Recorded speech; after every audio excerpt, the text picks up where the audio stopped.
Hello, hello, hello. Welcome, everybody. We're on day 2 of testimony in the Alec Murdaugh trial, and I don't remember what county. I'll remember in a minute. Hold on. I didn't write it down, but it's in South Carolina.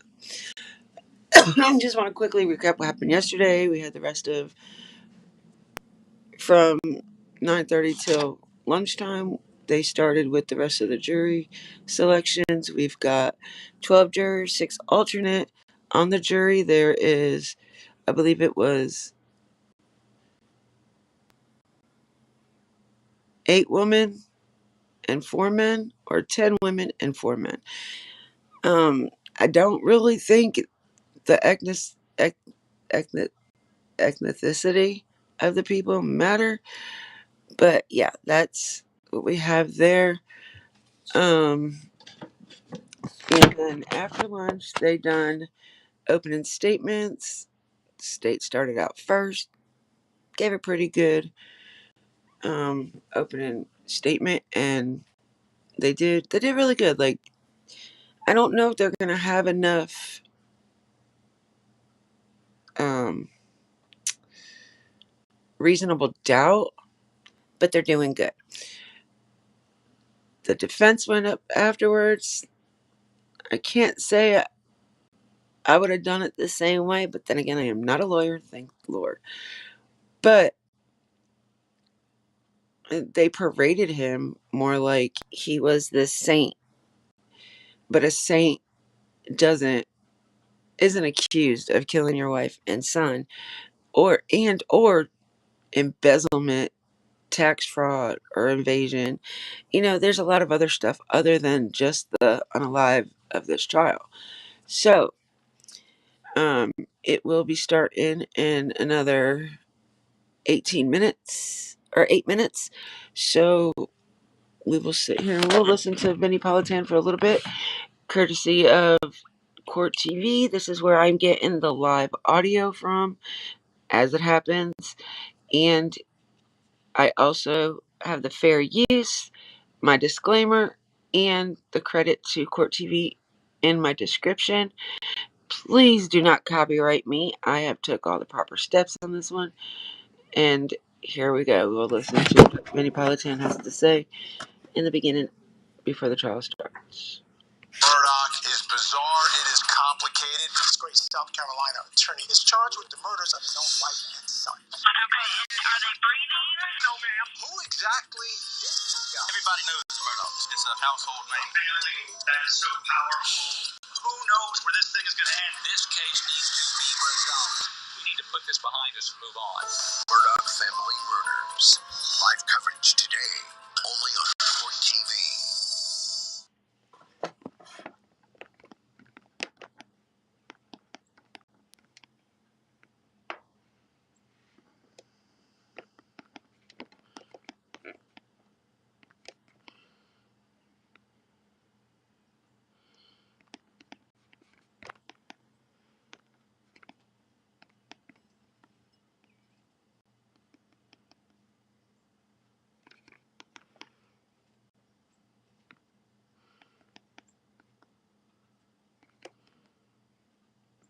Hello, Miss Pam. Welcome in, sweetheart. How are you doing today? Are you not working? Did I catch you on a day you're off?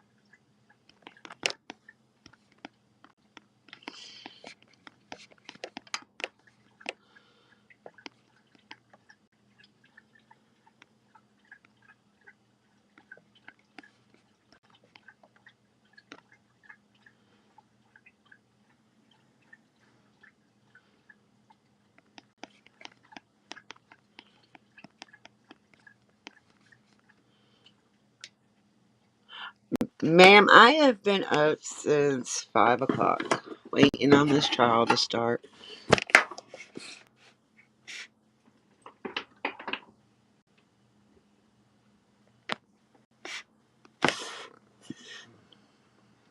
Awesome. I'm glad you get a day off. Goodness gracious, you've been working a lot. But then again, it's going to go towards what you really want. Hopefully your own store, huh?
So how is everything going with you? Unexpected. Hello, G. Welcome in, baby.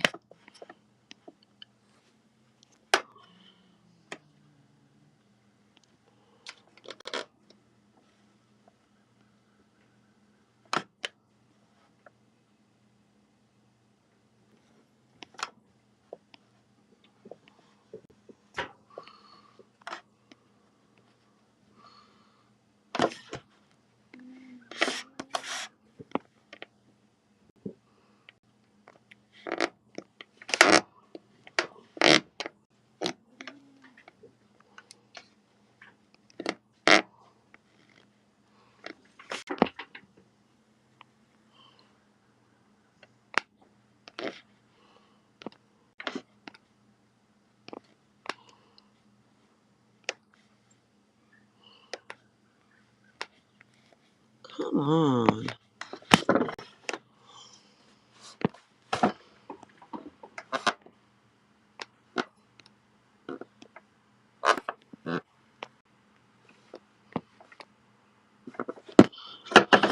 This phone is going to start acting up and it's going to piss me off.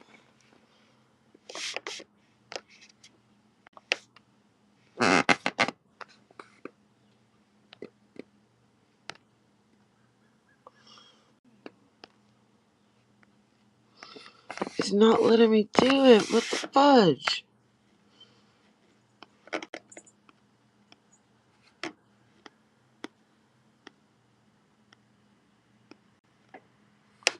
I couldn't get all the things I wanted down in it. I agree with your body, love.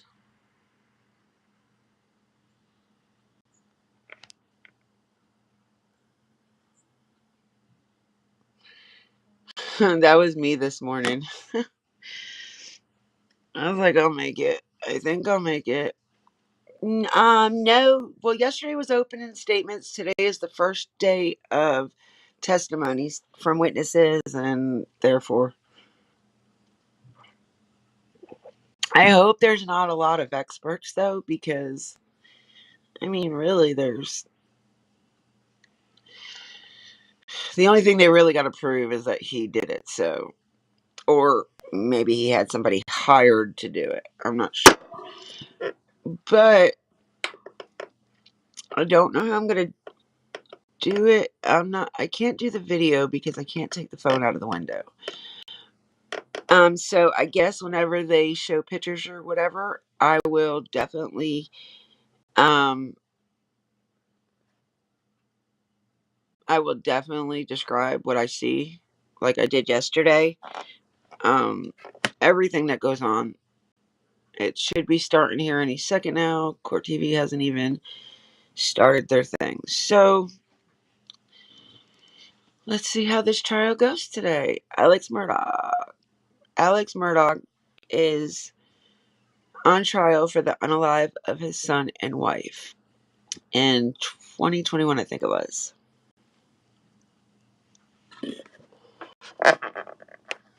Recordings just Oh, got there better. it goes. Hey, it's Dana And from we're StreamYard. We're started. so excited to announce that local recordings are now available on StreamYard. Have you ever done a recording where your guest just had terrible internet issues? They were blurry, they were freezing. Yeah, it was June 7th, 2021. Okay, Murdaugh is in the courtroom. Whoops. So the judge and the jury isn't in yet. And now we're looking at a clock. Yes, his cousin. He did do that too. I don't know if it was his blood cousin or a cousin that was, like you would be my sister from another mister, OG's a sister from another mister, like that. Like it could be a cousin that was close enough to, he felt like a cousin to him. So, yes. But this trial is about the wife and the son. You are correct. And the girl that his son was being accused of unaliving in a boating accident, her family just was awarded like $10 million from the unalived wife's estate. So everybody make sure you go get your coffee, you get your snacks, you get whatever it is you want to do. Because I'm not sure if I'm going to stream it just until lunch or if I'm going to try to go through all the way through. So, I mean, it might probably be good for me to get the hours if I do it all the way through. But this judge is awesome. And he's also known for taking court till like 7, 8 o'clock at night. So, I think it was 10 million. I believe it was 10 million.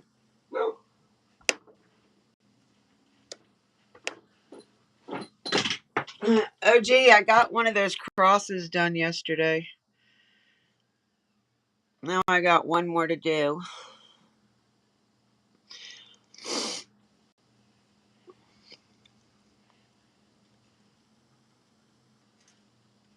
But right now I'm just going to work on making my coasters.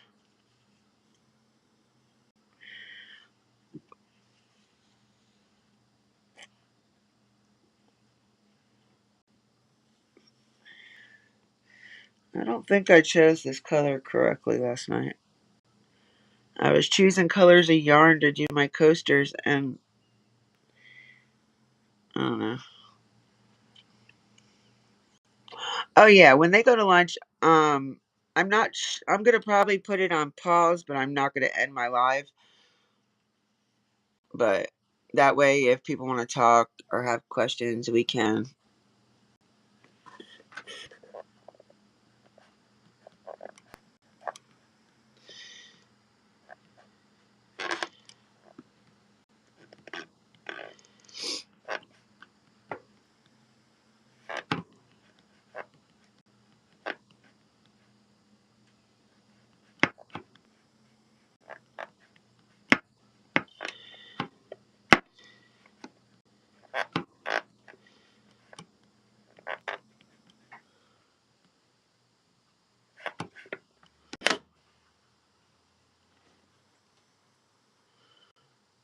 We have several parts to be able to tune back. Yeah, I could do that, end it, and then start a new one. I don't know. I don't know how I'm gonna do it yet. It might just go all the way through. Um, you do that. Tell Griff I fell asleep listening to the live last night. I don't even remember what the last thing I was listening to.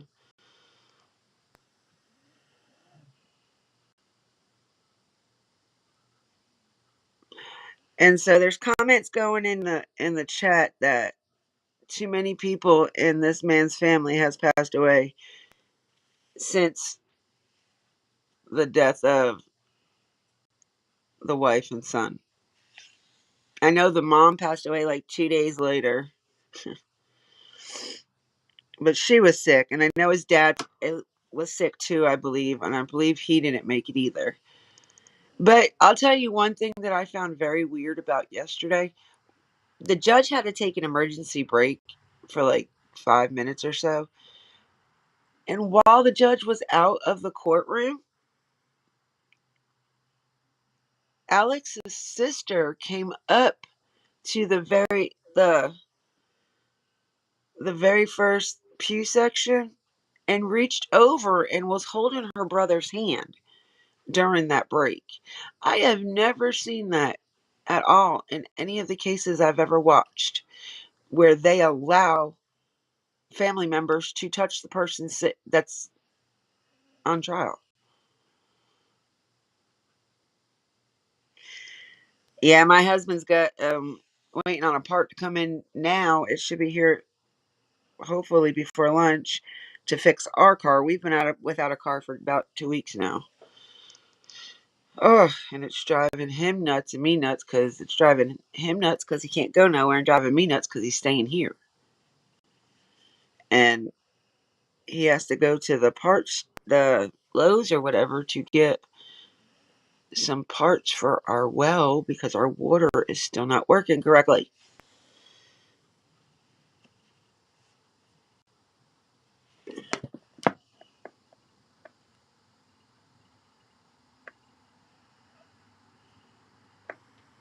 Yesterday I was having a hard time finding my comments in here when I was texting. And again, oh, there it is. I guess because I'm not used to not being blue somewhere. Oh, okay. I'm so not used to being blue, and there's nobody else that is blue in here. So it's kind of hard for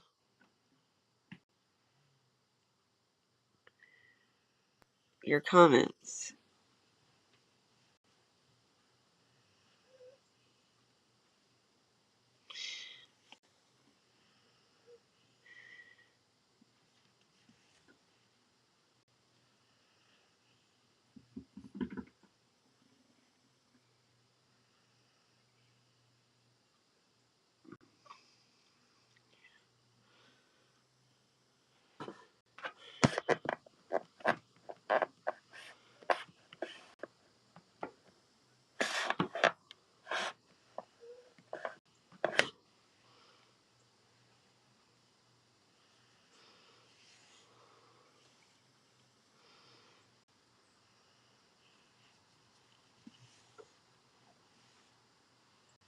OG, was everything good on your side last night? No bad weather? Man, scared the life out of me last night with her because I was up at my mother-in-law's and I seen on the news where I didn't catch where it was. It just said Texas. And I was so worried. So I'm texting her. She didn't respond. So I called her and I'm sitting here while the phone's ringing. I was like, you better answer this damn phone. She did. She was fine. It wasn't by her, but I was still worried about her. Judges took the seat. An email was sent to my chambers at 5:52 p.m. yesterday by someone by the name of Chris Wilson, who I don't know whether it's the Chris Wilson who's on the witness list or not, complaining about the violation Oh shit, of my Miss Pam. I'm court sorry. order Tell Griff not to get mad. prohibiting Just don't stress on it. disclosure of the identity of jurors. Did not respond to the email, and I'll make the email part of the record in the case. Counsel can look at it if you like. Yeah, it is really cold. Wait a minute. What did I miss? Hold on. Prohibiting the disclosure of the identity of jurors. Did not respond to the email, and I'll make the email part of the record in the case. So he got an email last night. Something about not disclosing. Hold on. We're going to watch that again because I didn't hear that. By someone by the name of Chris Wilson, who I don't know whether it's the Chris Wilson who's on the witness list or not, complaining about the violation of my court order prohibiting the disclosure of the identity of jurors. Did not respond to the email, and I'll make the email part of the record in the case. Counsel can look at it if you like. Okay. So somebody was complaining about not being able to disclose who the jurors are, which that's in most cases. Like people, they don't want to be known until after the case. All right.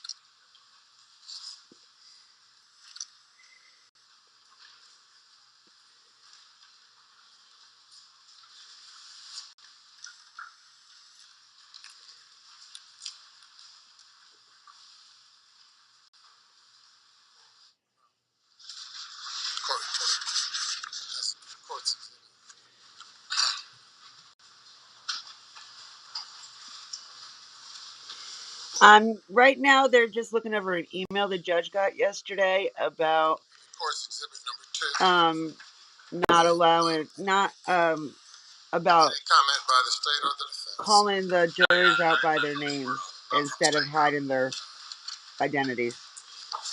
So he did put it into he did add it into the record, so therefore it is noted, but I don't think they're going to rule on it.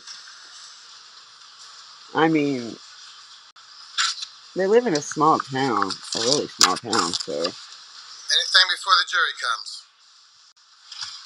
Nothing from the state, Your Honor. Your Honor, the video he's about to show has, I believe, images which are under the order signed by you. And so, as they're being proposed to be shown, if I have something or he has something, we're going to, obviously under that order, we have to disclose that to you. And if you approve the showing, we've got some logistical issues. If you give me just a minute, these monitors are, that one is not working, but this monitor is viewable from the audience, and we'd like to cover it up with some MacGyver-like device that's been developed by. So they're trying to hide some kind of video from the audience to where they can only hear it but not see it. So, if somebody has some tape, I'd like to do that before we begin so that nothing's shown back there. I mean, why can't we see it too?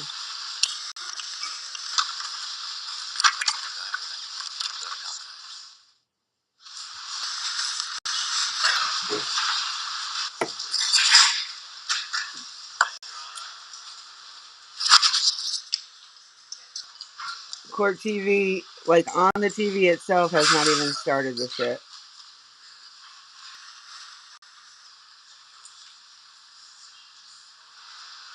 And welcome in, Pickle. I'm sorry, sweetheart.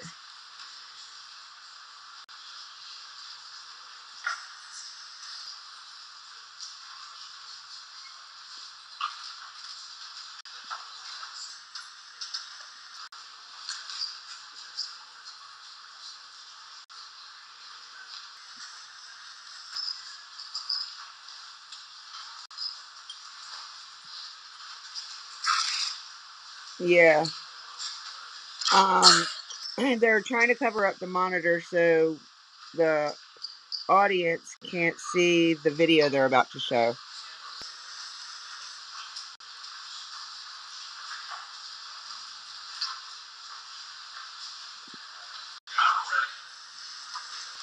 They put tape over the monitor, so the one monitor that is working properly. You may bring the jury.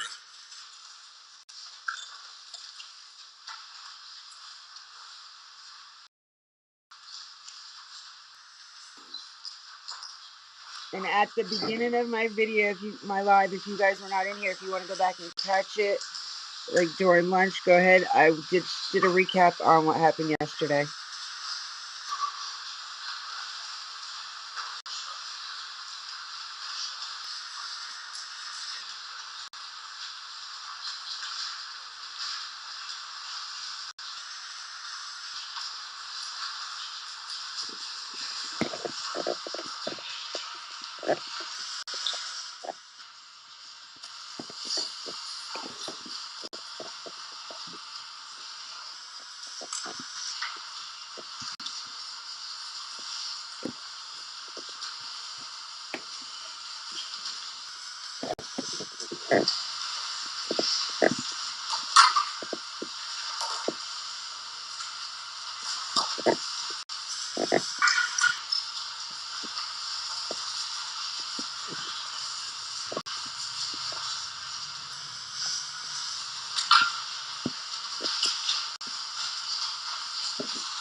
Okay. Court insider says family of Murdaugh is in the courtroom. Buster, Liz, sister-in-law, Lynn's sister, John, Marvin, and Randy is not present.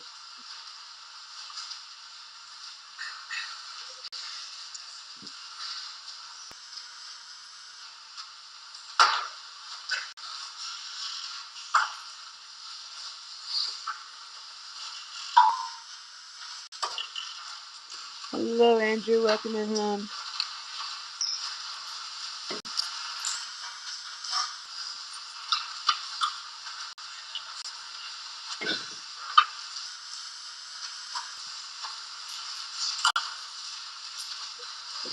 So far, we had an email that was written to the judge about not hiding the jurors' identifications. Good morning.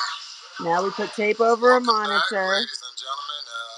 So they can't see the gruesome video that they're about to show. It's day number 4 of this session of court. It's day 4, but day 1 of testimony. Number 2 of this trial. Take your medicine. As I instructed you prior to... Or day 2 of testimony. Yesterday, I guess, was day 1 because they did opening statements. You're not to listen, watch, or read any news accounts of this case or discuss it with anyone or allow anyone to discuss it with you or in your presence. Has that occurred? Okay, so I have a quick thing with that because, you're sitting there calling the jurors' names out, but then you don't want nobody to discuss the case, watch the case, know anything about the case. How is that even relevant? That doesn't make not one bit of sense to me, but okay. Let's go on with the judge. As for any jurors, very good. It's very important that you keep that, follow that instruction.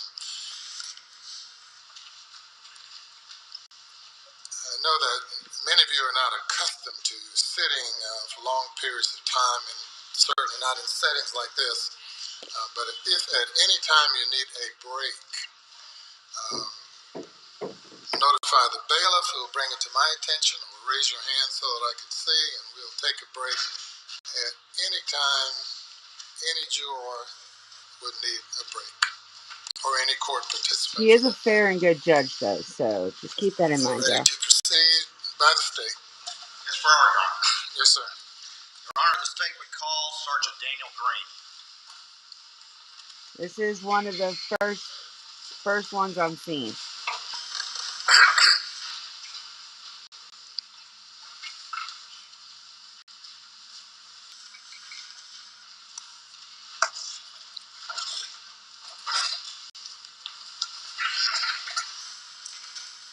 Do you solemnly swear or affirm that the testimony you give to the court in this trial will be the truth? So Oh, good. I knocked 2 out with 1 stone there. Adjust that microphone so that it fits you comfortably. It feels State your name. Can y'all hear very good? My full name One is in the chat, Daniel please, Green. if you can My hit, last if you name can hear it good. Greene. Sergeant Green, how you doing today? I'm good. All right, tell us where you work. I work for the Colleton County Sheriff's Office. Okay, and your rank is sergeant. Hey, Audrey, welcome in, Tell sweetie. us just a little bit about yourself. Give us just a little bit of your background that led you to your career. Okay, yeah, I did yesterday and then today. So today's actually Grew up here. today is actually first day of testimony. Yesterday was open statement and rest of jury selection. College at Charleston Southern University. I got a degree in social studies education. Taught for a little while and then got into law enforcement. Just kind of fell into it and liked it. And I've been here since 2014. Okay. You started with the Sheriff's Department in 2014? That's correct. All right, and what was your first job that you did, or how does your career progress? I started at the jail. I worked there for just over a year, and then I was moved to the road patrol. I was on road patrol for several years. Moved up the ranks to sergeant, where I was a road patrol supervisor, and now I'm a detective. Okay. When did you become detective? He's a very cute detective too, by the way, y'all. It would have been June of last year. He's a cute Back guy. in June of 2021, what was your job at that particular time with the Sheriff's Department? In June of 2021, I was a road patrol sergeant supervisor. All right, and explain how that works. What's your exact role as a sergeant and a road patrol supervisor? So for the most part, I'm assigned a team consisting of 3 to 4 deputies, just depends. That include a corporal as well as several other deputies. My job primarily is to supervise them in their in a 12-hour shift. We answer calls for service. Sometimes I'll go with other deputies to calls that require more than one officer to be present. But the majority of my job is supervising what they do. And during June of 2021, were you working day shift or night shift, or how did that work? I was on night shift at that point. And what are the hours of the night shift? So we swap every 2 months. So 2 months you'll be on days, 2 months you'll be on nights. For those hours, it's 6 a.m. to 6 p.m. or 6 p.m. to 6 a.m. Okay. And let me take you to the evening of June 7th, 2021. Were you working that particular evening? I was. What shift were you working that We were on night shift. And so what hours would that be? Working from 6 p.m. to 6 a.m. So you went on duty at 6 p.m. Is that I did. correct? Yeah. Okay. And you said you're the sergeant. What was do you have a squad that you're supervising that are out during that shift? Explain that to the jury, if you would, please. So that shift consisted of myself being the sergeant. I had a corporal and 2 deputies working as well. And at that point, I had a lieutenant who was my immediate supervisor. He was working as well. All right. Can you tell me who those people were? Sure. So my corporal was Corporal Janicki, and the 2 deputies working with me were Deputy William Pruitt and Deputy Chad McDowell. Pruitt. And the lieutenant was who? Lieutenant Lonnie Nettles. That doesn't necessarily be a good thing with the detective named Pruitt or whatever. God Lord, there's too many of those in law enforcement. Did you, on the evening of June 7th, 2021, get a call for service at 4147 Moselle Road? I did. You remember approximately what time that was? Later in the evening, several hours into my shift. It's more than likely going to be the video that he took of Paul Murdaugh, because I'm pretty sure that's the first one he came to when he got there. That was the first one he seen. And did you ultimately respond to that location? I did. What was reported to you that led to the call for service from dispatch? That there was a caller who stated he had found his wife and son shot. And so tell me what happens then. You get that report. What do you do? So I get that call for service. Obviously, we immediately respond in situations like that. We would respond with lights and sirens to get there as quickly as possible. You're driving fast to get there? Yes. Lights are on? Lights are on. Siren was on. I think it still took me close to 20 minutes to actually get to the scene from where I was. But you have to ask dispatch to clarify the address? I did. Once I got out there, it's a very dark area, very rural area on Moselle Road. There were not a whole lot of residences in the area, and I did need clarification once I got out there to confirm the address. Then I located the address on a mailbox across the street from a driveway. So you saw the mailbox in the driveway you entered, is that correct? That's correct. The driveway that you entered that had this mailbox, where did it ultimately lead? What structures were there as you pulled up to the scene? As I pulled down the long driveway, when I got to the end of it, there was a dog kennel area on the left as well as a shed area on the right. And that was the driveway with the mailbox, correct? That was. Is this location where the scene was, is it in Colleton County? It is. Um, Tell me just a little bit before we get into more specifics. What was the, you said it was dark. What was the weather like? What was the conditions of the scene, or the weather in the scene like? So quite normal for June around here. It's rather hot, humid. It had been raining a little bit off and on that evening. It was not raining at the time that I actually responded to the scene. Were you the first law enforcement officer or first responder on the scene? I was. Were there other first responders following close behind? The additional first responder that was directly behind me worked for Colleton County Fire Rescue. He pulled in almost the same time I did. When you had arrived at the scene, before we talk about what you actually experienced at the scene, what is your main job at a scene like this? What are you there to do as a first responder, the first officer on the scene? Yeah, so a major crime scene like that, my job is to get there, secure the scene, and what I mean by secure the scene is ensure that there are no individuals there that would potentially cause harm to additional first responders coming there, or any witnesses or victims that are already on scene.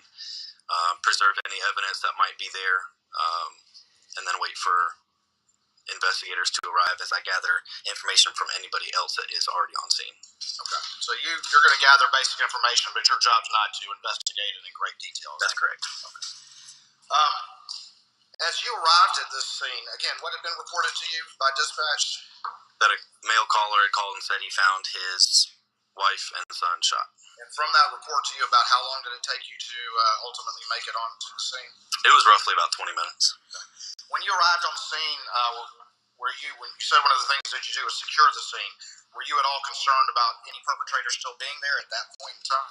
When I arrived, not necessarily, just because he had already been there for quite a while.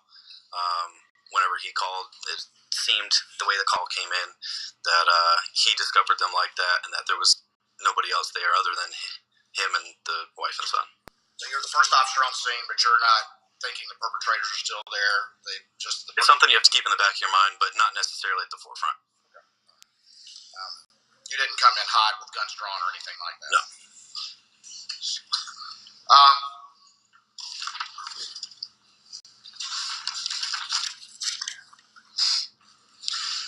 When you arrived at the scene and you walked and got out of your car, what did you see? So as soon as I got out of my vehicle, I was walking down the rest of the driveway, which went between the dog kennel and the shed. As I could see Mr. Murdaugh down at the end of the driveway. As I approached toward him, I could see the male victim laying on the ground to my left, as well as the female victim on the ground to my right. The male victim was close to a small shed in the dog kennel on the left. There was a large deal of blood that had pooled around his body. Same thing for the female victim on the right. Also a large amount of blood around her body.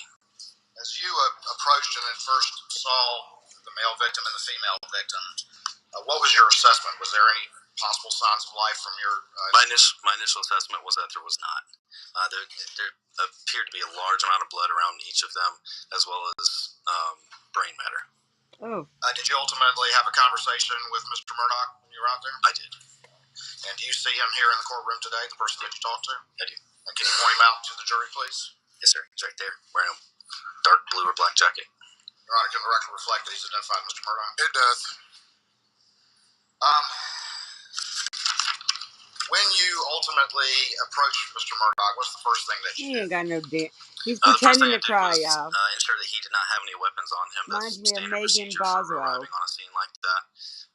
Any kind of weapons that are anywhere on the scene, I want to be aware of, just so I can know whether they're there or not, and if they are there, who has access to them at any point. And that's for my safety as well as other responding officers and for anyone else that's on scene. Did Mr. Murdaugh give you any possible explanation for this when you approached him?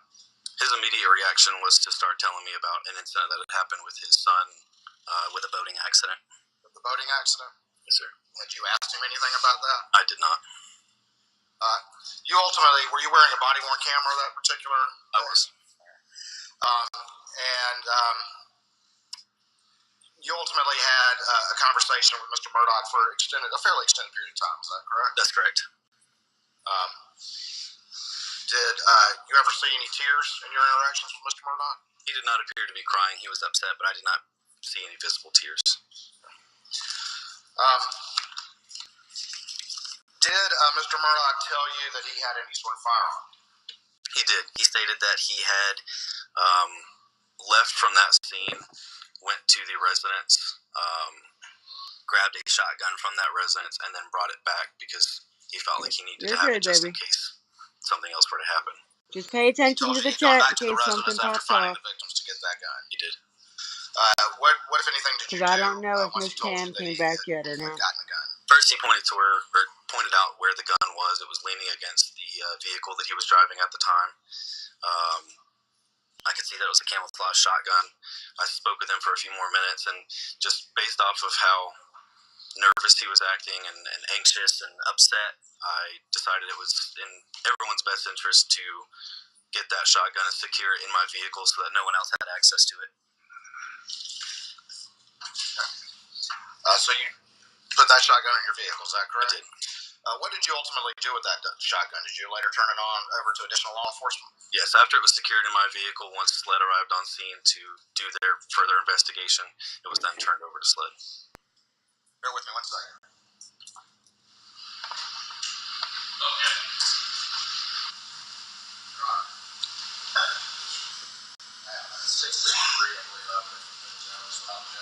Submitted without objection. I ask that we have the Elmo working, please.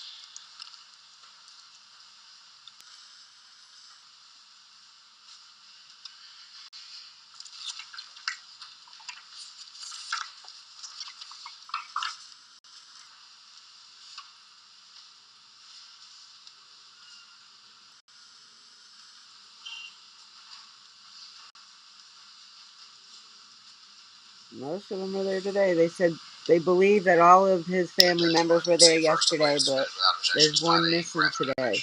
Thank you, Your Honor. May I publish it to the jury? So you have his brother and his wife, his sister, her husband, a cousin, and then another brother. And his little brother's not shut up. He might have work. All right, I'm going to put what's been marked as...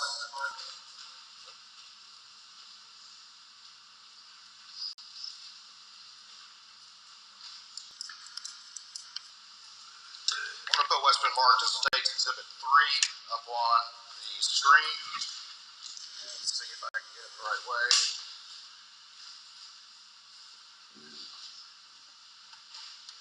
Okay, somebody just said they see where people Can you see that? say that when there's no emotion, they get upset with it, but when there is emotion, they claim it's fake. That's funny because it's true. Hello, Maisie. I wasn't sure if you were going to come in. Did your family come in last night?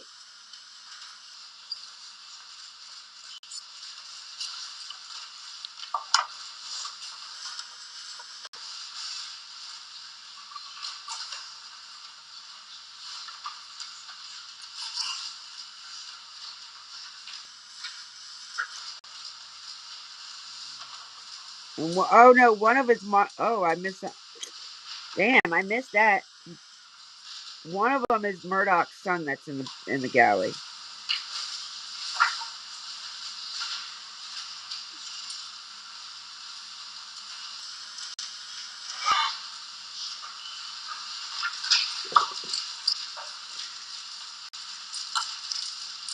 Y'all don't forget to share this out, and make sure you hit that thumbs up so we can get people in here that want to watch it.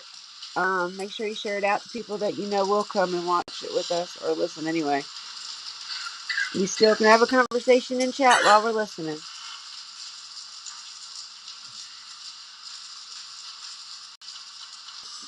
They're getting ready to show the footage of the first responder.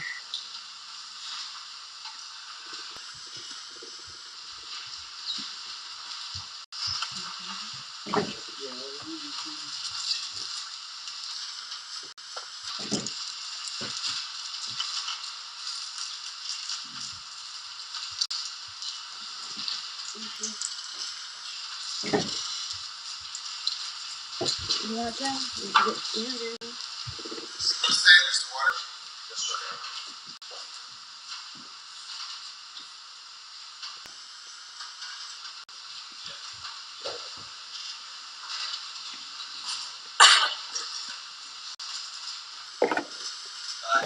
and I'm going to show you what's been marked as Exhibit 4 for identification at this time. No, he is not crying. You can see that he's not crying. What the hell is wrong with you? Yes, sir. That would be the shotgun that I secured. Your Honor, this Okay, so they're showing the AR-15 right now.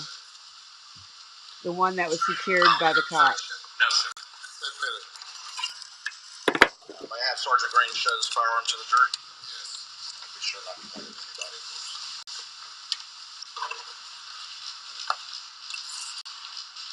You know what gauge that firearm is? Please. It's a camo colored AR-15 12 gauge. No, that's not an AR-15 then. That's just a regular shotgun. That must have been the one when the one got stolen. That was the one he replaced it with. Because he bought 2 AR-15s for his son for Christmas in 2016. One got stolen. Right, So he replaced it with the shotgun. I'm going to show you one other document before we move on to some other matters.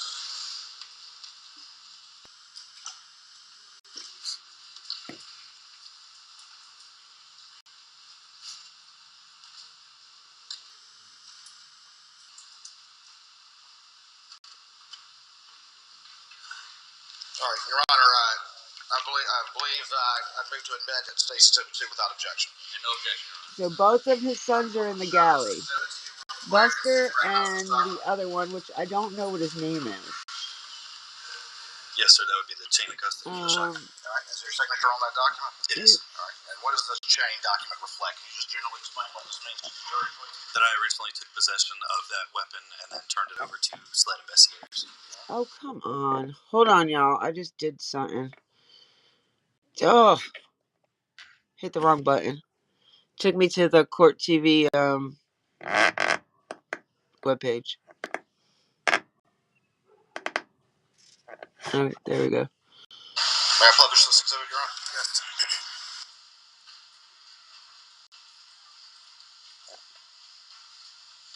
So up here it lists that there was a Benelli Super Black Eagle. Did you unload this particular shotgun?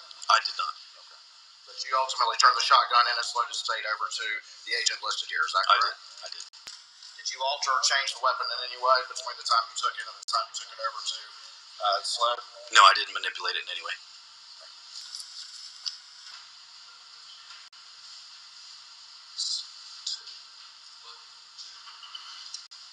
Colton County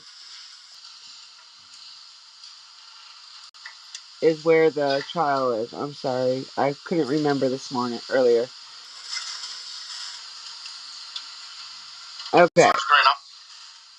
So Buster, which is his oldest son, Liz, his sister-in-law, Lynn, his sister, John Marvin is his youngest son, and Randy is his brother. I had it all messed up. There we go. That would be the body camera footage from that incident. From your Be careful. arrival at Moselle Road through the investigation until at some point you turned it off after it no longer needed to be on. Is that That's correct? All right, Your Honor, this time I'll move to admit State's Exhibit number 1. That clarification, that is this officer's body cam, which is a camera that's mounted on his body. Is that correct? That's correct. It's mounted on. So admit it. Your Honor, permission to publish this exhibit to the jury. I'll need to point out that there are graphic images on this, so everybody needs to cover their monitors, please.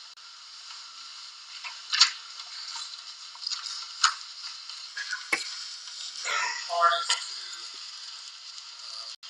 to control what is. Okay, so Court TV just updated, said no video evidence will be broadcasted live. Watch Court TV live to see all the evidence during the break.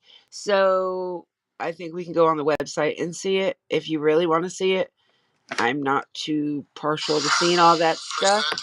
So yeah, I won't put that on my channel. Parties to police that yourselves. We intend on covering the screen off when he gets to the graphic images and then uncovering it. They come pretty quickly, yes. I'm ready. So, Mr. Griffin's ready. I think he's 54.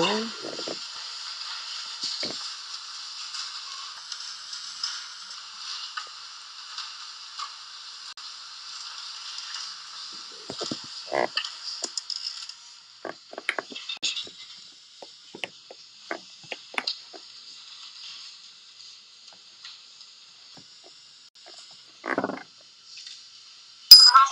stay in town. I'm heading out there. Advise a female shot in the head. Son is shot also. Not breathing.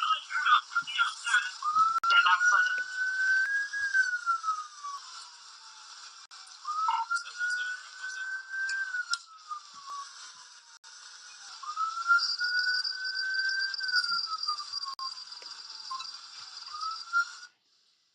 Sergeant Green, this is your body cam video, is that correct? That's correct. The first 15 minutes or so of this video are you running code, running at full speed or at least reasonable speed to get to this scene as fast as you can, is that correct? Yes, sir. My lights and siren were activated so I can get there. I will be right back. Gotta make some coffee. Your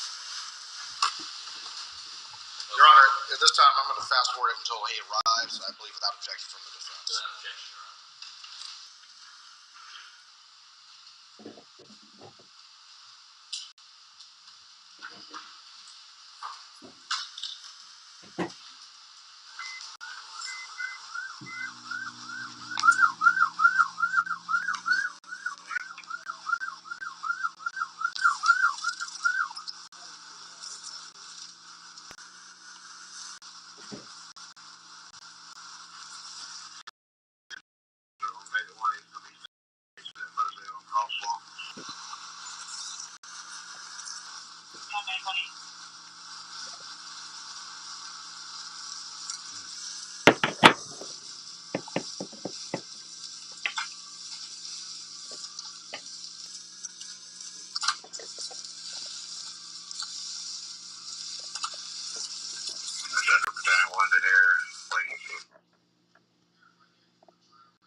Past the driveway that I was supposed to have turned down.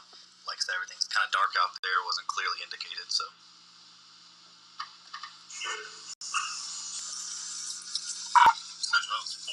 4147 or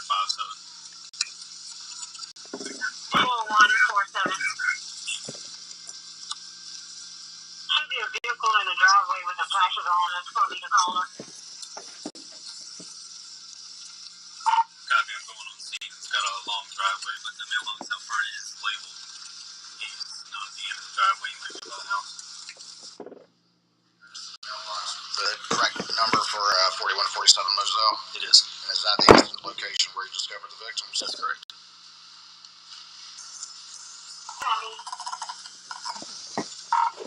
I'm getting out of the call right now.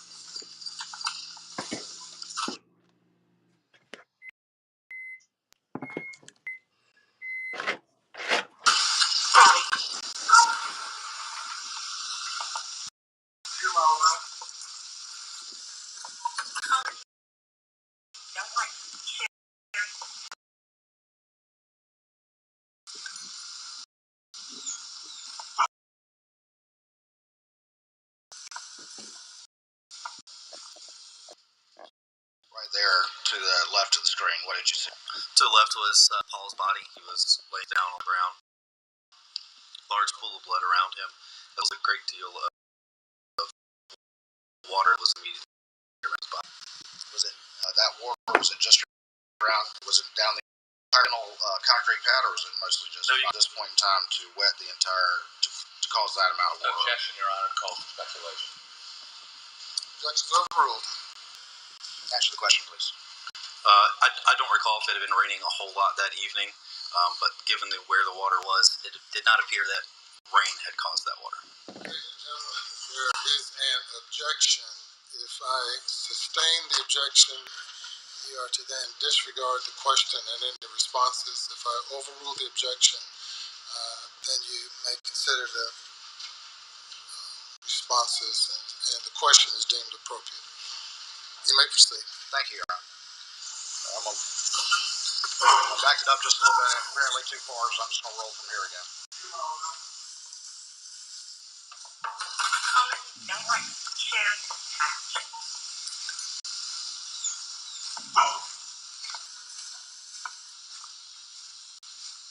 I don't know what you're crying for. Oh, because you're seeing what someone, but. Supposedly you were the first one So on the there. right would be Maggie's body, also laying face down on the ground. A large pool of blood around her head. And we see an individual standing. Who is that? The individual standing in the background would be Mr. Murdaugh. The person previously identified in this courtroom? That's correct. And just to be clear, this location that you're standing right now is in Colleton County, is that correct? It is, yes.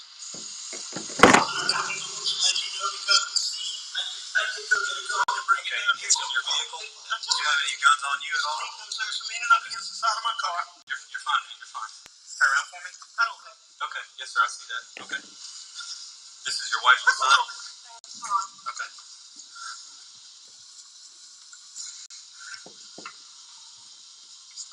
I noticed you shot your flashlight just a few seconds ago on the black vehicle. What did you shine your flashlight on just then? You could see the shotgun leaning up against the side of that vehicle. Were the flashers on the vehicle right there in the image? I believe so, yes. Man, check the pulse.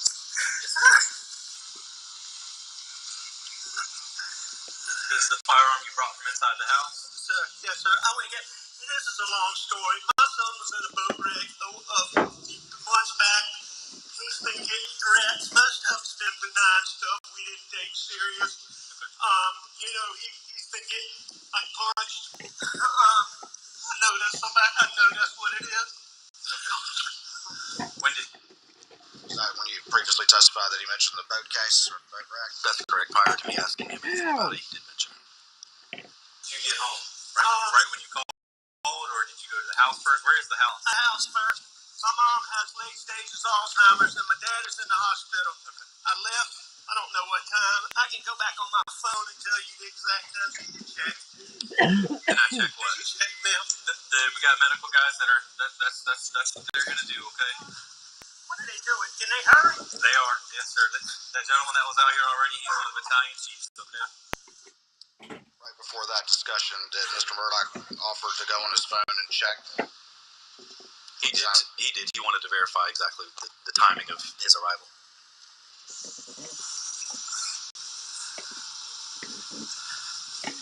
How did you pull up? You from back there? I went to the house and they weren't home, which was odd. I tried to call. Okay. And then I knew they had been down here before I left to go to my mom. Okay. So that is loaded. Okay. You might want to unload it.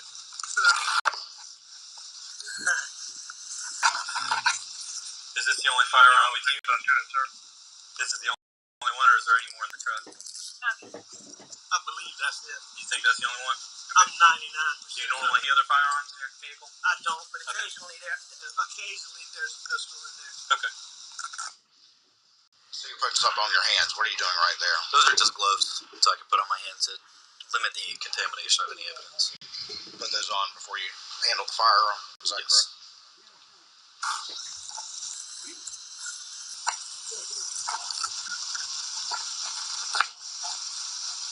Just wait right here for me for a second, okay? What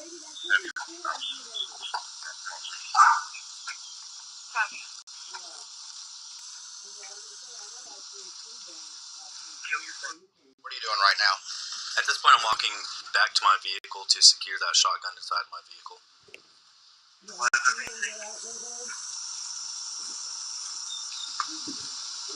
can actually see you holding it to the left of the screen. Is that correct? That's correct. That's me holding the barrel of that shotgun. Explain to us real quick a body-worn camera. Where is that located? Where are these images coming from? I generally put it right here on my chest, dead center of my chest. And how is it activated? How is it turned off? Can you explain that to the jury? So most of these cameras are activated in the patrol vehicles that deputies on patrol have. They're activated whenever you activate your blue lights. So as soon as I turn my blue lights on, it activates my dash camera as well as my body-worn camera. And then how do you ultimately turn it off? It's got a button on the front of it that you can press. If it did not originally activate it, you would press that button to turn it on to start the recording, and then whenever you're done recording, you press that same button to stop the recording. In this particular instance, how did it get activated? Was it when you turned on your blue lights to run code to the scene? That's correct. It was activated with my blue lights. And I've used the term run code. Do you know what that means? Yes. And can you explain that to the jury, please? Sure. Running code is just whenever you turn your lights on as well as your siren to get wherever you need to get fast. So when you're moving quickly to respond to an emergency situation. What?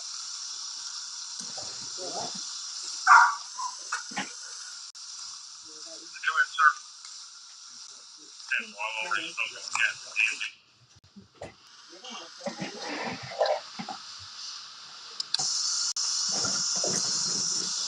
Right there, you laid the shotgun inside your vehicle, is that correct? That's correct. I laid it in front of the passenger seat in front.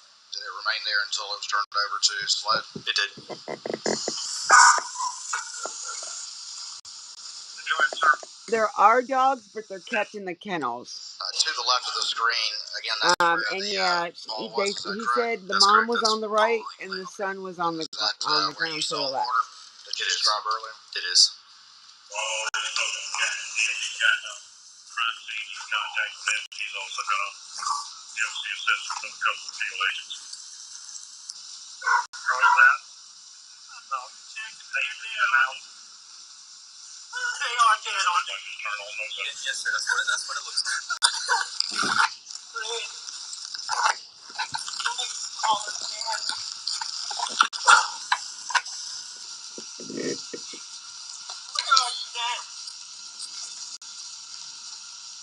What is Mr. Murdaugh doing at this particular time? He's on the phone, pacing around, talking to someone. I'm not sure who he was talking to at that point. Did he ask you to confirm if they were dead? He did. He asked multiple times while I was on scene. Did you ever see him any tears, any physical tears? I did not.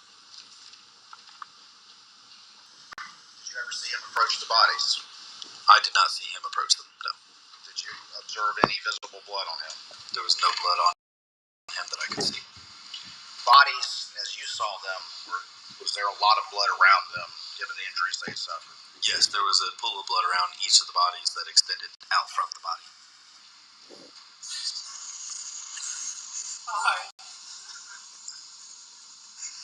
The police are here now. The police are here now.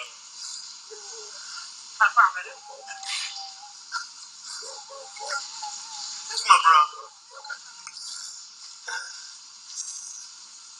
When was the last time you were here with them? Or talked to them or anything like that?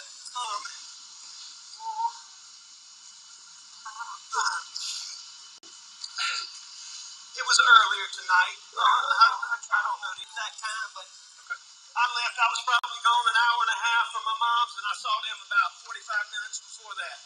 Okay. I rode around with Paul for 2 hours this afternoon in the pickup truck. That's your son, Paul? Somebody go to check them. Yes, sir. They've already checked them. They check them. That's official that they're dead. Yes, sir. That's what it looks like.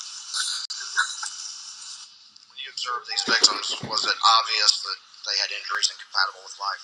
Yes, any reasonable person that came upon those bodies would have come to a conclusion that they were deceased.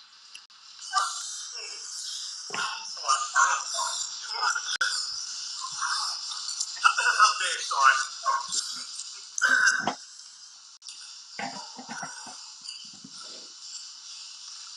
Call her here.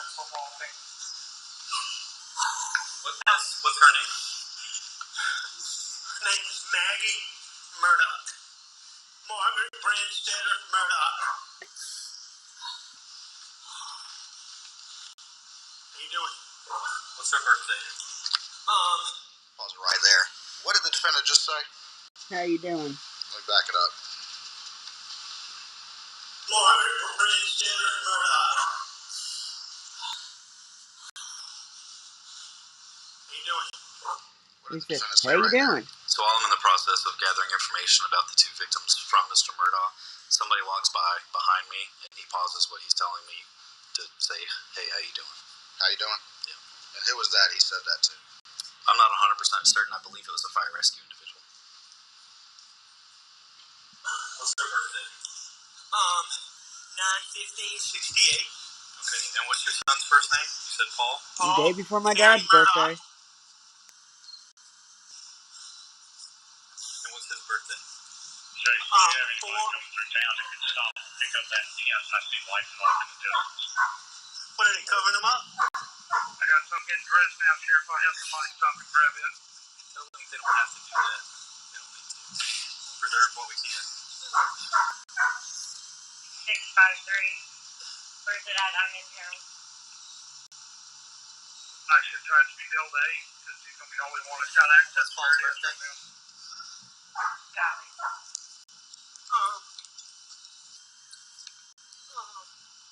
April 14th. Damn, that's the day before my husband's birthday. 1999, sir. Put it up as wide as you can.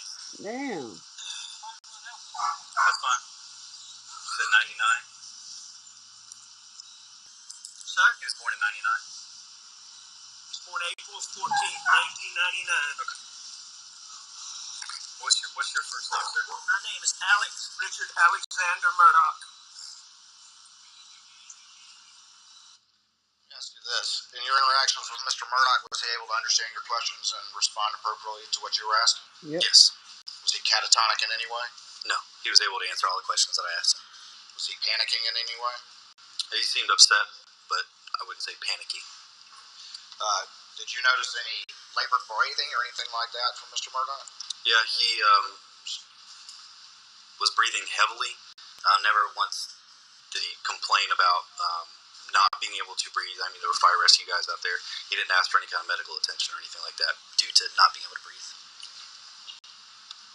Richard Alexander Murdaugh?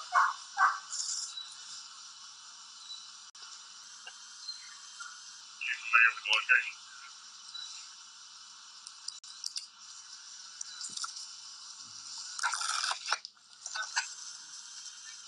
No. Hey, Cody, come around the truck and then go to the building. Come around the truck and then. Yes. What's that? You said a footprint behind the trailer there too. Who's that individual right there? I'm not sure of his name. I just know that he works for Carlton County Fire Rescue.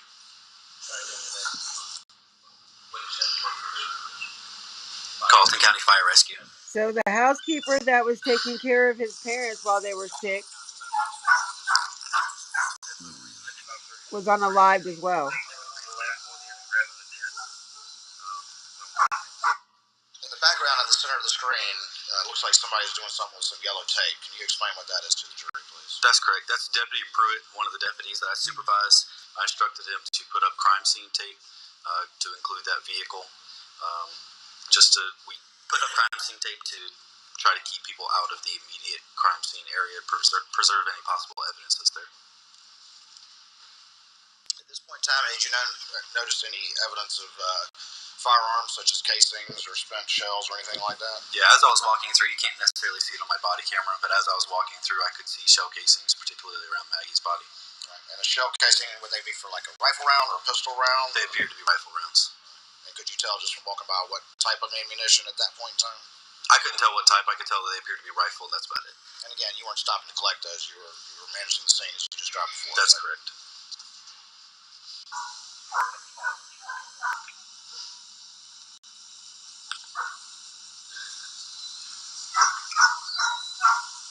Let's go over to that corner of the building.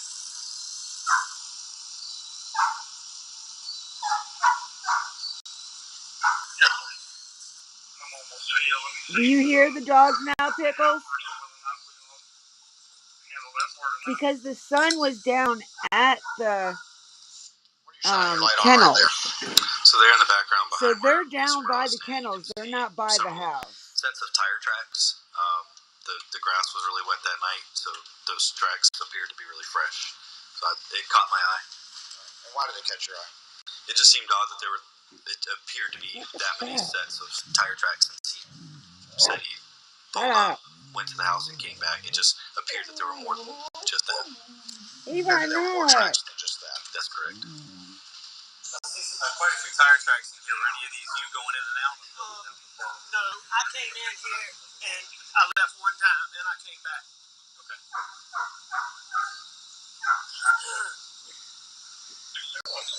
Rest of them, maybe.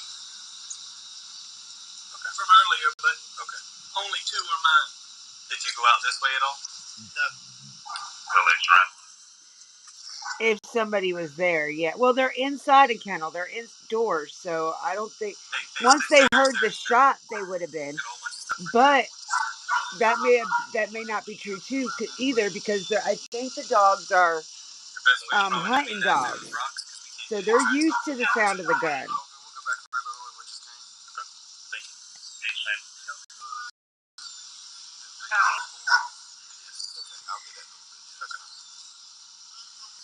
Damn it.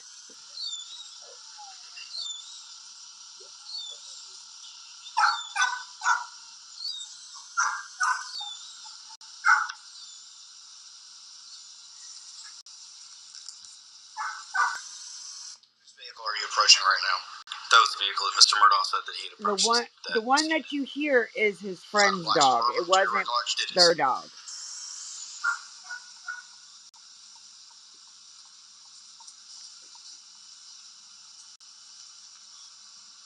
What unit's 23 on those end? I was 7 unit on scene. Are you behind the house? There's several of us out here. There's Right there, that would be Maggie's body right in front of that shed, is that correct? That's correct. It's covered up by a sheet at this point. A long dirt driveway right next to the mailbox says 4147, and you'll see all our lights down here. This shed thing. You ain't come through brick column. Negative.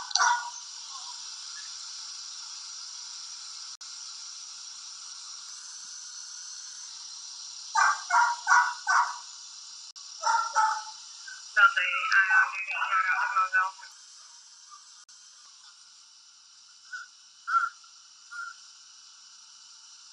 Who's that standing way off in the distance there? That would be Mr. Murdaugh. Where did he spend the majority of his time while you were there after your initial interaction with him? From this point on, his general time was spent in that area where he's currently standing. Pretty far away from the scene? That's correct. Sister-in-law, where are the boys?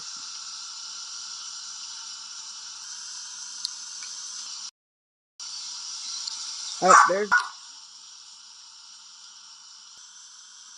the other one?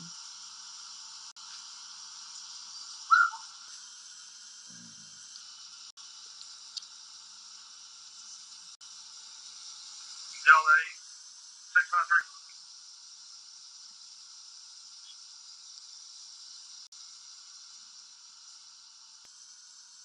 Temple City.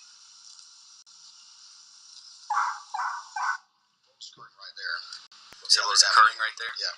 So both of those deputies, or Deputy Pruitt would be on the left and Deputy McDowell would be on the right. He was shot. Deputy McDowell was taking small pieces of crime scene tape and just setting them by shell casings, I believe.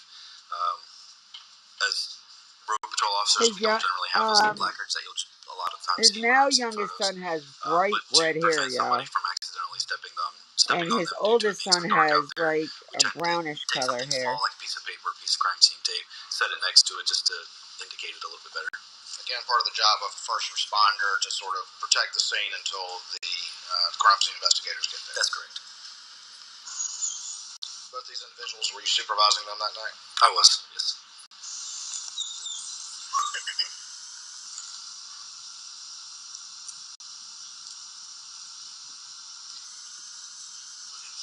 Yeah. Looking at this perspective right here, to the left of the screen is whose body? To the left, right there in the forefront, would be Maggie, and in the further back, you can also see where Paul is laying. Was Paul next to or in the kennel area? Yes. I think his brother said he was calling somebody. Said he was calling somebody.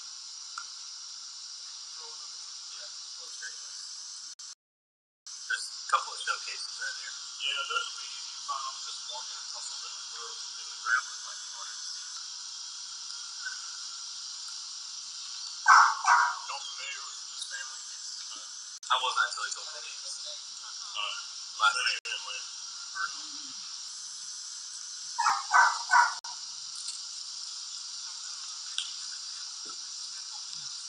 Did you know this family prior to this? I did not. I don't think it's going to be anything. What's that?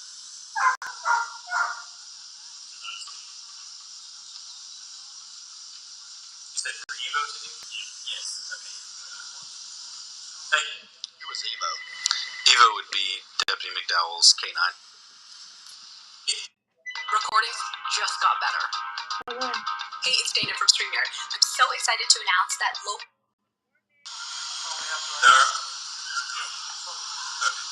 Who's that approaching right now? That would be my immediate supervisor at the time, Lieutenant Lonnie Nettles.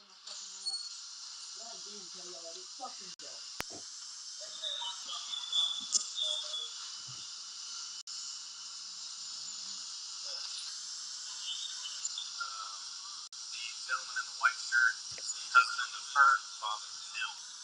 That is Paul Murdaugh. This is his mother. Paul Murdaugh was that guy in the boating accident from a while back, if you remember. Yeah.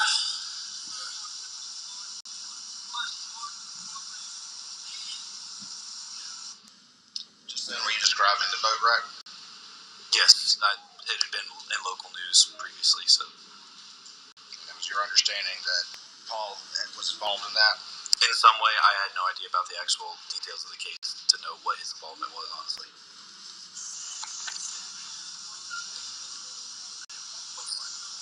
He did have a firearm whenever I pulled up. It's a shotgun. It's been secured in my vehicle.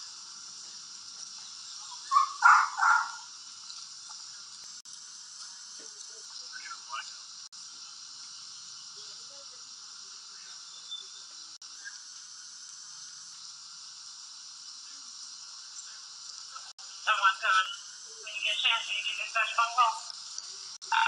You'll have to give me just a few minutes. I guess I will.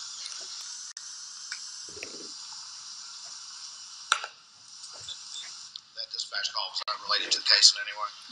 I don't believe it was. I don't remember what that phone call ended up being about. As a supervisor, if a lot of us are tied up at one time, they will tend to give me a phone call to let me know that a certain call is pending or something else is going on, just to help keep the radio traffic free. Don't call me on my cell phone instead. Did your entire squad respond to this particular call, or did somebody... There was one deputy that remained in service. did not respond here, but remained on the wreck? Correct.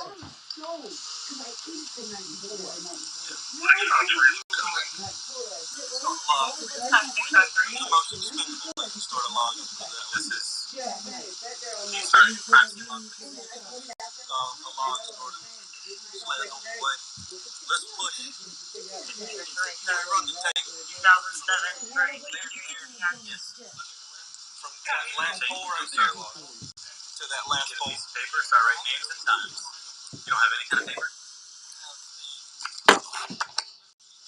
Who's that individual right there in the center of the screen? To the right. Detective to the right? Yes. That would be Deputy Pruitt. And what did you just ask him to do? Start a crime scene log. And tell the jury what that is. Sure. So a crime scene log is established as soon as additional people start to arrive on scene. We document exactly who comes into the actual crime scene, as well as the exact time that they come into the crime scene. Here, borrow that.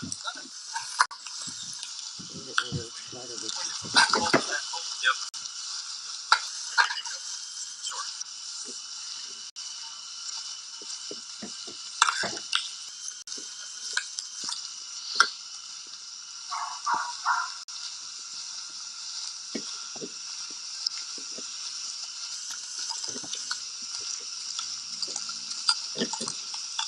I do see some.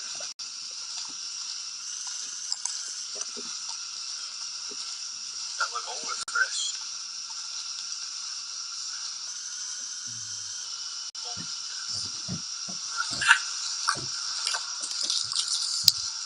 What are we doing right here with the tape? So I'm securing it to the corner of that part of the shed to run it along to the shed on the opposite side of that area. We just expanded the crime scene out a little bit further. To protect a larger area? Yes.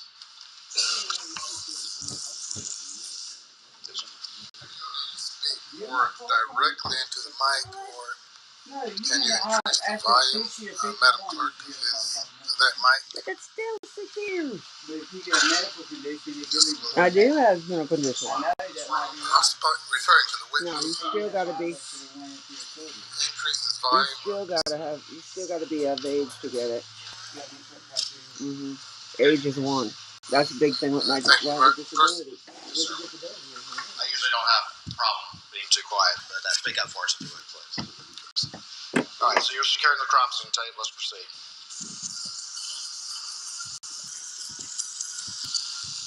What color coasters do you want for in your room? Eva. Yeah, take Eva out and put her in her room. And I'll put Black in the cage. I don't think you're going to go out there because it's so wet and nasty. He don't like getting his feet over. Well, when you went out and I went out, you just came to the door. But we got to go potty. Nigga. Oh. What you want to know? You want to go? Oh, you're fine. We'll go. You want to go potty? Hey, boy. You got potty? Okay, can you a little bit? Right into the dog house. When I take him out there, he gets straight into the dog house. He don't go pee or nothing. He gets straight to the dog house. So he gets this shit. No, it's raining and shit and nasty out. He's not going to come out. It's raining today. That's what it's like today. Must be me. I'm going to stay till the ground's all wet and shit. See that Eva, you don't like getting feet wet. I don't mind that. He wanted to stay outside last night, so drink his ass up.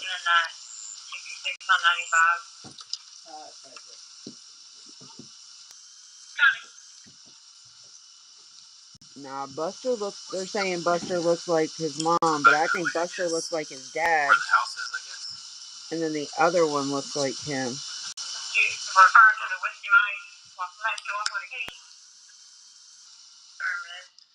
Heard on this video the term whiskey Mike. Can you tell me what that term refers to?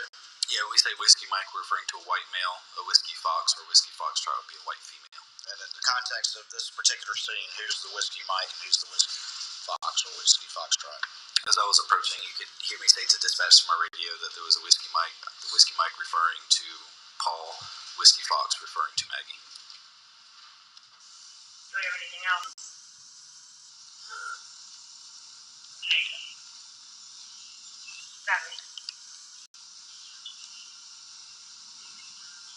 They got the camera on the two sons right now.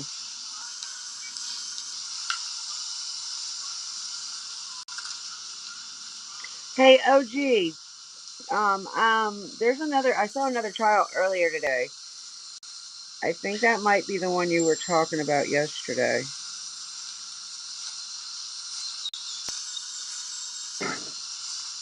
To the very right of the screen. It's an older, like a white man, older white man like this one is.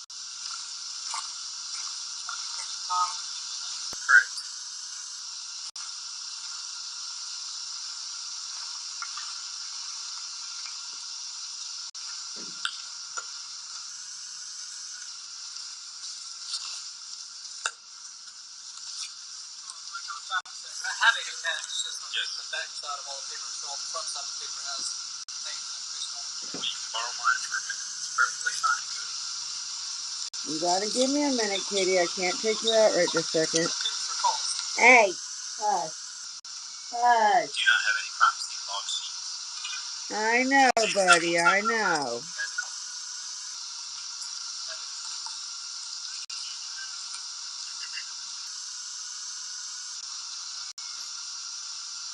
Hi.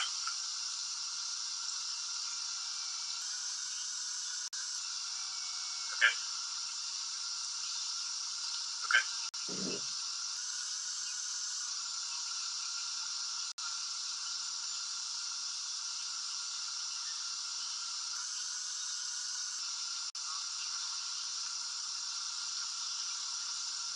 I will inquire and I'll get back to you.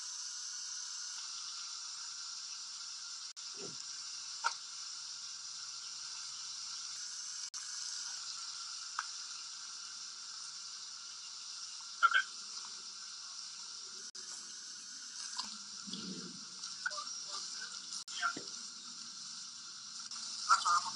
Damn it, man.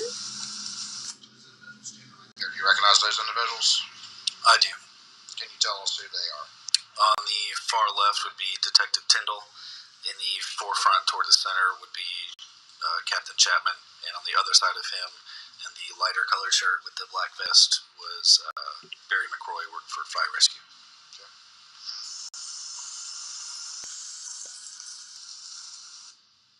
What did the the sheriff respond to this particular incident, to your recollection? Yes, he did. But as far as who was the senior officer actually working the scene at this point in time until Sled arrives, who was it at this point? Oh, well, I'm not going to be able to see it right now. I'm on that phone.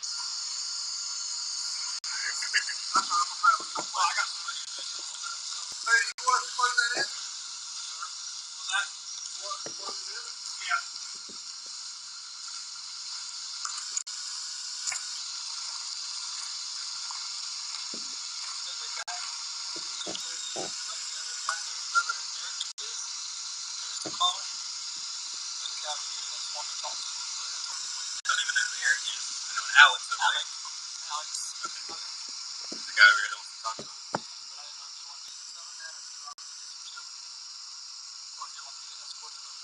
He does not need to walk over.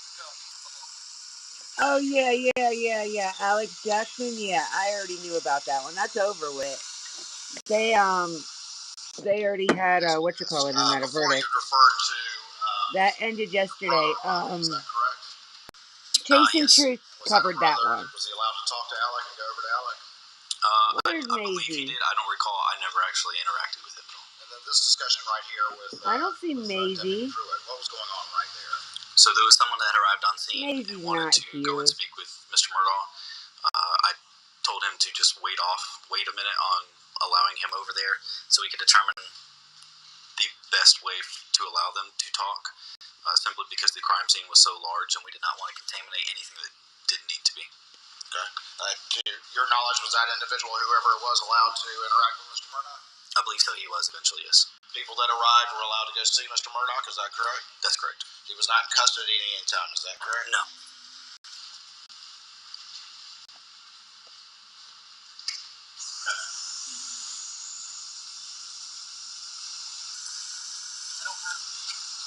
Caller's brother's name.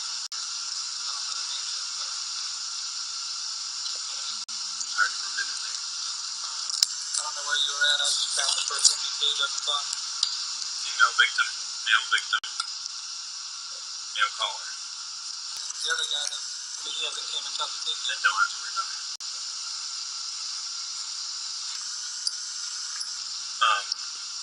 Just make sure you get the.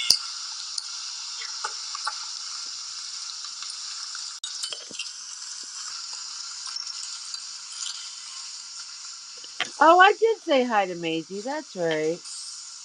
Yeah, I remember. I'm sorry, but I don't think she's still here.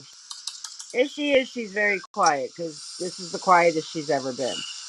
Yes. She's usually not this quiet. But she does have family in from out of town, so I wouldn't Yes, so expect on her those to computers stay. that are mounted in our patrol vehicles, we can see details of the call for service or other calls for service. In this case, I was looking at the information for the Paul incident isn't as innocent. to determine. Okay, so there was just a comment. It says, not Buster, not Paul. Buster is no innocent. He let Paul use his ID to buy alcohol, which caused him to kill his friend in a boating accident. Accident! He was drunk. He's a teenager. Teenagers do that stupid shit. But yes, he did get in trouble for the boating accident. He didn't get really too much because, this happened. But they just got a $10 million settlement for it. Grant you, it didn't bring their daughter back, but they got money. They got what they wanted. Dispatched what units arrived and when they arrived, due to Deputy Pruitt trying to establish the crime scene log. You use the term call for service, which is a police term, but that essentially means responding to any emergency or any type of call. Any citizen that would call our dispatch center to request law enforcement assistance or fire rescue assistance, it's called, we refer to as a call for service.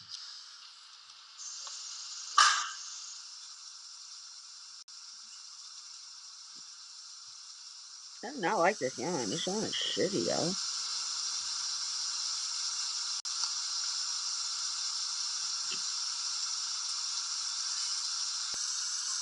It keeps knotting up on me.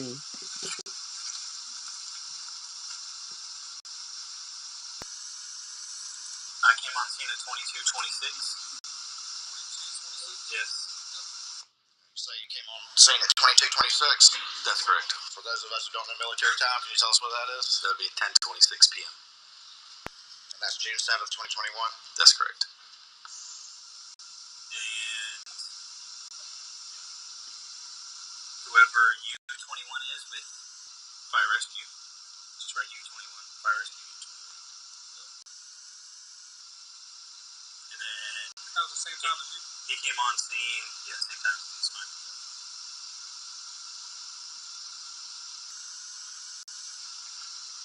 Medic 18 at 22:27.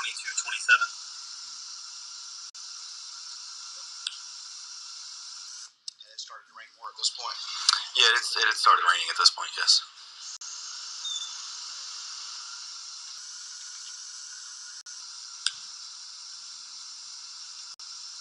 758 on scene 22:30. Same time as you.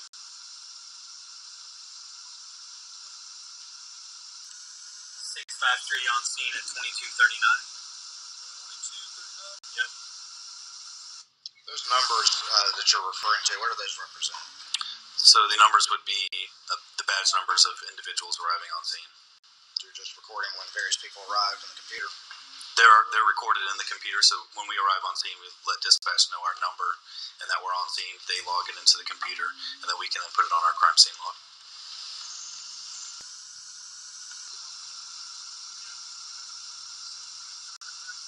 That's all I have as far as times on this goes.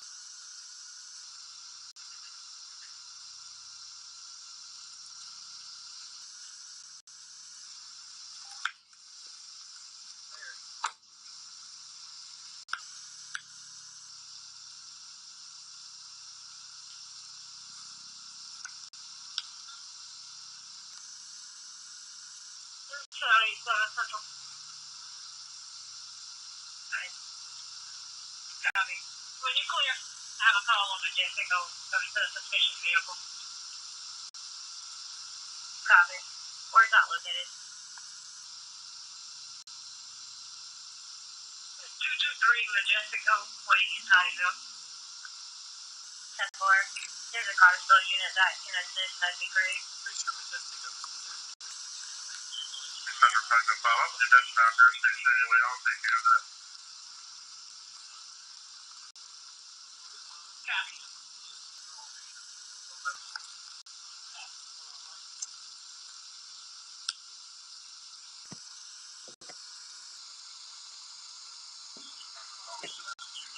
Majestico.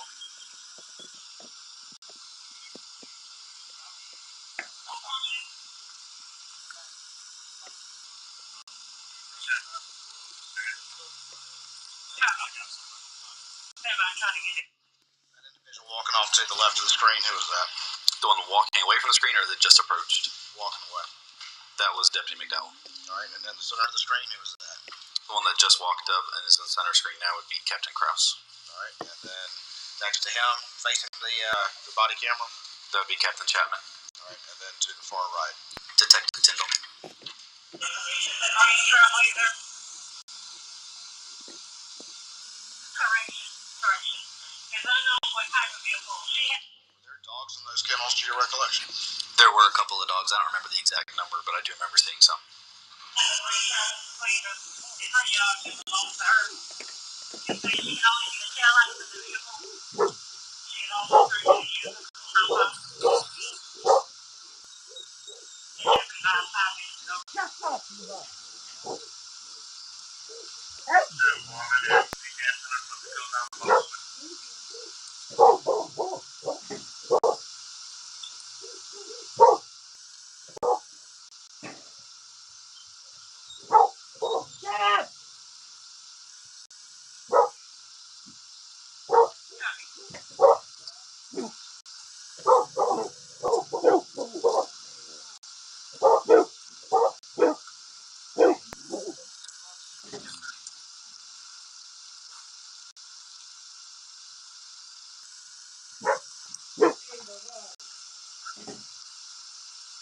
We're going to discuss it later. Okay. So I'll make sure I don't miss something. That discussion right there, does that have anything to do with the crime scene or anything like that? No, it was not related at all.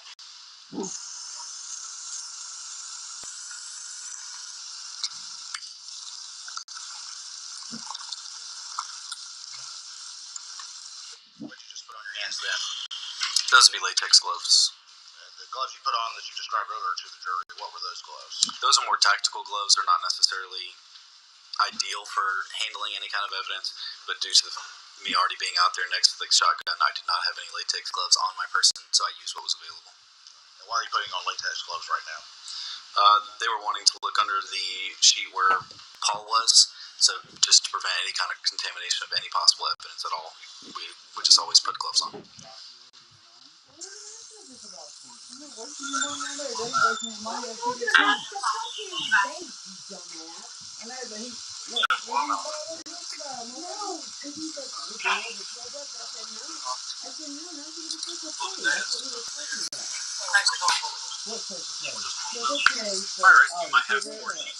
He just buys them wherever he's posted. He don't be at this time of week. He'll be out of the first time you're in a conversation, you have nothing to do. No, I'm talking about the cigarette.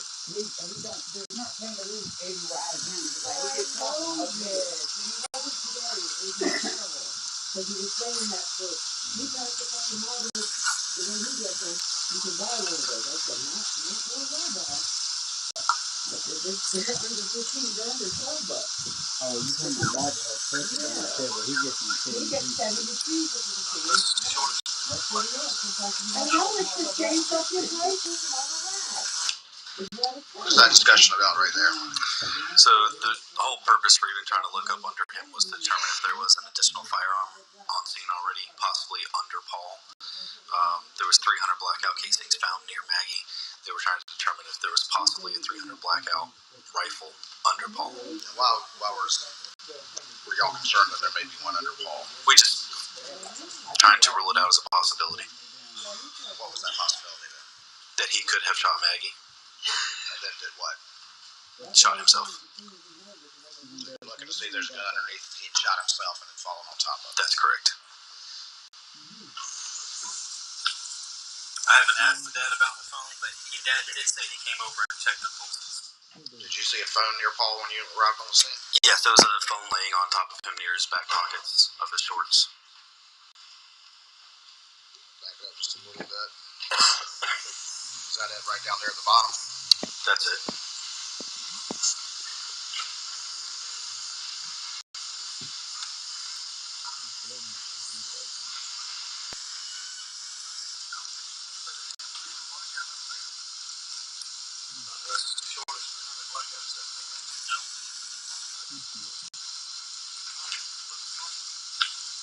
I haven't asked the dad about the phone, but dad did say he came over and checked the pulses. Beyond that, I don't know what else to do.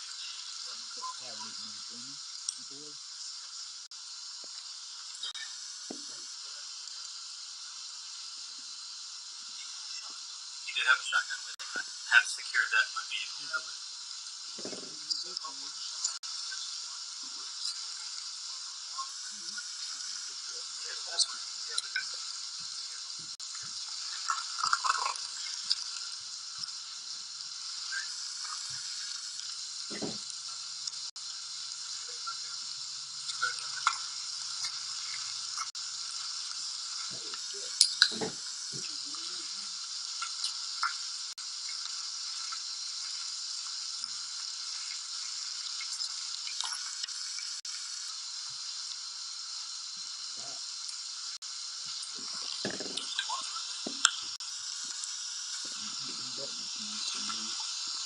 Yep.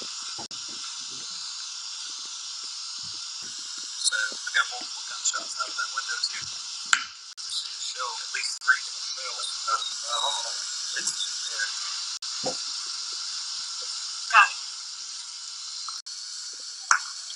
We're talking in chat. They're talking about a dog killing a chicken. What does that appear to be? I have no idea. Wasn't paying attention. There's some dog crates over there. On top of one of the dog crates is actually a dead chicken. Say that again, I'm sorry. A dead chicken. On the far left-hand side of the screen. Did you, with permission, could you step down to the screen point that you're talking about to the jury?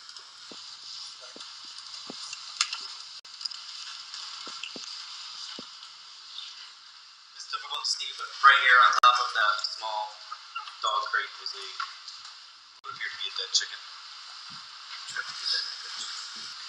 Do it again, please. This area right here.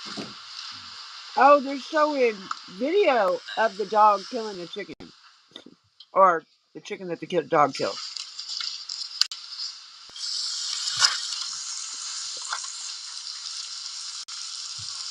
Yes.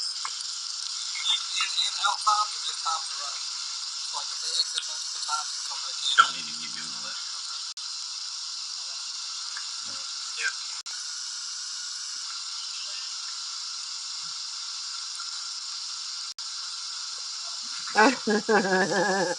Somebody said, I hope they stopped at KFC on the way to interrogation. Is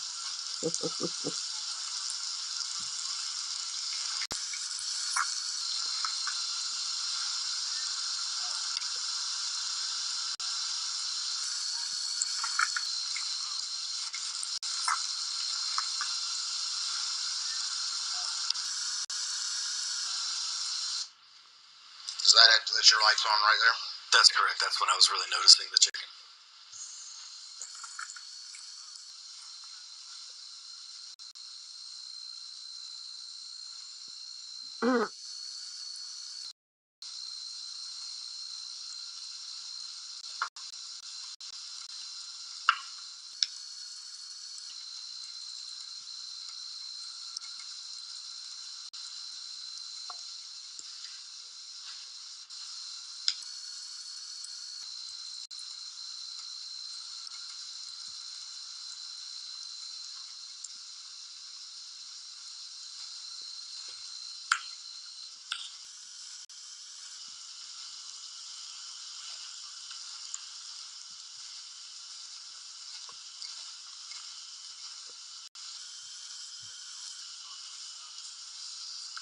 Just so you know, I've got at least 5 holes in the window in the back of that shed where rounds are exiting out the back that way.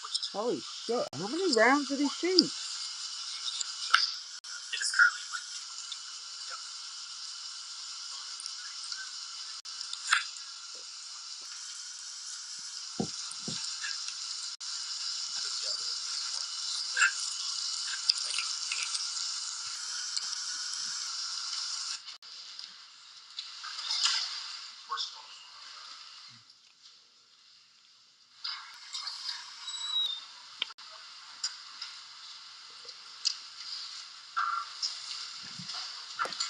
Gentlemen, stand for a moment.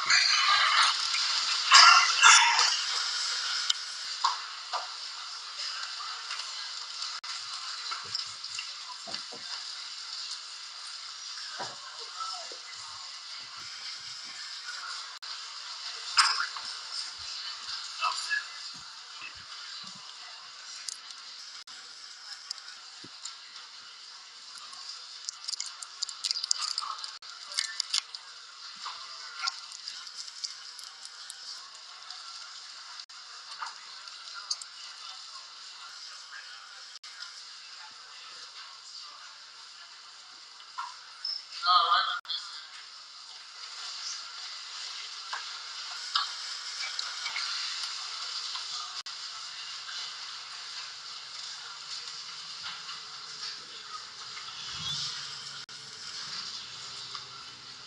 May proceed.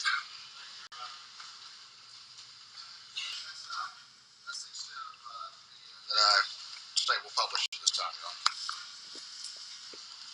Ask a few other questions if I could. Deputy Sergeant Green,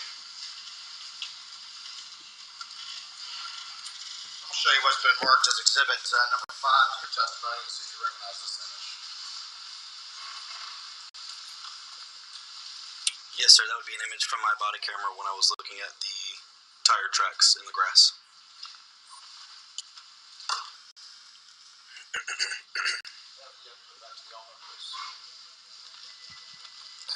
Your Honor, this time I would move to admit State's Exhibit 5, I believe, without objection. Any objection to state exhibit number 5? Submitted without objection. Exhibit that has been admitted.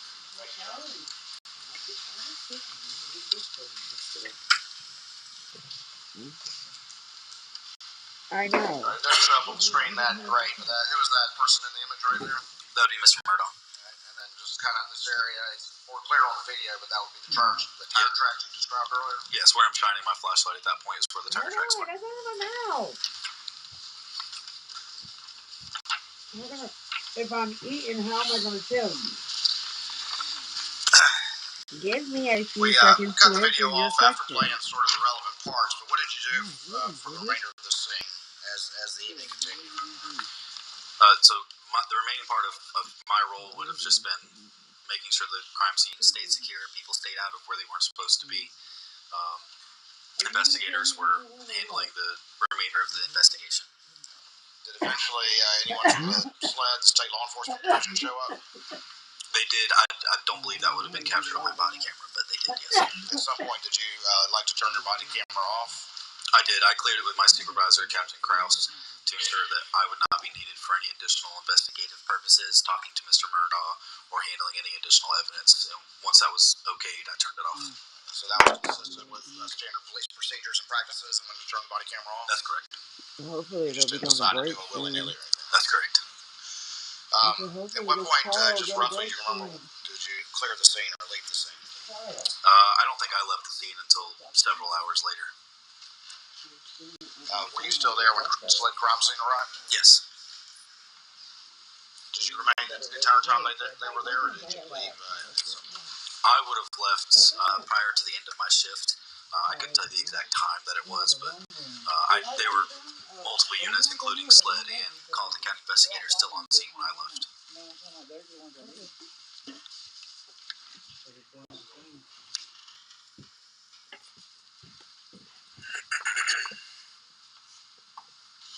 That's all the questions I have for this list, Your Honor. I don't know what's his name. Please, that's the one we're talking about. Chris hasn't even contacted me since I got the You gonna send me the keys, or what you gonna do? Well, you gotta go over there and get the keys. No, this is Mom. No, I'm talking about Chris. I don't know what she wasn't talking. She didn't say Chris. She said Chris. I mean, Krista. She said Chris. No, he thought you were talking about Krista. That's what I thought you were talking about, Krista. Yeah, I just heard. She said she was gonna make the key, but we never heard anything. That's why I was wondering. I don't know. If I told you that you could get $500 on this card and it will be directly to your mail. Quit asking with him so I can go out. Seems like he wants to stay in, though. Then fine, put her in the cage and put him in there for a little bit so I can walk her. All right, I'm guessing they're on break, y'all, because I'm looking at a clock again. No, I said I'm waiting on Cleve. The one that goes out of town doesn't work. It doesn't work. Always work in town. So I haven't heard from him. Dan said he hasn't heard from him, but Dan said he just called him just before you did, and said he was going to be back in town probably tomorrow. I'll have to wait to see what I hear from him. Oh, what am I doing? Why am I putting this on you? Well, I ain't got shit either. I mean, I have no money for cigarettes. I have no money for nothing. I said I was withdrawing yesterday. I can't say it too loud because I'm on I'm online, so I couldn't say it because I was standing right there in front of the window with my phone. So I was trying to whisper it, but you weren't listening to me. No, everybody, come on. Come on. I wasn't going to talk to anybody or do anything. Because it would have just been bitchy and you got mad and I didn't want to deal with that. Because I was sick. Mom, no car to get to work. No, not to drive, not to work. He can't get all his tools there. Yeah, his mom is not going to let her tear up that car with his tools. No, I had. We're waiting on the part to come in. It will be here today. He can't get money if he don't go to work, right? But he's going to get the car. He's just waiting on this fucking piece so he can put the AR arm back on.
All right, I'm going to pause the video so if they come back while I'm walking my dogs, we don't miss anything.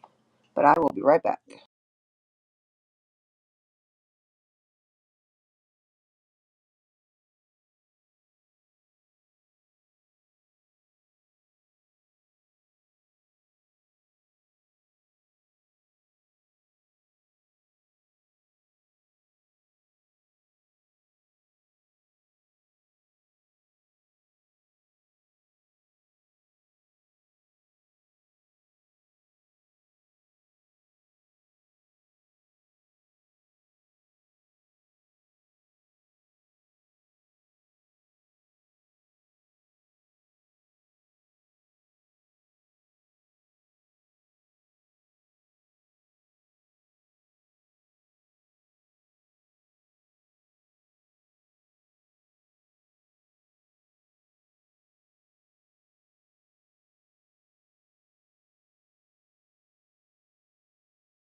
Okay, well, the break is still on, and I'm back Yeah, in. usually it's a 20 minutes or so. We want maybe 7, 8 minutes. No, this is probably going to be like a 10-minute break. She usually have a 15-minute recess. She usually 15 No, minutes. this judge is different. This She's judge is really, really different. He'll go till 8, 9 o'clock at night. Oh, well. That's what I'm saying. He's different. They just don't want to get drug out. Holy shit, my neck hurts.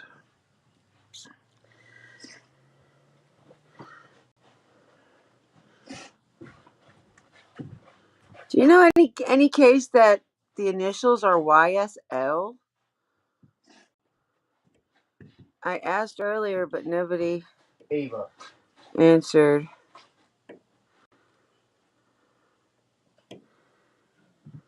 I wonder because I wonder if the person that's controlling the Court TV live, if that's Chanley Painter, because she's there. Mom, let me give you a call back. There's a number popping up, and I think that might be for Dan. All right, love you. It's a 980 number.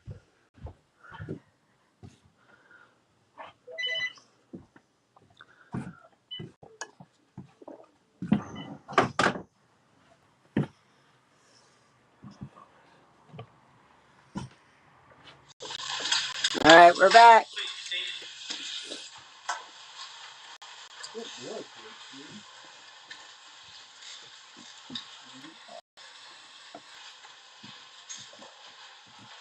Yesterday he was in there too, and he kept fucking knocking the kitty litter out.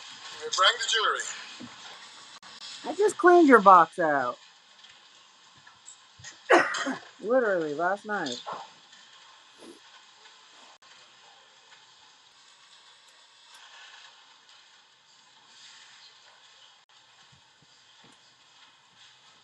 Oh, it's hot.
You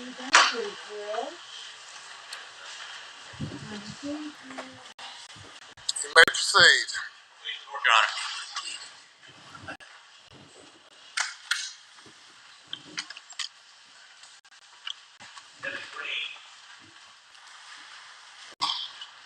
For my own edification, I'm curious. I called over several weeks, left you voicemails, and you call me back and talk to me. Have I not? I haven't received any voicemails. You don't check your voicemail? Did you call my cell phone? No, I called your office. Okay. I don't have your cell phone. Okay. It's possible they sent you to the wrong one.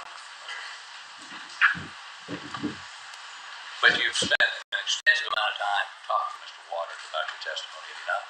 I've spoken with him a few times, yes. How many times? 3 or 4, maybe at least.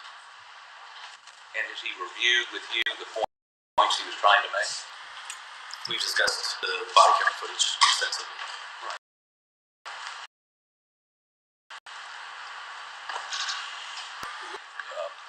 Piece video. I apologize, Your Honor. The TV situation requires me to have time to work from there. Let me get that list. So, as he's preparing this, you indicated you were asked by Mr. Waters, said there was water on the ground, right? It had been raining, and you saw water. That's correct. And as I understand it, I'm going to look at the video just a minute. That was primarily, at least what we see in your video, on the concrete area around the dog pens, correct? Okay. And let's go to that first.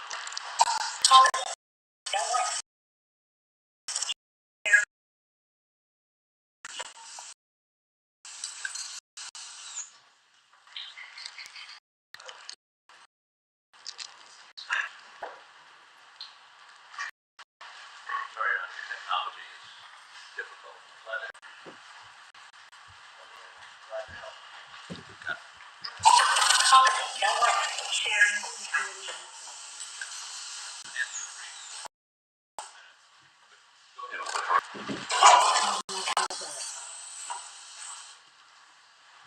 Okay, back up just a little bit, could you? Just back up.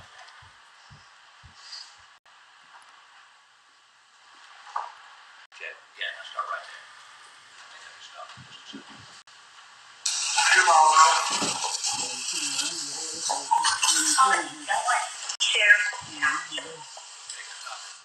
Now, you're walking down in front of the dog pen. Is this the water you're referring to? Yes. 49. And you have dogs? I have one dog. You don't keep them in bed? No, he stays in the house. But if you had hung dogs, and you had this line of, how many pens do you think there were? I honestly couldn't tell you. I mean, there's a lot. 8, 9, 10? Sure. And are you familiar with the concept of washing a pen out after a dog defecates in the pen? I've never personally done it, but I'm sure that's what you would do to clean out a pen. Okay. And in the pen, I mean, there's water inside the pens and outside the pens, correct? That's what it looks like. Because she stretched the cage out as far as she can go.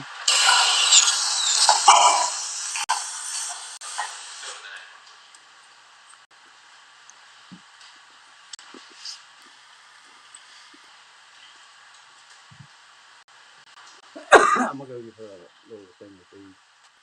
She acts like she's hungry. She's sniffing around again. We gave her 3 cups, I think.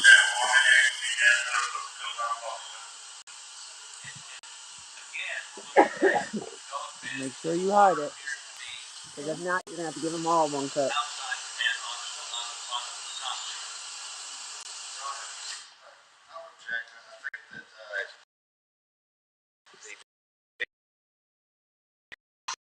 Or a bottle or something. Question for the witness to respond.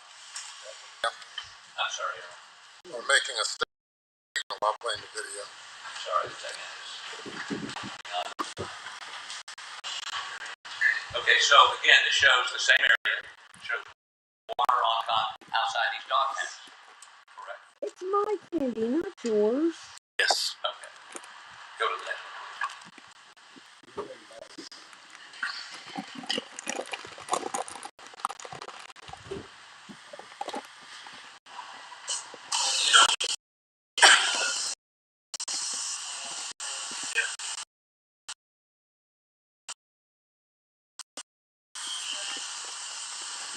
They're all purple. You're supposed to be all purple. So again, this shows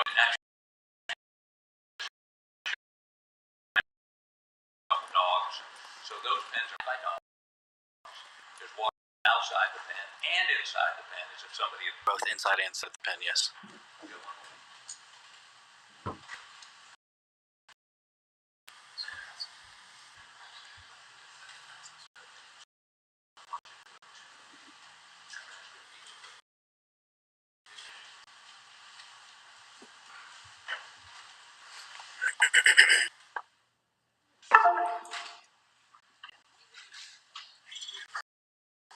Give me some candy. I mean, kid, come here.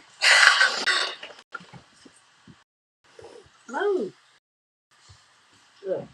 Again, I apologize, Your Honor, the technology is more complicated than. Okay. So let's proceed on. Let's see if I can clarify a couple matters. Let's talk about this shotgun.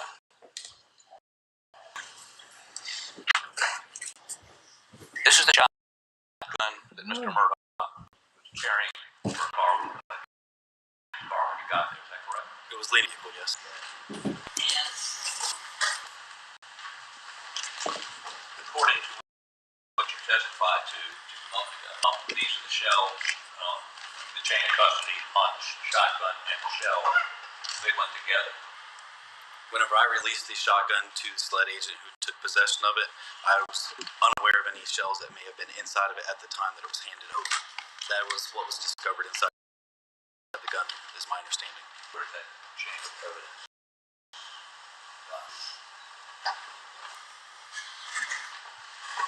Okay, would you publish this to the jury, please?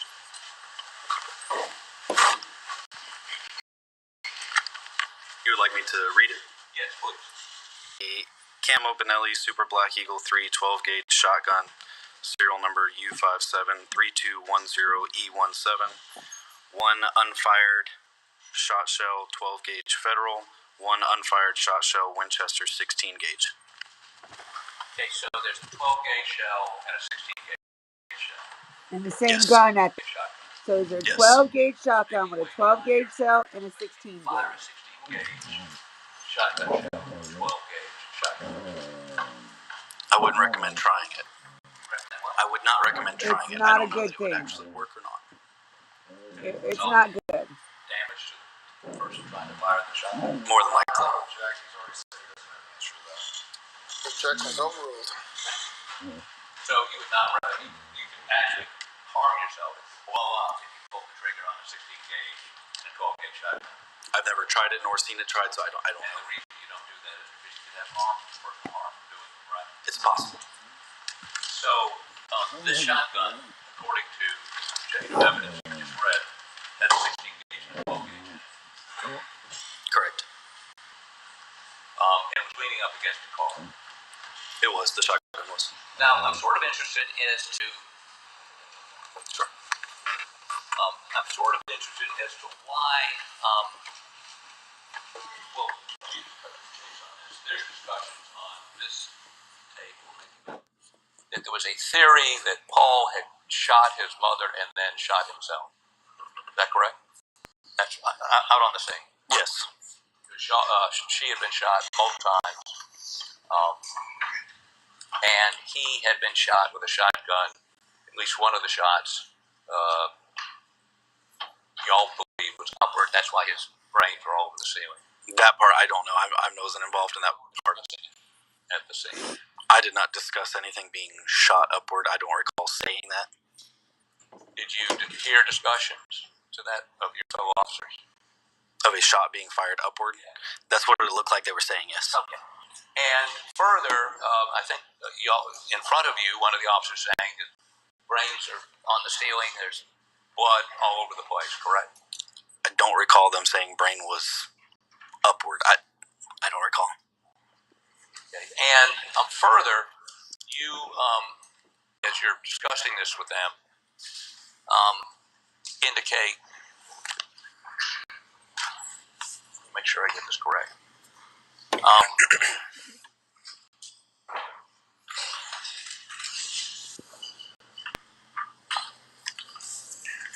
You indicate there are multiple, or someone indicates to you there are multiple blackout rounds around Maggie's body in the vicinity, correct?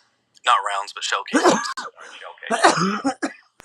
Let me ask you this: when you got there, the fire chief? Sorry, I just was looking at the chat, and the girls in there are talking about the detectives distracting them because he's cute. One of the fire rescue workers, I believe it was Barry McCoy. And when you got there, we hear this unidentified person, and in your gate, it was the fire chief, I believe, that indicated to you, pointed out to you, tire tracks, and you went over and looked at those tire tracks, and there were multiple tire tracks coming and going, correct? I don't know that someone indicated them to me. I believe I saw them. What did you do to preserve those?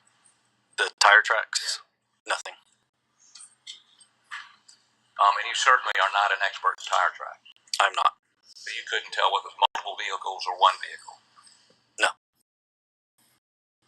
May have been multiple vehicles. Pictures of the tracks. I didn't pictures of the scene. Truck didn't take pictures of the track. No, sir, that's not my job. When arrived, you tell them about the track. No, sir, not my You regret not doing that. job description. So what to even tell them there were multiple tracks? If it had come up, if I had been asked, yes. And in addition to that, since there were multiple vehicles, law enforcement drove over those tracks. That's possible. I wasn't over there the whole time to know what cars were driving in the area. Well, by the time SLED got there, did you strike that? You never took SLED over and pointed out tire tracks. Not to my recollection, I did not. Was there somebody there with your department that should have done that? I have no idea what they do with their job descriptions as far as what they point out to additional investigators. Did somebody from Fire and Rescue point out footprints? Yeah, it's way too big for a 12 gauge. Pointing out some footprints. I don't even know if it would shoot properly or if it would be like a backfire. I did not. But I can ask my husband. He's really gun fluent. I'm not.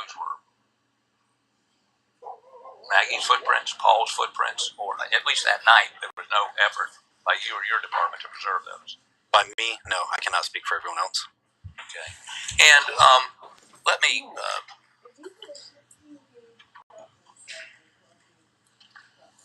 ask you this.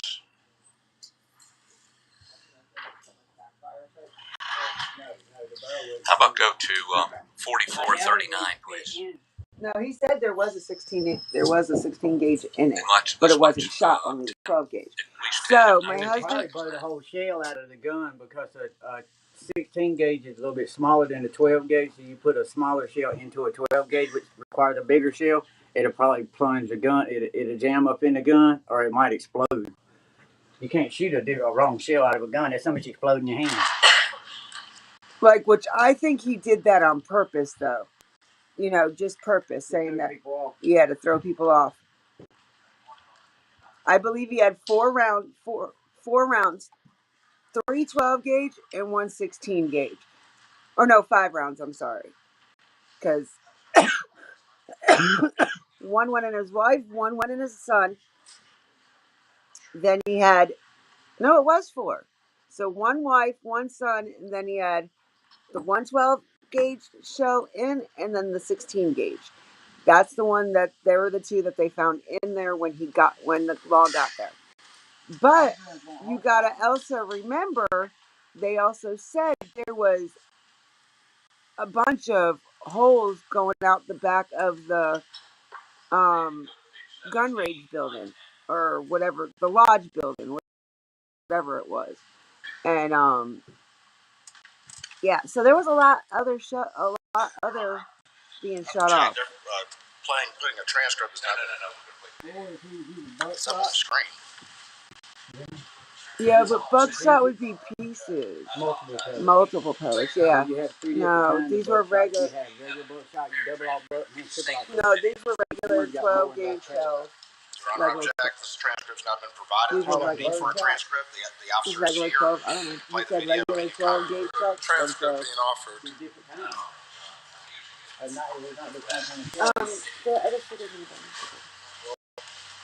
You have questions for the witness, questions for your guy. You're just reading, ready to proceed. I understand. We're waiting for you. All right. I got to hear that again. I didn't hear what the judge said. Are you familiar with the concept of taking a pen out?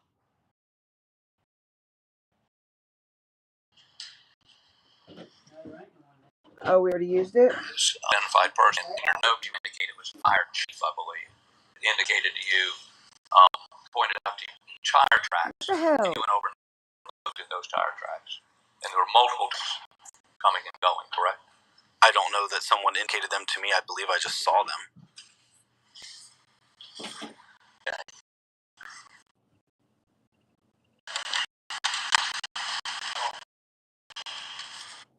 There is a fire rescue individual pointing out some footprints. Okay. Did you take pictures of those? I did not.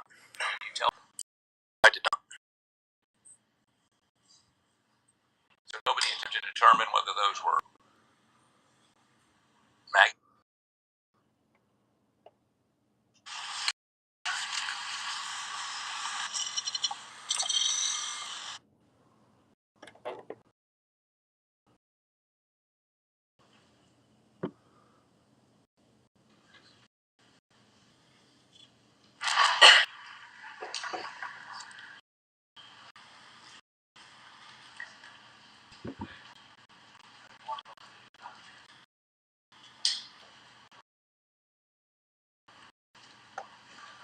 I don't know if the prosecutor, or I really don't.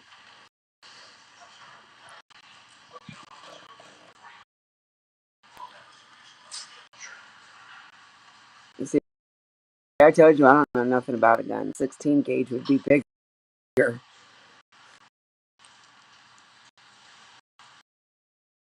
Yo, this galley is like mean mugging everybody on the defense side. So I wonder if she's one of the, because the jurors are sat in the prosecution. Your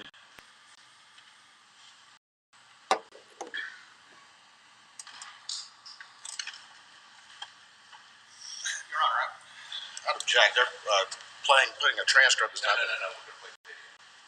It's up on the screen. It's up on the screen. Your Honor, I object. I apologize. Can you take it down, please? We have prepared a transcript. It's synced with the video. Well, I object to that. Your Honor, I object. This transcript's not been provided. There's no need for a transcript. The officer is here. They can play the video and he can comment. The transcript offered.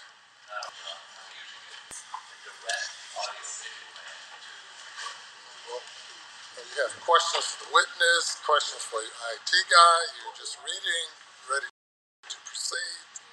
I understand. We're waiting for you.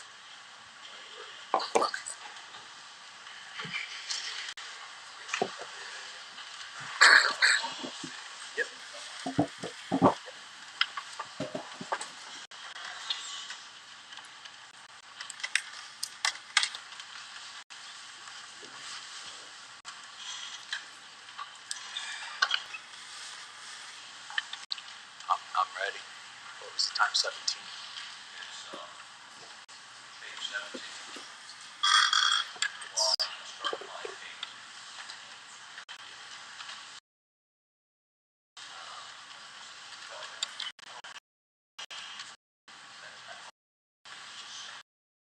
I have no idea what they're doing. The prosecution is saying that he was reading a transcript. Defense is calling it, they said they have no copy of it. Then they said it's right up on the top on the screen. So I mean, what are they objecting to?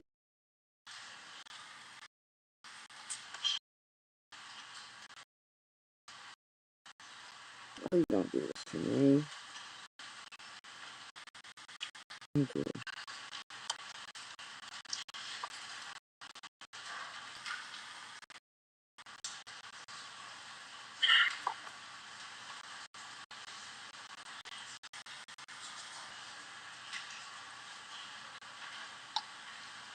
Let me, rather than having to play this, Chase is taking too much time. On this transcript, on this fire rescue person to you, I believe you agreed with me. Set of prints behind the trailer. You were Publishing again. I'm publishing. I'm asking. Did you? I object. I haven't heard a question yet. I'd like to make one. Were you told by fire and rescue there's a set of prints behind the trailer? Yes. Okay. And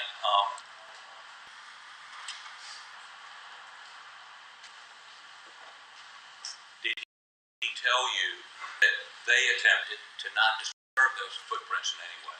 I don't recall. Said. Let me further ask you. You asked Mr. Murdaugh, we heard this on the tape. He talked about the tire tracks coming and going, and he told you those weren't his tire tracks, correct? He did say that they were not. Okay. And further,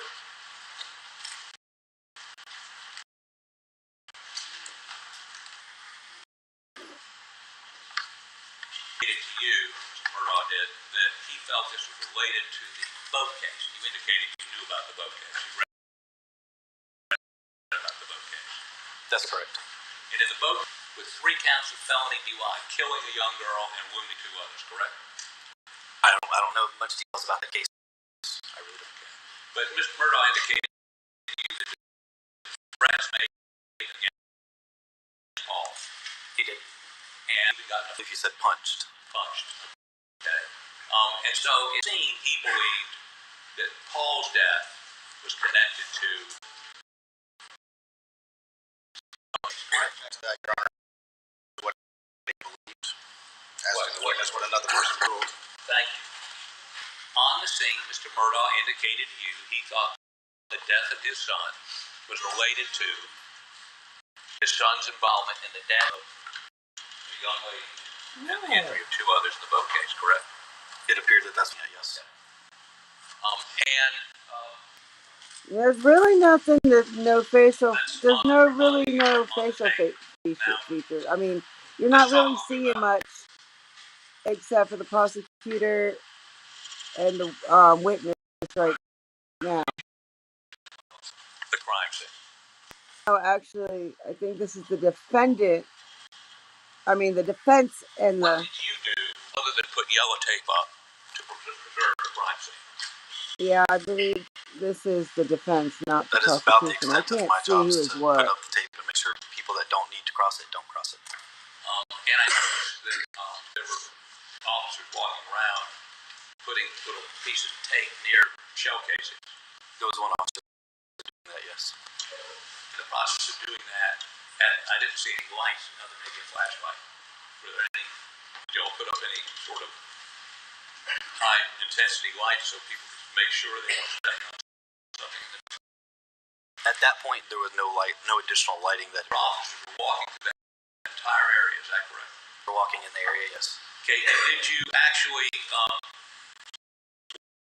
I mean, the feed room.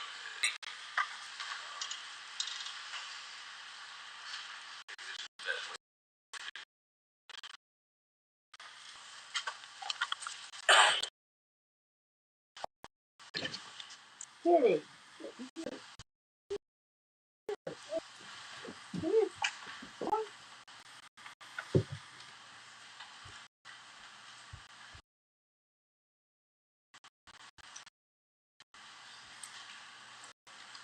Murdaugh is just looking at around and looking at his lawyers like, I'm already tired of this and bored. Let me go. I'd like to use the Telling you, helmet. girl in the back, she's sitting like 2 rows back behind him, but sitting on the end staring at him. She's like shooting daggers at him. I wonder if she's related to Maggie. Like maybe her niece something.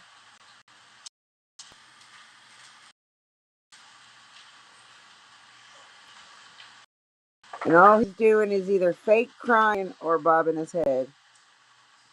It looks like he might be chewing on some gum.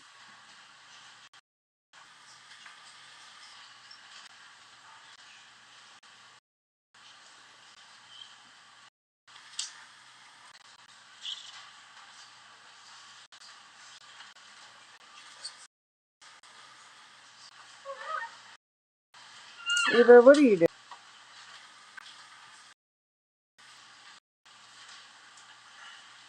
Photographs. I'm going to use the Elmo in just a moment to this witness. The Elmo, y'all. They're using their video system's called Elmo. I wouldn't know their graphic.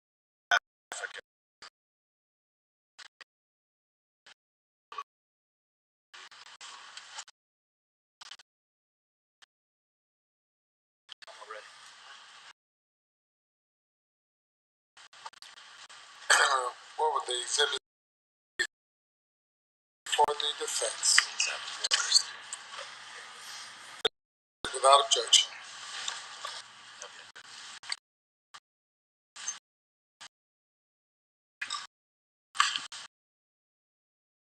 So,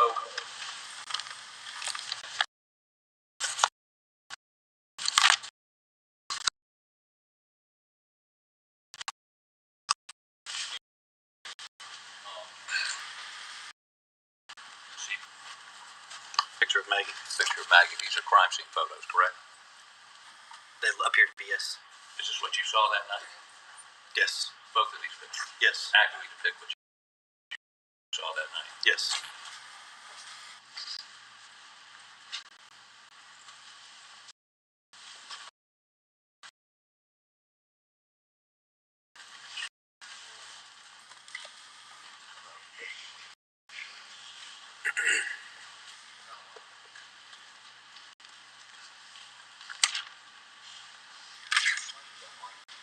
Like I said, really, you don't see anybody's face. They have the camera on Murdaugh right now, and I mean, you can see the face of the goalie, especially the girl in the pink. Ain't even paying attention. They're reading stuff. They're not case, honestly. I think I'm paying more attention to the case than these people are at the point in time.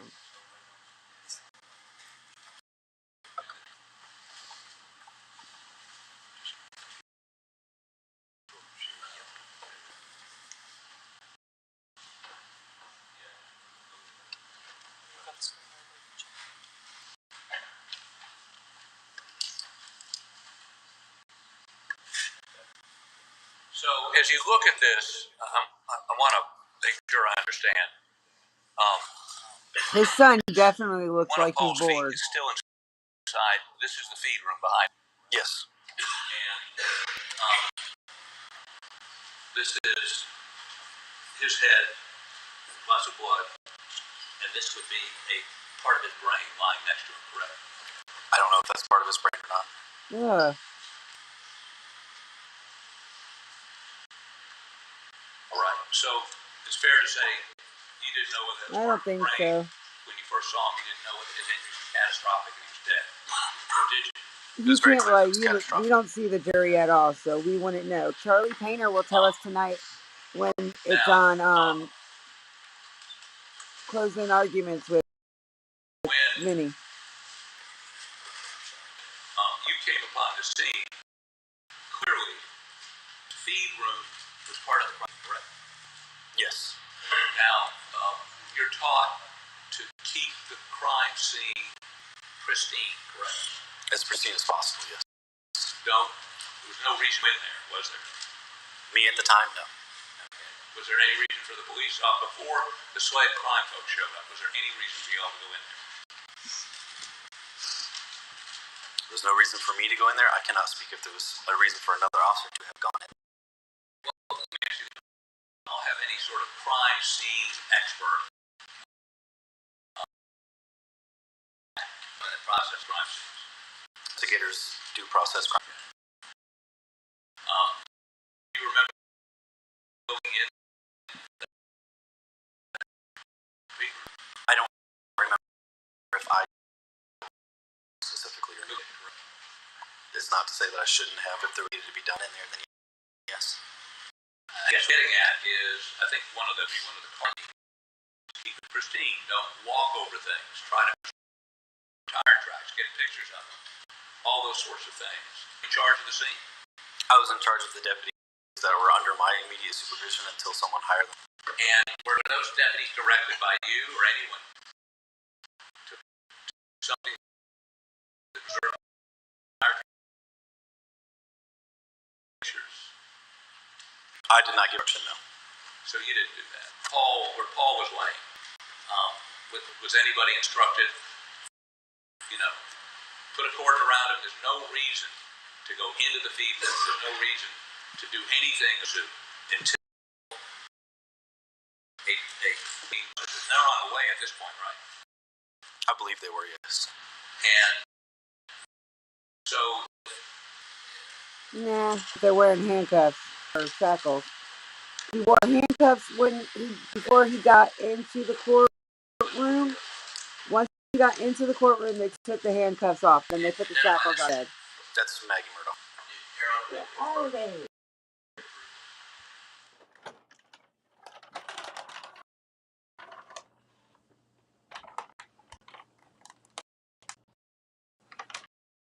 Got muted for some.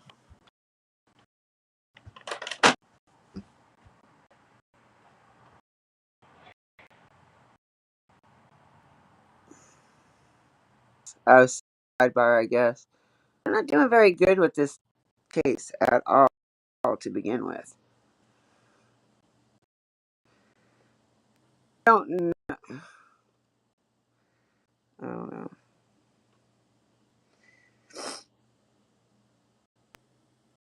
They do think differently down in South Carolina, that's for sure.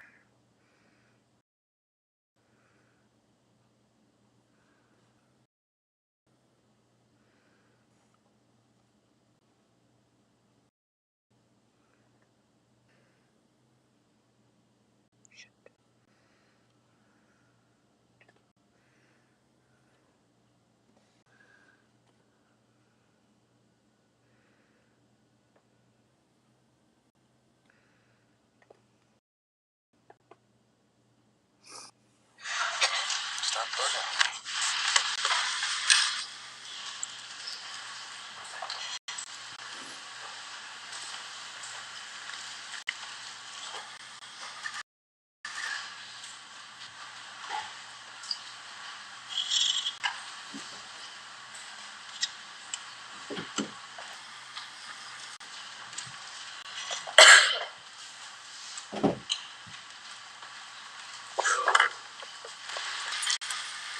Sir.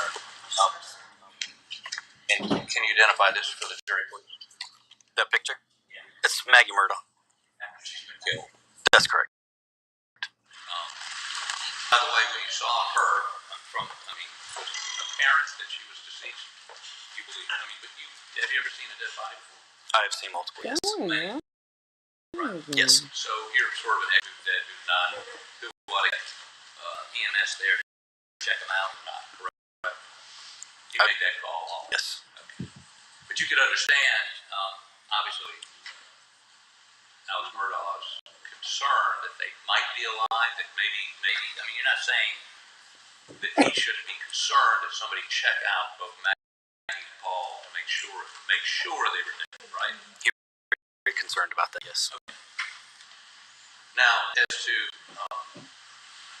Maggie Murdaugh, we see these numbers. Did y'all do these numbers, or were they done after y'all were there? I don't know when those numbers were done. They were not placed by myself. Or your team? I can't say that for sure, certain. We see that in the video that they're putting down yellow tape. They're not putting these down, correct? That's correct. Now, you also, according to the video we saw, a number of your officers are walking around marking where cartridges are, right? They were. Did they pick any of them up? No, not to my knowledge. Well, later on, we were talking to you and others on the video saying these rounds came from a blackout. They're blackout rounds. Blackout. 300 blackout, yes, sir. Right. Get down on their hands and knees and look, or did they? You would have to ask them. I don't know what they did. Know that they were 300 block rounds. You are showing you are not very credible for being Walking around her without a light on, perhaps stepping on evidence, correct? Who are those officers? Deputy McDowell and Deputy Pruitt were both in that area. Were they doing that pursuant to your instruction? They were not specifically instructed to do it. They just took the initiative to do it. Okay, it doesn't sound like I want to play.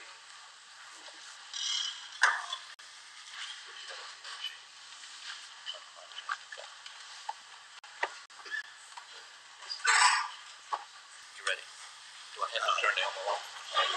Yep.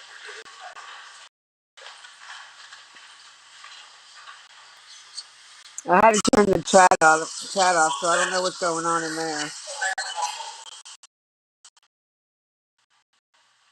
So, this is officer is putting a sheet on Paul's body. Not putting a sheet on. The sheet was already there. Already there. Okay, continue. First, they might have some more heat to it.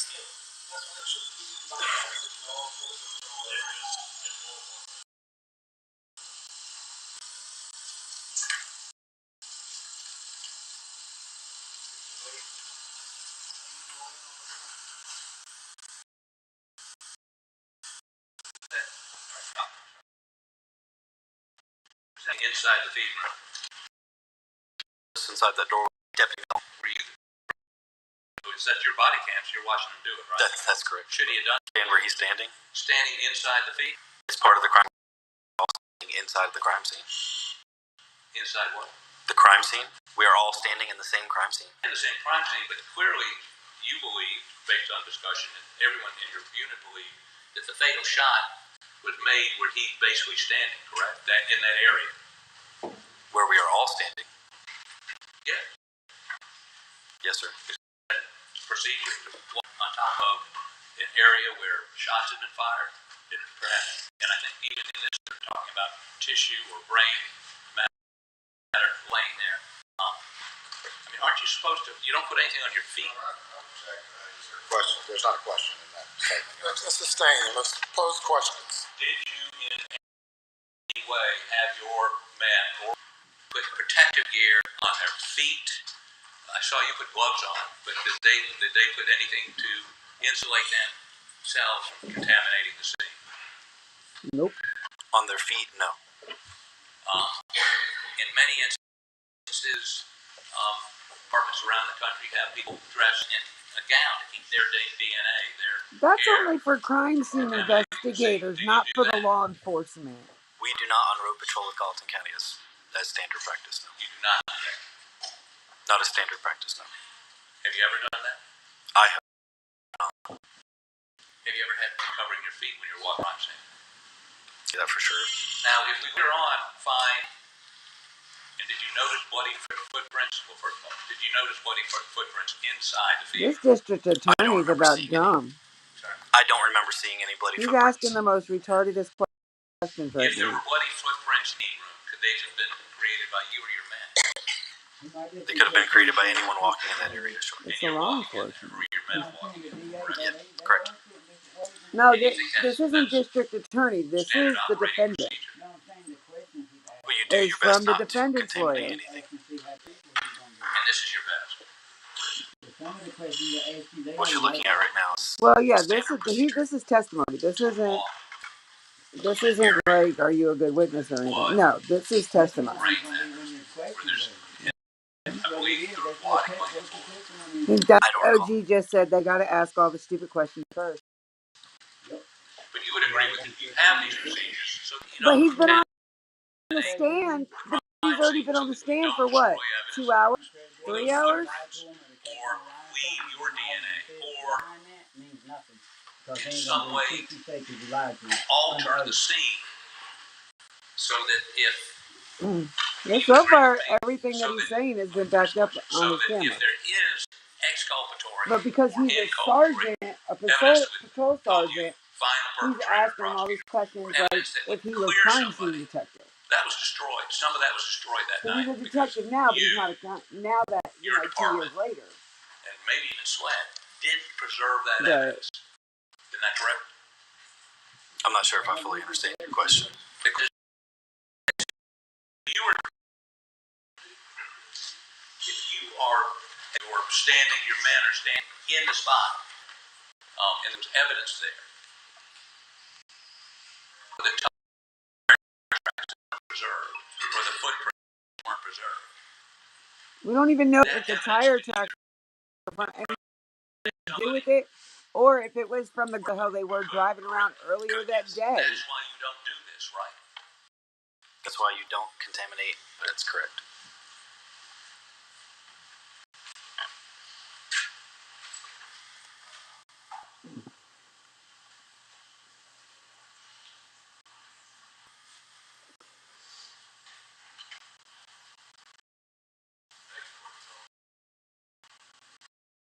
I mean, they're asking him the questions when he lead on case until some. You can't tell me Hire wasn't at that crime scene within like 30 minutes of him getting there.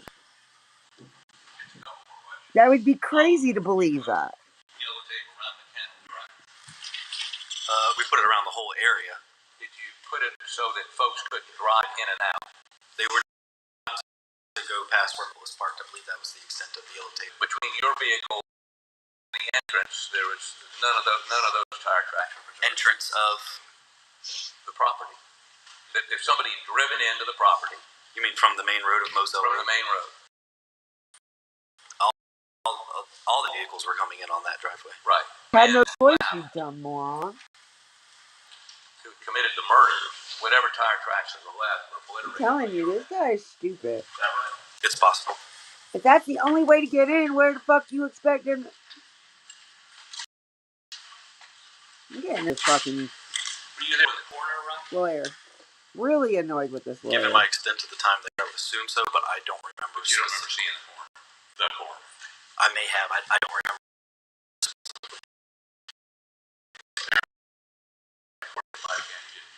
Not on my body camera, but it was turned off. I don't know. Why did you turn it off? Why was the body camera turned off? Yes. Once my specific job of doing any primary investigation after my arrival is completed, and I'm not going to be doing anything further to investigate, it's no longer needed.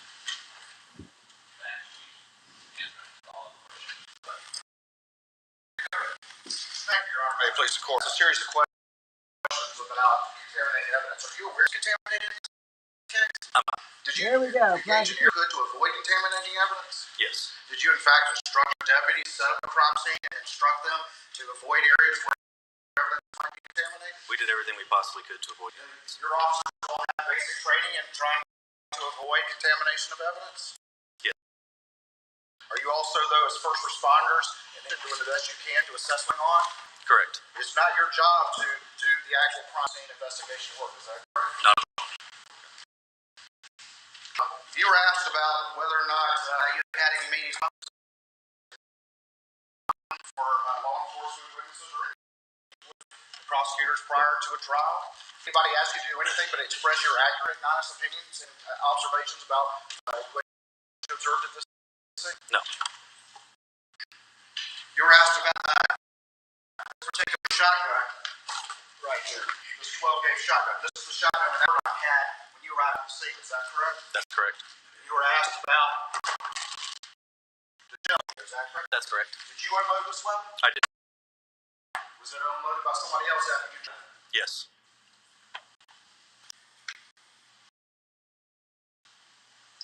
You were asked to look at the 300 casings or cases that were at the scene, right?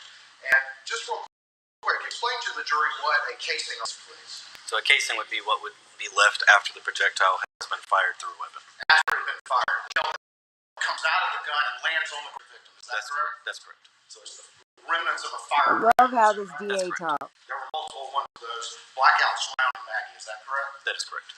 Straight to the point. A lot about the tire tracks, and you just happen to notice those over the defendant's vehicle. And we had a still image, exhibit number 5, is it right here, which is the still image, is that right? Yes. All right, and the still image doesn't reflect. Video shows it much better. All right. It's like tracks in the dirt, or were these just impressions in the grass, in the dewy grass? They appear to be impressions of grass. They weren't like tracks in the dirt, correct? No.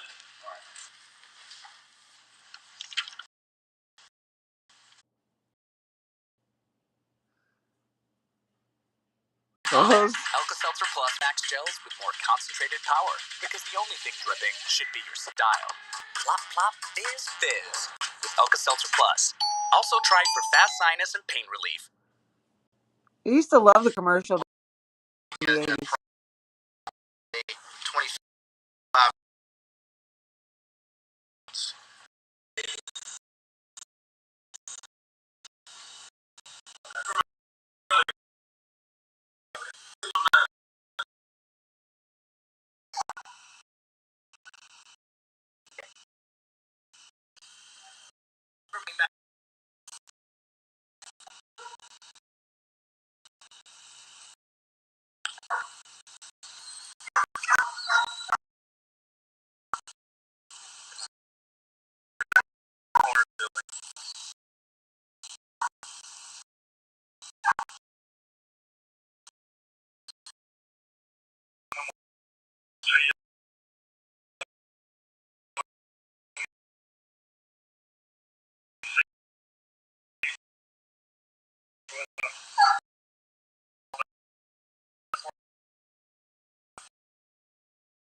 going in and out? No.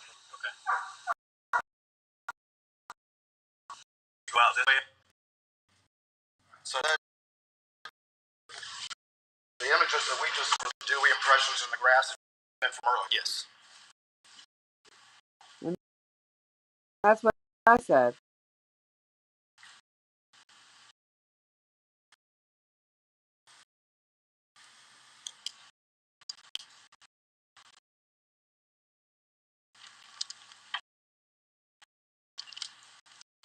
Because they were out driving around.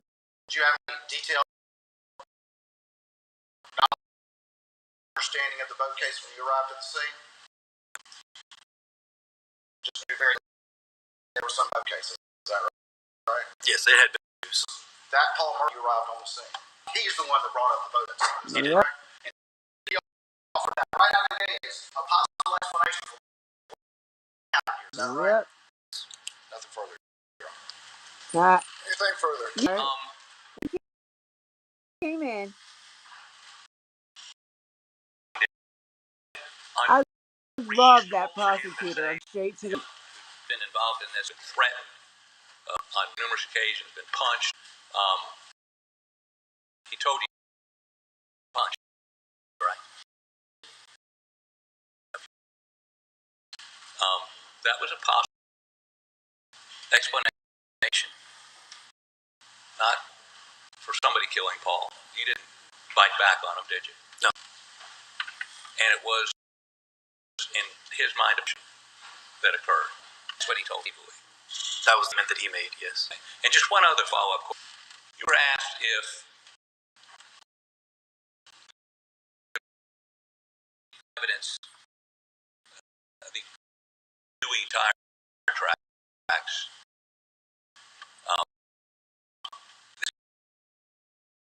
10 o'clock at night, was there dew already? It was pretty humid out there.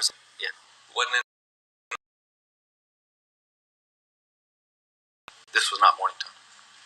And are you telling me no one can let a suburban do that? I'm not going to pretend to know it in that kind of stuff.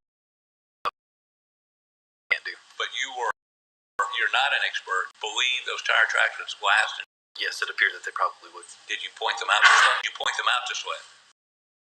I did not.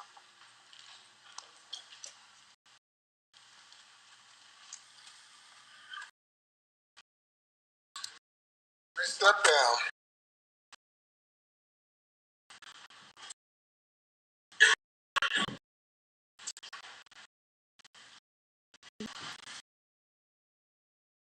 Thank you, Your Honor. Target them?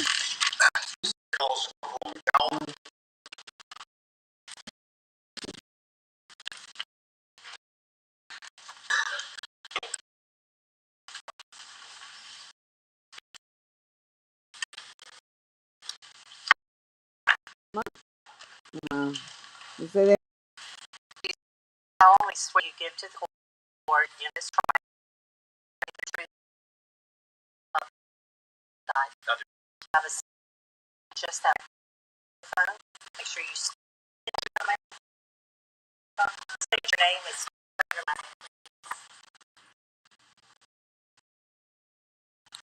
My name is Chad McDowell, spelled W-E-L-L.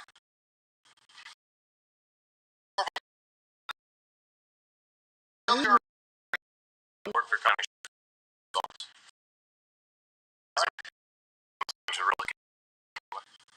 You just give us where you grew up. Technical college. Once I reached age, I came home. I call it sheriff's. Left years. Anything. I've been assigned to road patrol. All right. And what you started working for a college sheriff's department or began your law enforcement? You say canine. Explain to the jury what that is. There's assigned to me. We respond to certain calls or respond to the deputy for narcotics searches for suspects, things of that matter. All right. Canine is a dog, correct? That's correct. All right. What's your dog's name? Eva. Eva? What kind of dog is Eva? He's a Belgian Malinois. Malinois? Yep. Is that kind of like a German Shepherd? No. Kind of short hair, pointy ears. Gotcha. Short hair, pointy ears. What? Is Evo typically with you when you're out on patrol? Yes, sir. Was Evo with you the night of June 7th, 2021? Yes, sir. Were you a corporal then at that time? No, sir. I was a deputy. And who was on the squad that you were on? Sergeant Daniel Green, Corporal Key, myself, and Deputy Pruitt, Cody Pruitt. So who was your immediate? It would have been Nikki. Okay. And then above that is Green. Above that, Lieutenant Nettles, Captain Krause. okay. What shift were you working the night of June 7th, 2021? Yes, sir. I was. And that was in Colleton County? Yes, sir. And what shift were you working that night? Night shift. Did you ultimately respond to a call for service at 4147 Moselle Road? Yes, sir. You actually went there? I did. And did you come to the incident location at the kennels at that property at 4147 Moselle Road? I did. Is that in Colleton County? It is. Were you, when you arrived, what other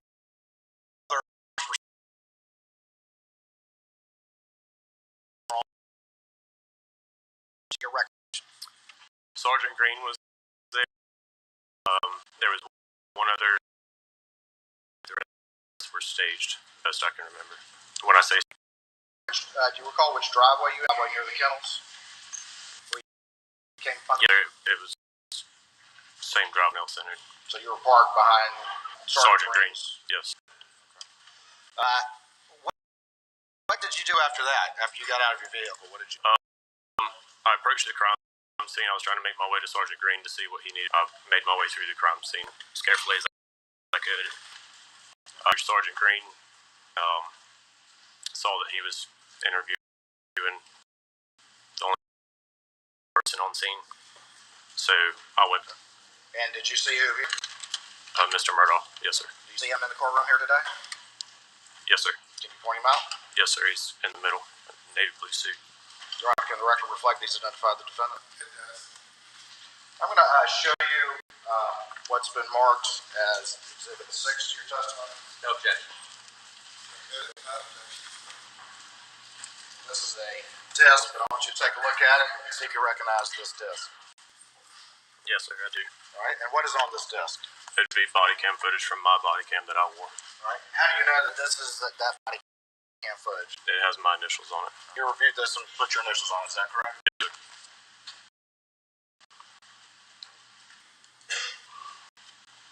All right.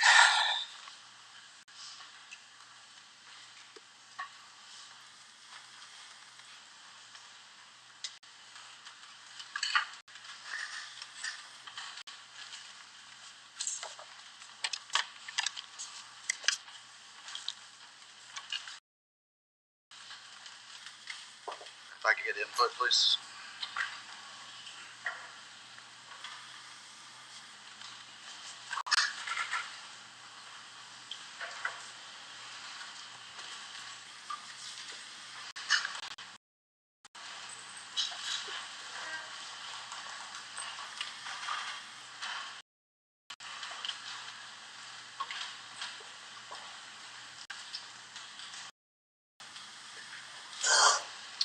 Let me ask you this. When you got this call currently on another call for service, or are you just out on patrol? No, sir. I was just out on patrol.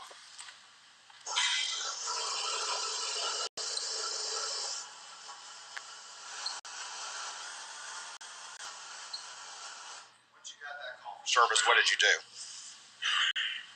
Did you activate your lights? Activated lights and sirens and responded to the incident location. And once you do that, make all haste to get to that incident location as fast, but it also as reasonably safe as you can. Yes, sir. Is that standard operating procedure? Yes, sir.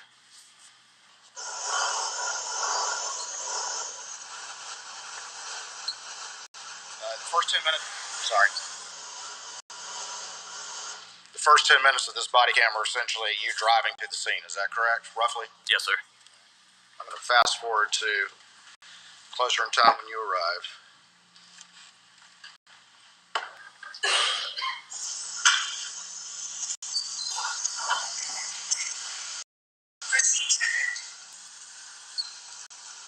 I heard proceed to the road. What was that? I had a GPS activated on my phone. Just like most people use, is that right? Yes, sir. Okay.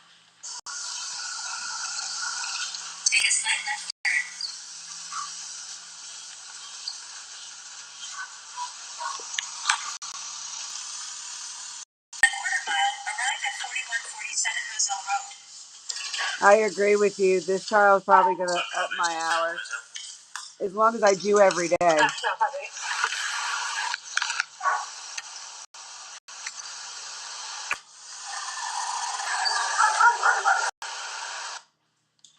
these the kennels that you saw when you arrived at the property? Yes, sir. And to the right is sort of the shed or the hangar, is that correct? That's correct.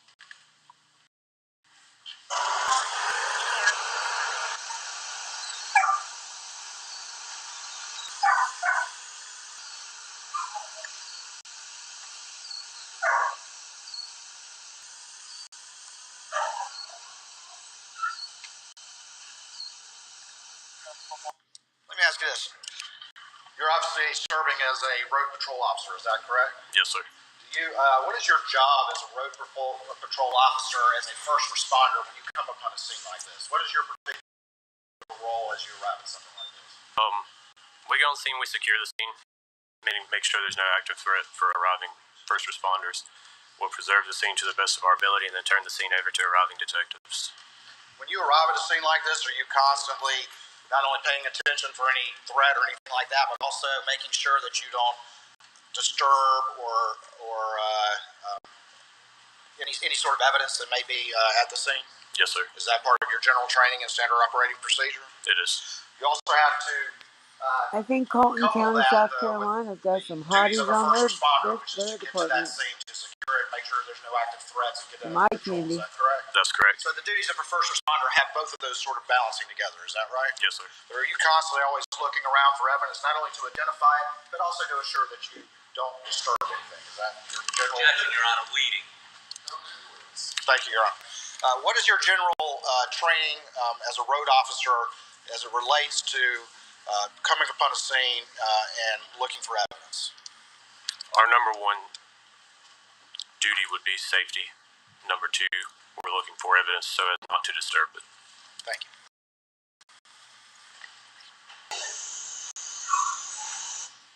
Right there to the right, what is that? To the right of the screen. It'd be Miss Murdaugh's body.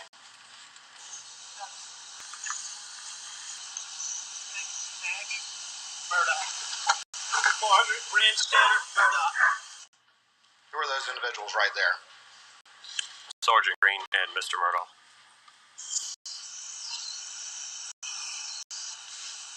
How you doing? What did the defendant say to you right there? He said, "How are you doing?" Did you know him? No, sir. How you doing? That's what he said? Yes, sir. I'm okay. 9/15/68. What's your son's first name? You said Paul? Paul Gary Murdaugh. What's his birthday? 4.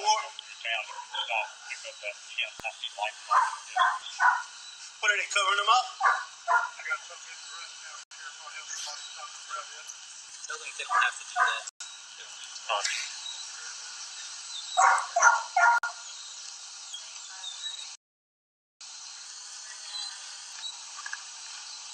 Hey, he's asked that if we don't have to disturb anything, not to. We've got a sled on the way. Yeah. All right, what were you asking fire and rescue to do at that point? Just to try to preserve it the best they could. If they didn't But what were you specifically asking them not to do? cover the bodies if they didn't have to. What was their response, though? I couldn't make it out. I believe he said we're covering them for family responding. I couldn't make it out.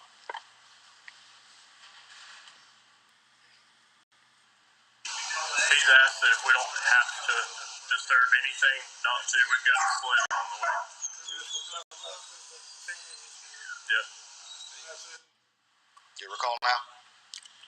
Again, it sounds like he says we're going to cover him up because the family being here. Does the family being here? That's what it sounds like. All right.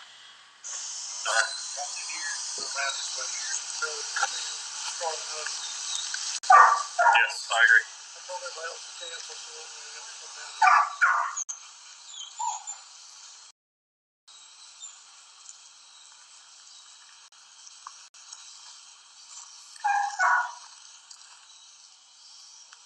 Hey, Cody, I need a piece of that tape whenever you get done.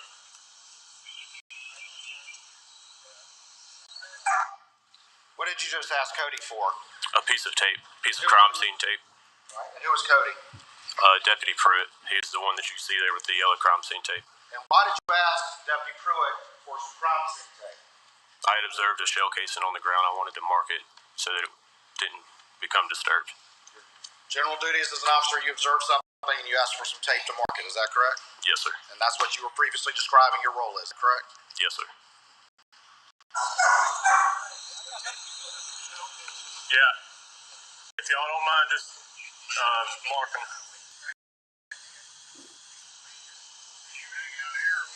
Do what?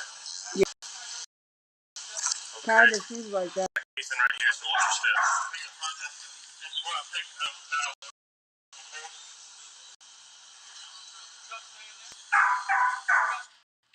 That casing that you saw, did you recognize what kind of ammunition it was? Yes, sir.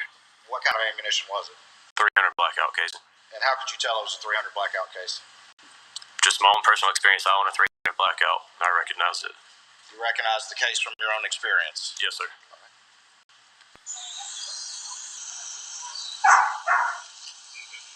Oh, not to stop the trial, but OG, you got six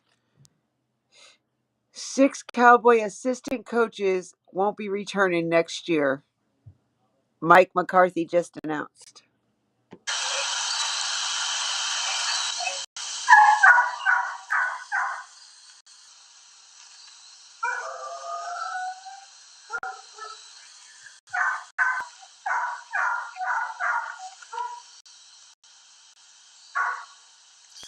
Blackout.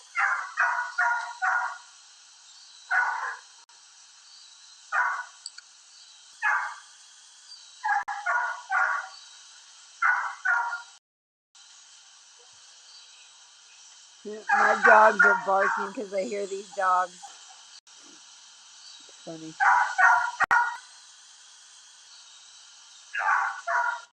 Did you observe any dogs in the kennels? I did. Do you remember how many or where You they hear were? them? I do not remember. More than one dog, though? I don't remember. Sounds like one to me. That's all it sounds like. They said they had several casings by her body, but this one will be a little bit harder later, so I want to mark it real fast.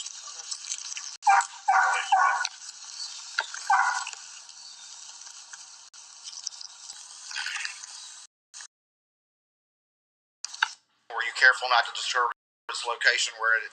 Yeah, place the tape beside it and then place the rock on top so it wouldn't blow away.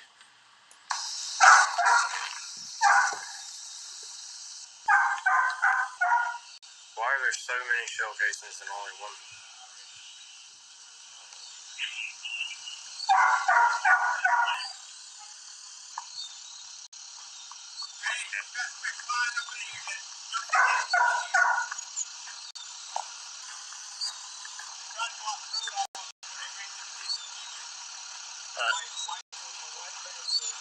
Okay.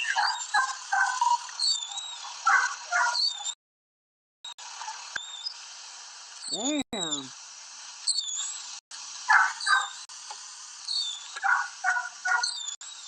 Yeah, you gotta trade them out. Sorry to do that to everybody. They're probably What was just that trading loud them. noise? It's just my windshield wipers. And why was it making that noise? They had removed all the moisture, I guess.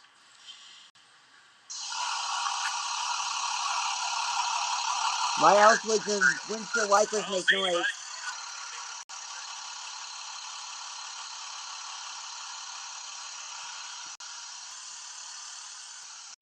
I'm a Jets fan.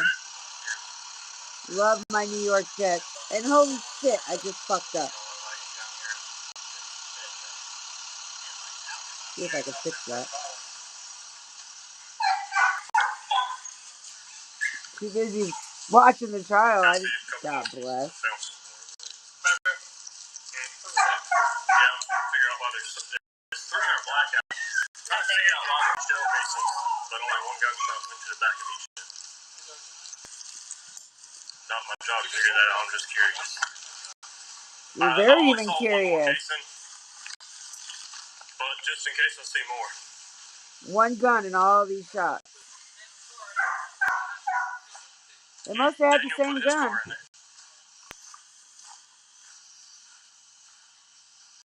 So, yeah, this is, I'll tell you about this in a minute. There's one there. There's blood over here. I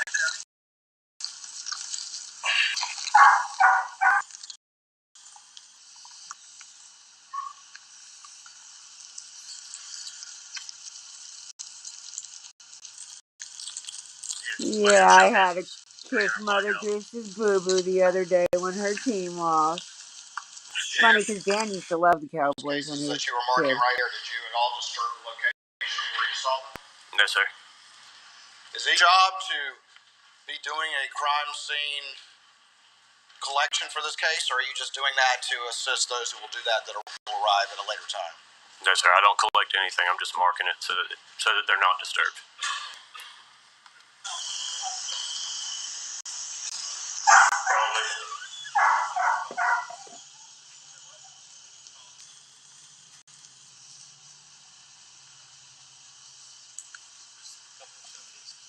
Yeah, those will be easy to find. I was just marking a couple that were in the gravel. It might be harder to see at some point. Y'all familiar with this family? I wasn't until you told me. I'll tell you then later. Yeah, I used to have a Jets pullover, a Mets pullover, and Florida Panthers pullover, and Charlotte Hornets. Hello, Charlie. Charlie, how are you doing, love?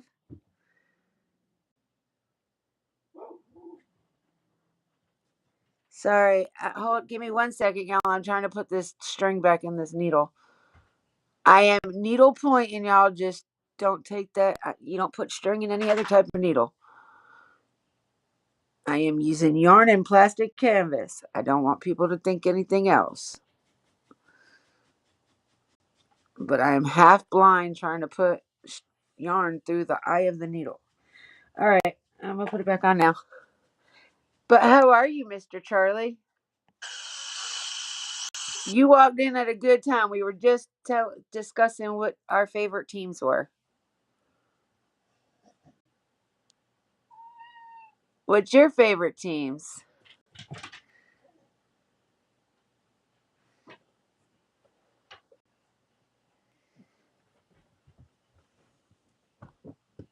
How what, babe?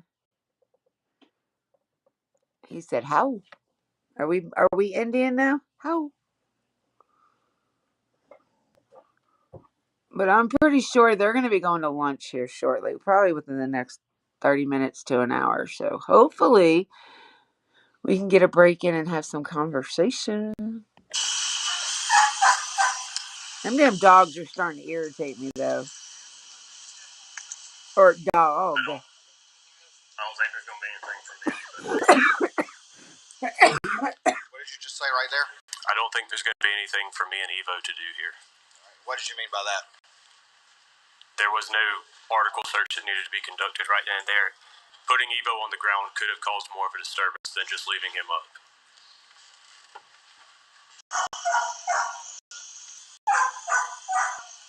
Because that's a... You said for Evo? Yeah, for me and Evo. Watch you for... Hey, watch this stuff.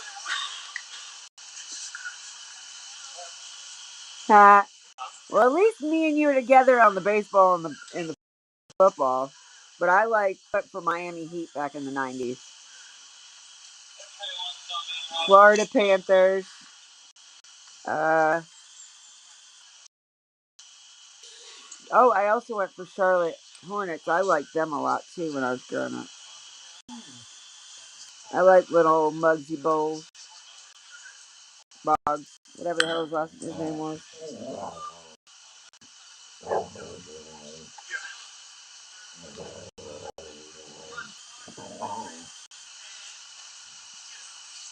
It's going to be retaliation from family.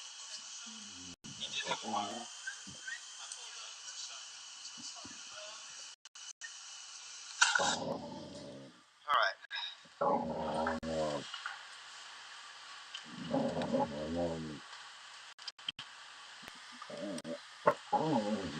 Yeah, I'm a big Mets and Jets girl. I don't even really watch baseball no more because now as I'm older, I'm like, God, it's boring. But I love my football.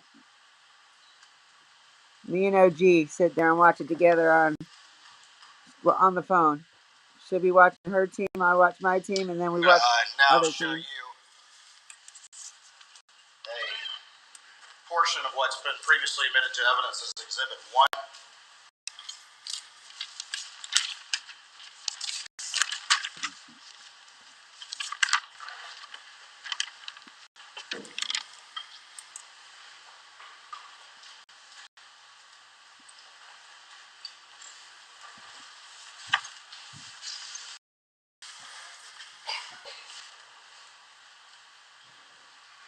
I like Michael Jordan, but he wasn't my favorite at all. Not basketball.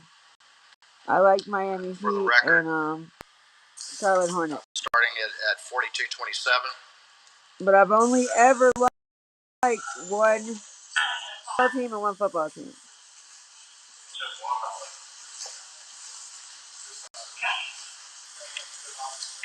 Who's that to the right of the screen right there? That would be me. All right, and what are you about to do? Step inside and assist CID with lifting that sheet. All right, and were you asked to do? Yes, sir. And who asked you to do? Captain Chapman. All right, and where's Captain Chapman in this image? In the middle. And is he a senior officer to you? At that time. Okay. And I noticed before you moved, what did you do? Turn on your light. So that I could plainly see what was underneath me where I was going. Did you disturb any evidence or anything as you started to go into the feed room? No, sir. Be careful to avoid doing that. Yes, sir. Did you kick any shell case or waddings or anything like that when you went into the feed? Yes, sir. Kick it No, right sir. in your Did you step forehead. on any footprints when you went into the feed room? No, sir. If you had seen something like that before you stepped in there, what? I would have stopped and notified the detective.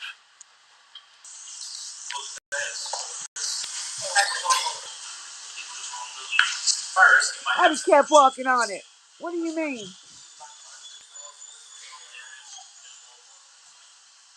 Some stupid questions you ask people.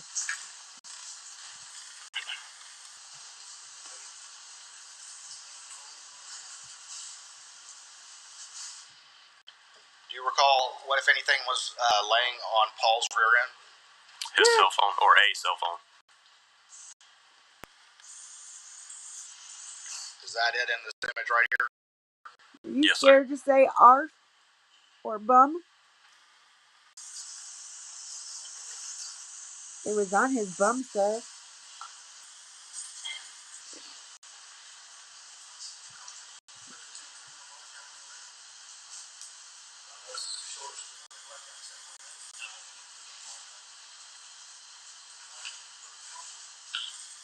I haven't asked Dad about the phone, but Dad did say he came over and checked the pulses.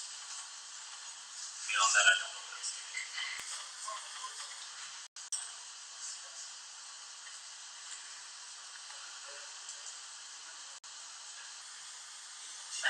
He did have a shotgun with him. I have it secured in my vehicle.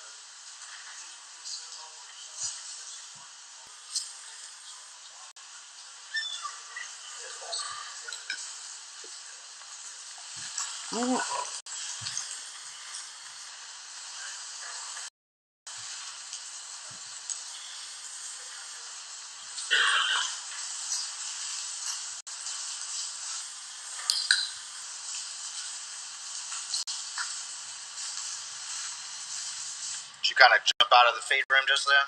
Yes, sir. Did you turn on your light before you did so? I believe so.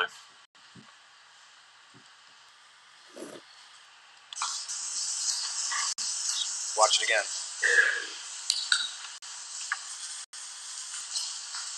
It's a good thing they have video, because you can't expect them to really remember all this Yes, from sir. 2 years Why'd you ago. jump out like that? Try not to disturb the body. It's easier to leap out than to try to step. Did you room out at any point after that to your recollection? Not to my recollection.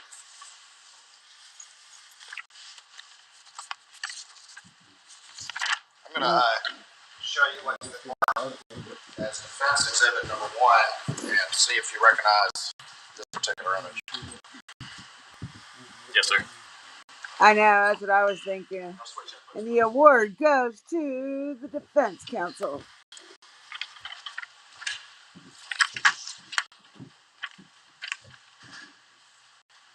I understand he's trying to get his point out, but, you know, at least the prosecutor straight to the point. He don't play no games. He doesn't ask no. Yes, sir.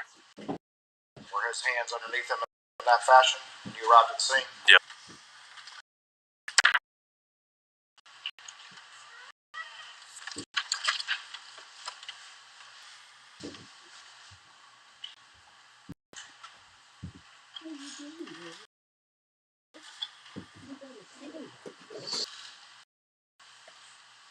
And that. All right. I believe without objection. Ooh, my. Objection. What's been marked as exhibit 7 and see if you recognize that image. Yes, sir. And what is that? It's a still image of video of my body-worn camera. The still image of when the defendant said, "How you doing?" and walked up. Yes, sir.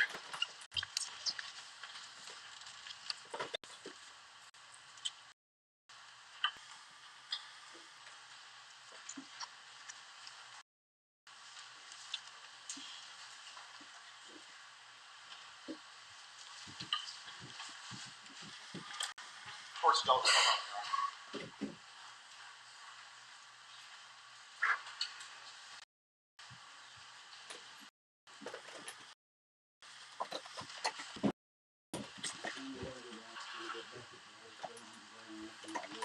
Alright. Hopefully it'll be on lunch by then. Hopefully it'll be on lunch by then.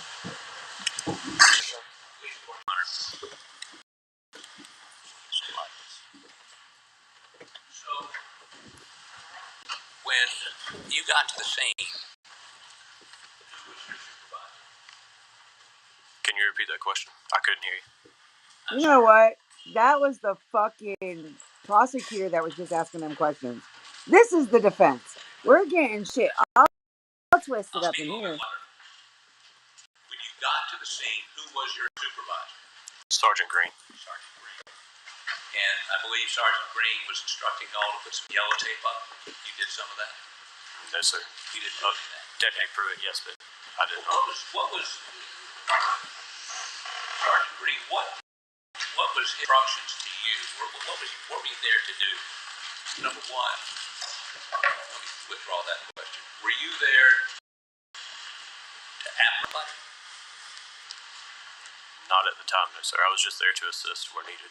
Assist doing what? Whatever was needed of me. Did he just say that?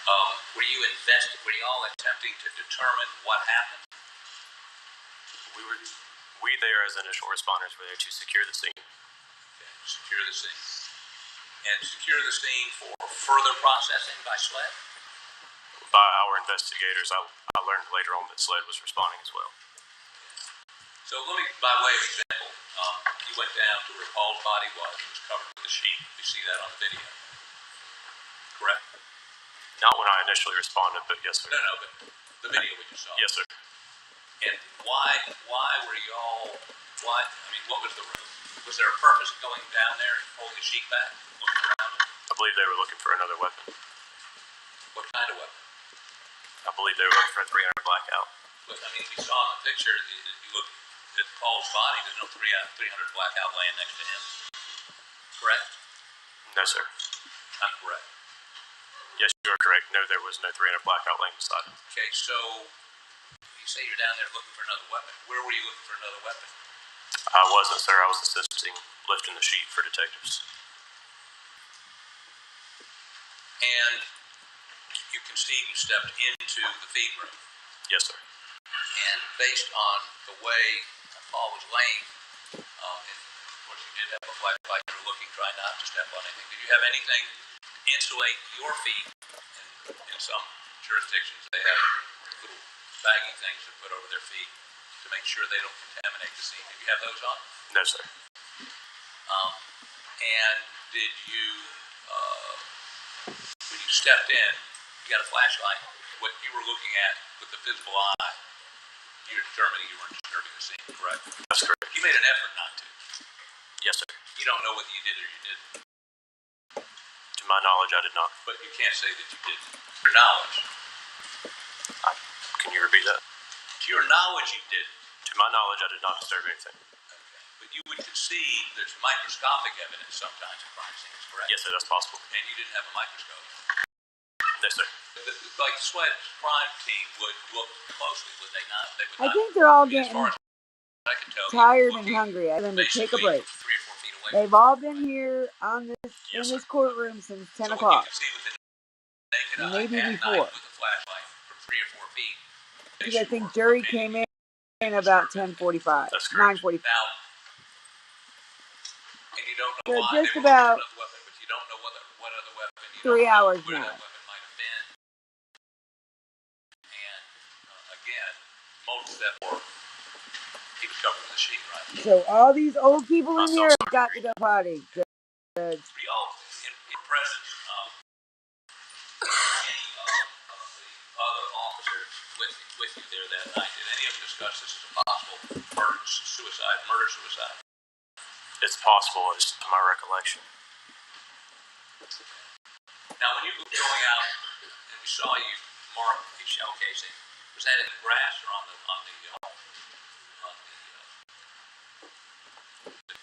dirt road? I believe the first one was... The ground, I'm sorry. Yes, sir. Okay, but you found others, right? Yes, sir.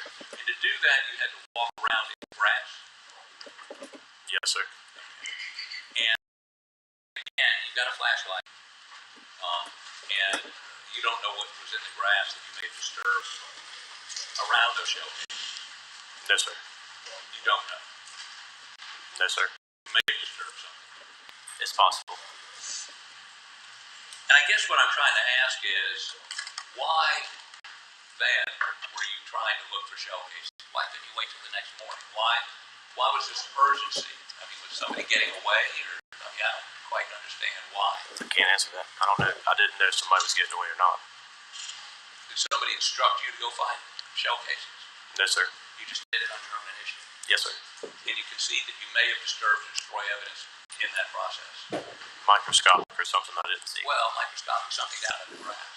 I mean, you're walking on grass, right? Not You would feel it. surface like in the shed, in the feed room, but it's grass at night, correct? Yes, sir. And I guess what I'm trying to wonder is what y'all were doing. Were you trying to solve a crime? Were you trying to just index everything was there? And when did you find out Sled was coming? So we're trying to mark everything there. As you can tell, there were multiple units going back and forth, fire rescue as well as the sheriff's office. We try to mark it so that it brings awareness to them and it doesn't become disturbed. I'm sorry, I can't understand. I can't hear you. There were multiple units on scene, Right. sheriff's office as well as fire rescue. Right. The reason that I saw urgency to mark those shell casings is so that it brings awareness to those of us that were walking around and they don't become disturbed. Well, that brings up the question: should you have been walking around? What if you got 2 dead people? Whoever the perpetrator was, at that point, y'all hadn't identified, had you? No, sir. Okay, so the perpetrator may be in the woods across the street, as far as you know, at that point, right? So you're not trying to solve a crime; you're processing a scene. Processing anything.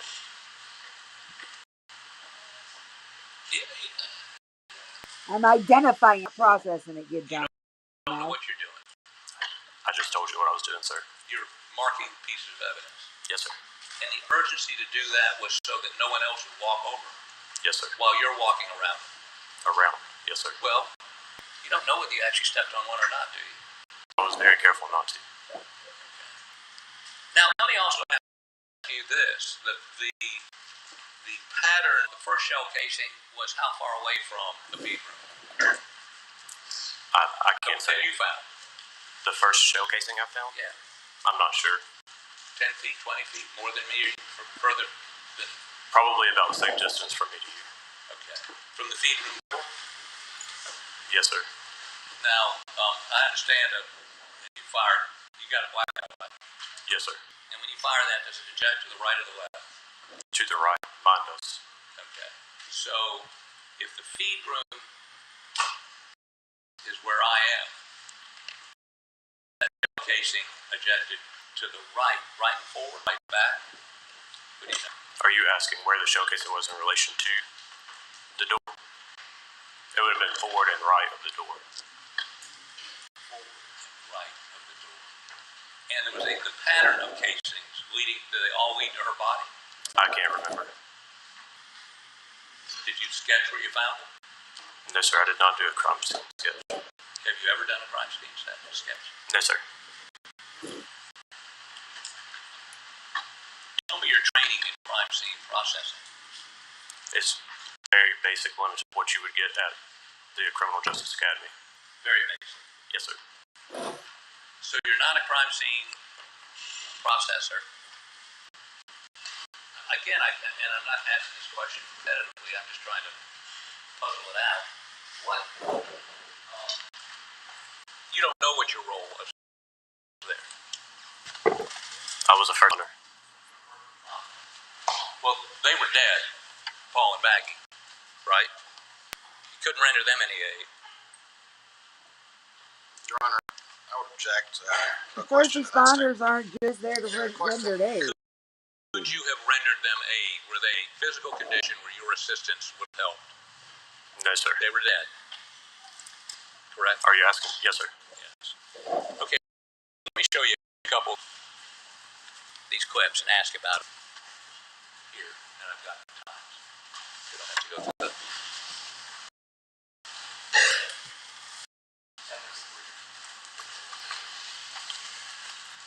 Okay, would you go to 1040? How does that read?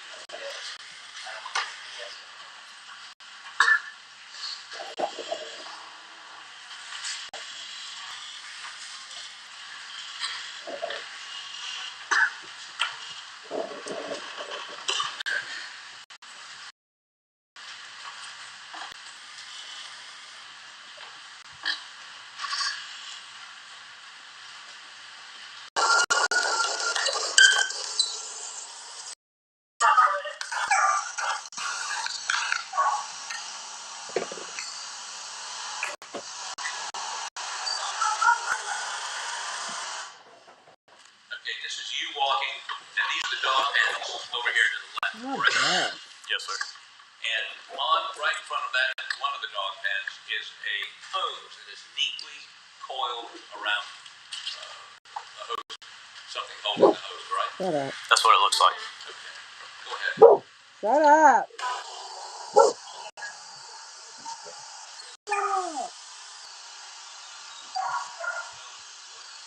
How about go to 11:12?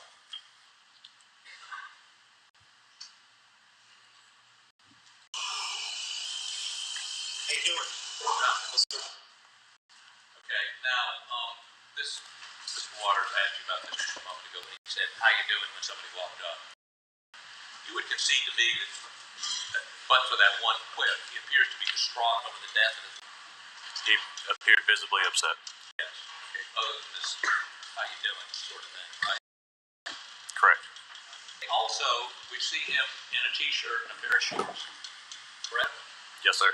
I've looked at your report. I looked at everybody that encountered him that night. No report indicates any blood of visceral on him. You would agree? I didn't observe any. What? I did not observe any. Okay. It's a white shirt. Yes, sir. If you noted blood on him, you would put that in your notes or report to somebody, right? Yes, sir.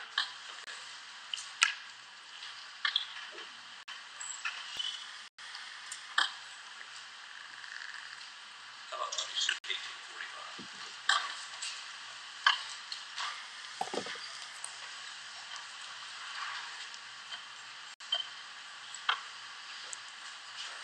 Hold on a second.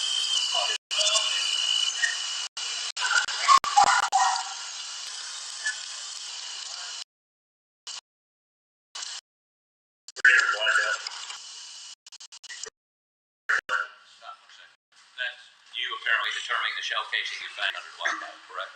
The one that I marked, yes, sir. The one that was in the ground. Yep. That's all. Just a couple final questions. Since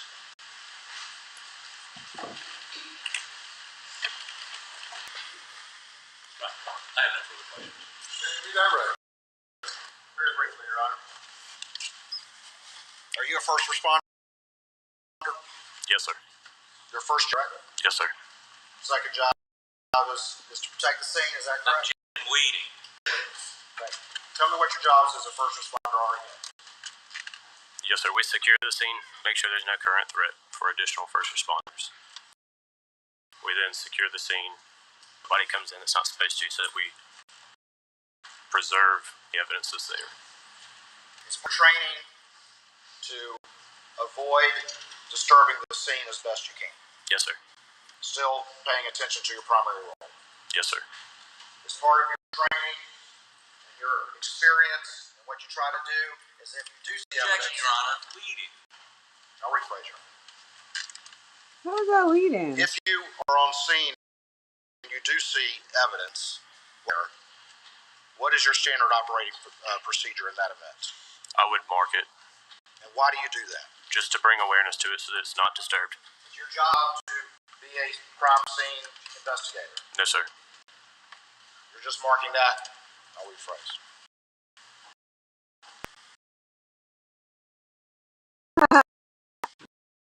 You didn't even get a chance to get in trouble. Suspects. Was Murdaugh ever in custody? No, sir. Not to my. Was he allowed to move freely? Yes, sir. Was he allowed to interact with people who came talk to him? Yes, sir. Was he ever placed in the back of a police car? Not that I'm aware of. Never put in handcuffs? No, sir. Was he being treated as a suspect when you were there? Not that I'm aware of. Nothing further, Your Honor. Nothing further, Your Honor. Thank you. You may step down.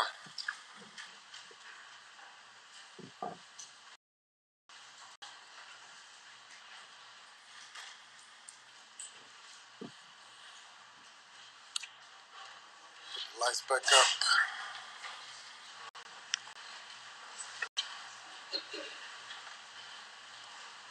Ladies and gentlemen, we'll break for lunch. We will resume at 2:15. Please do not So that discuss will the case. be In recess till 2:15. damn. Oh, it's 1 o'clock. Okay, so we got an hour and 15 minutes.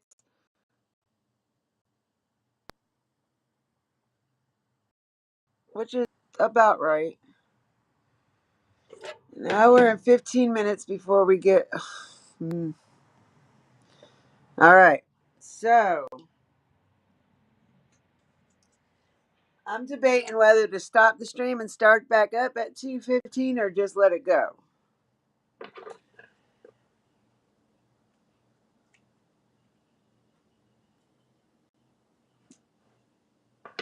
I know I was asked to go live with somebody else, but I don't know if she still wants to go live.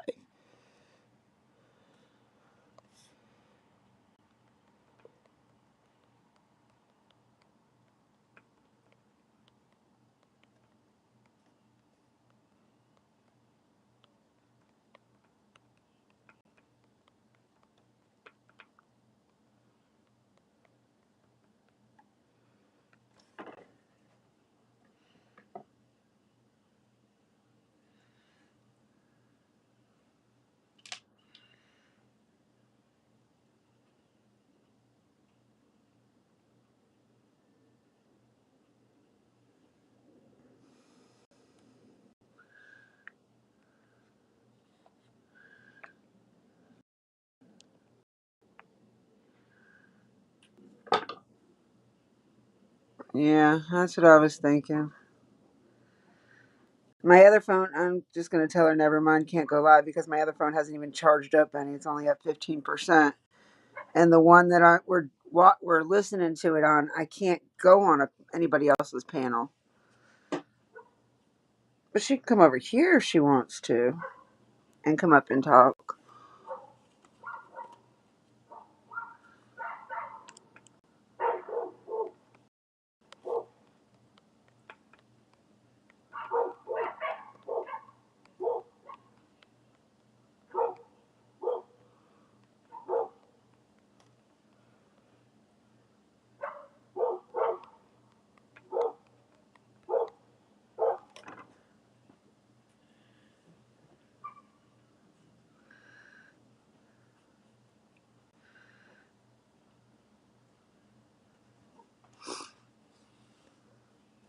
OG, if you're not busy, drop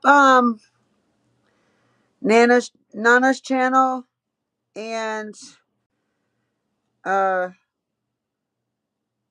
Court TV link. Um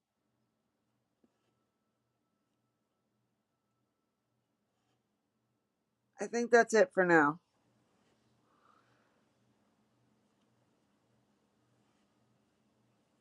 I would say Circle Box, but he's not going to be on for a while. There's no sense. I mean, he still can get the views. I guess you can drop his link too.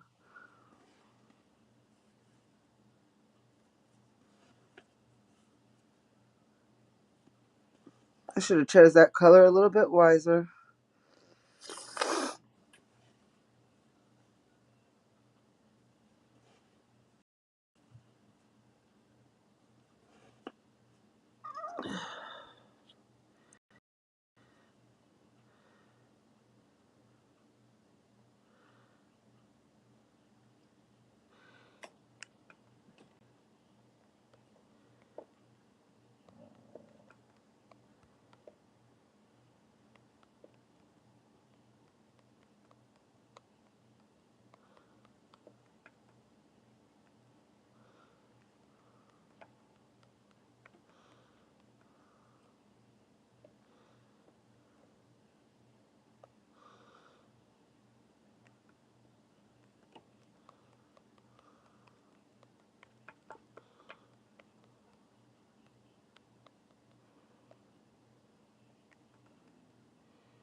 I don't know.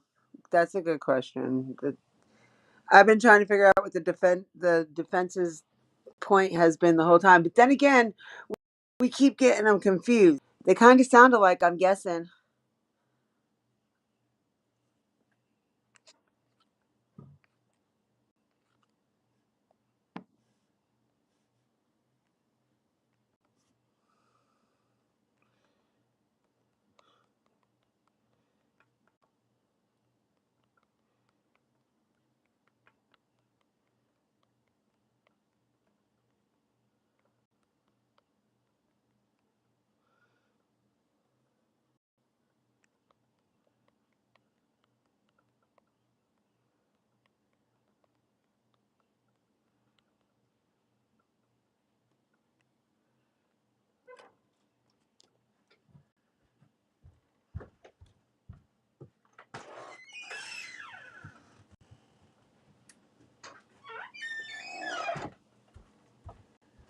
I swear I just heard a horn beep.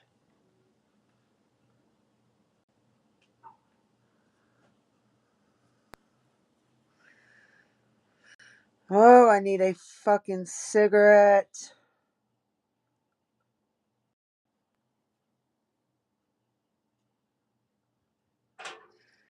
This incredibly sucks show.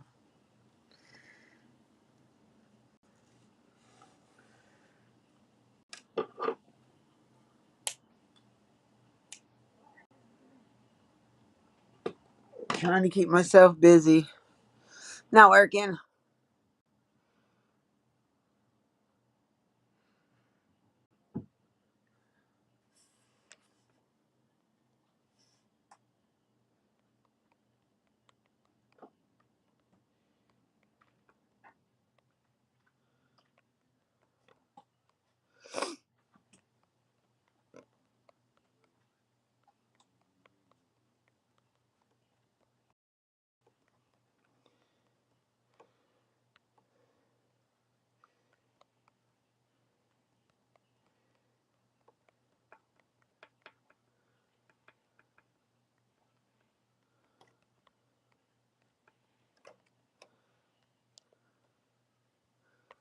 Thank you. Oh yeah, there you go, Charlie K. Go ahead and put Miss Pam's in here because she's in and out.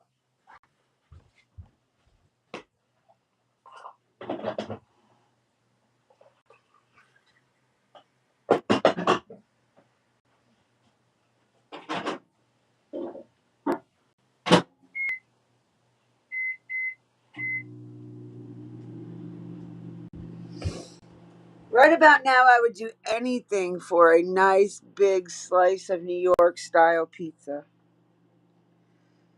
and a cigarette. Nice big pizza or a cigarette or both, and a Coke because I don't think I have anything to drink either. And since the water's not working, I'm gonna have to run up to my mother-in-law's and get some water, bottled water from her, so I'm cold to drink. This shit sucks. For the birds. For the birds. For the birds. For the birds.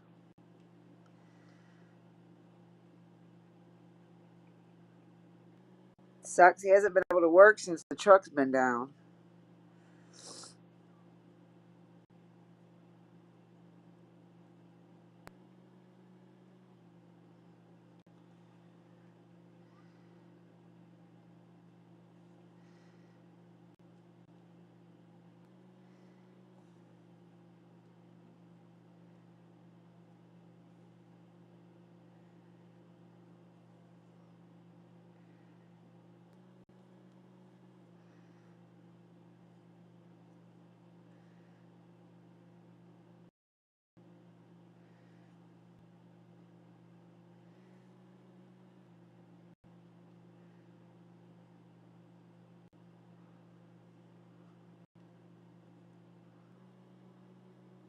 You're welcome, sweetheart. I love my murder. I love my trials. I try to do any one that I can catch, and this was one of my favorite ones from day one. So I knew this one I was gonna do. I just didn't know if how and which one I was gonna use to stream it off of. But one of my friends at Court TV told me what to do. Yeah, I just can't afford what I can't afford it right now. I'm tired of frozen pizza. Like every time I go to Charlie's to babysit, her daughter wants fucking pizza, and all she does is the frozen pizza. So I'll eat like a little bite because you know how I am. I take everything off the damn frozen pizza and I'll just eat the crust. I won't eat the sauce, won't eat the cheese or the toppings.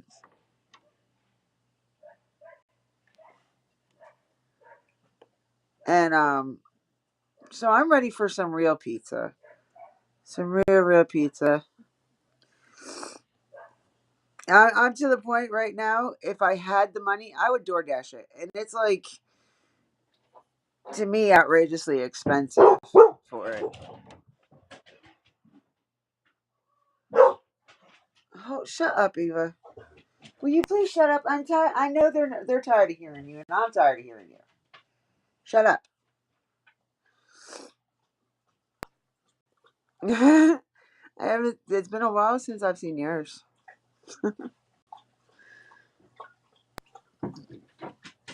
Ah, it's the door. I gotta go close the back door. Hold on 1 minute.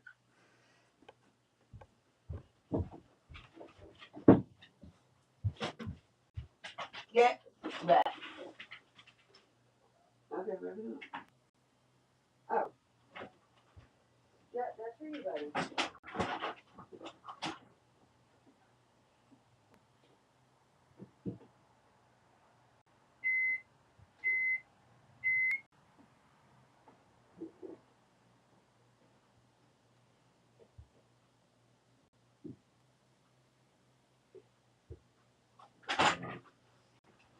It was Junior. Wasn't the door? Ah, damn door's falling apart. Ugh, falling apart and falling all over me. Did he finish the fucking milk too? You sorry bastard.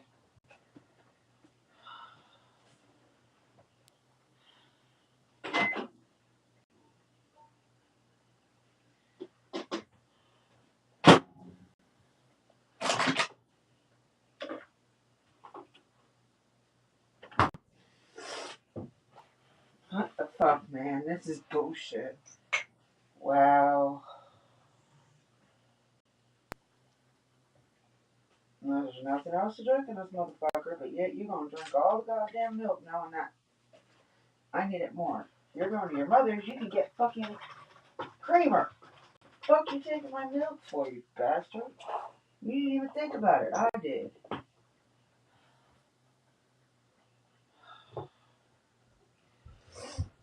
Oh my god, I'm so ill.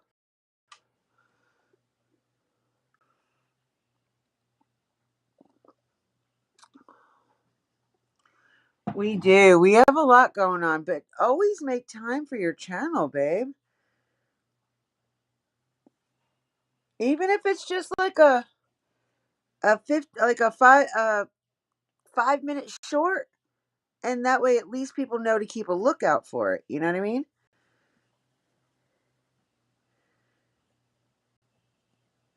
And I found a really good video editor now. I'll send you to which one it is.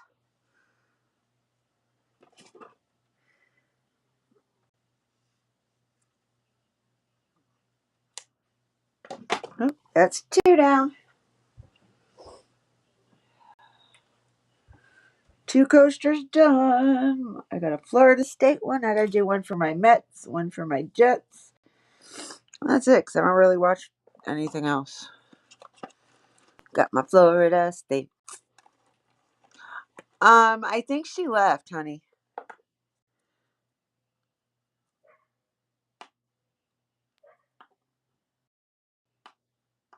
Damn, I gotta pay for to roll something in.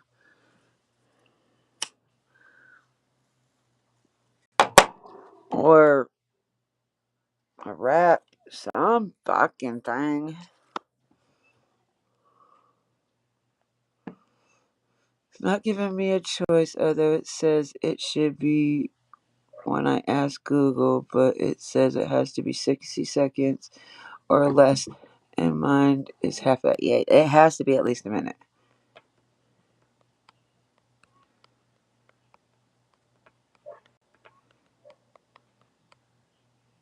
I mean, a minute or more, but not over 5 minutes.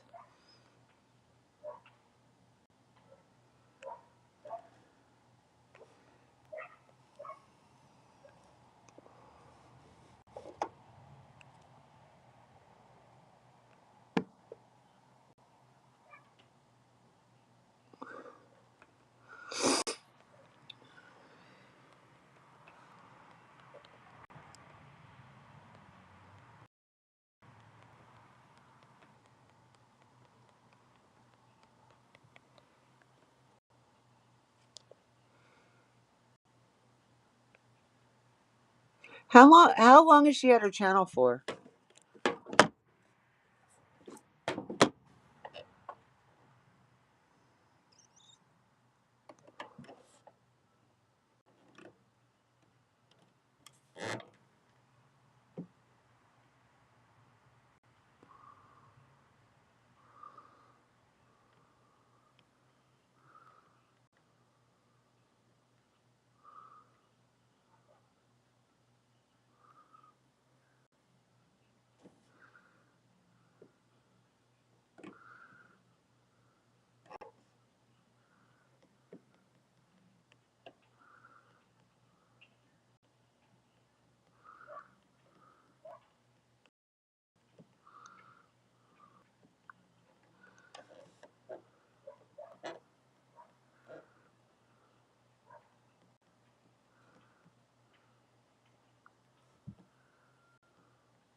Okay. Oh Lord. 2:15. It starts back up. Whoever just came in, they're on lunch right now.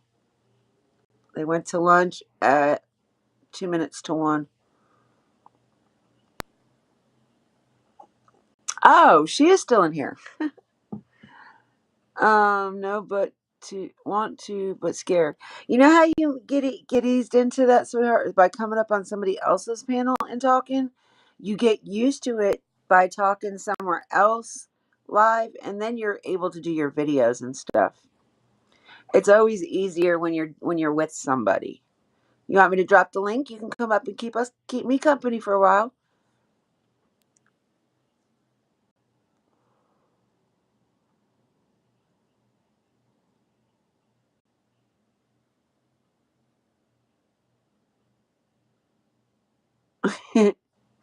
Well, I look at it this way. There's nobody in here but you, me, OG, and one other person, and that could either be a viewer that doesn't ever say nothing, or it could be one of my mods that is just in here but not paying attention to their phone. But normally it doesn't register my mods, so I don't know. I'll tell you right now, actually.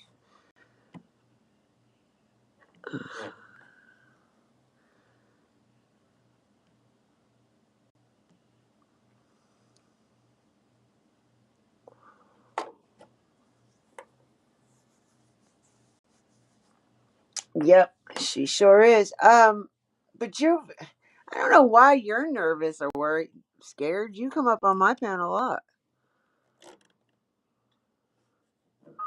But you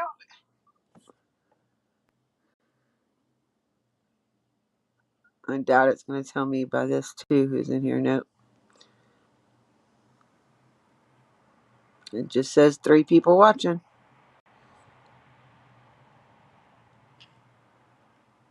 My video stalled, OG, with 610 views. Yeah, we're pretty much, we pretty much got the same trials going. I mean, not the same trials, but,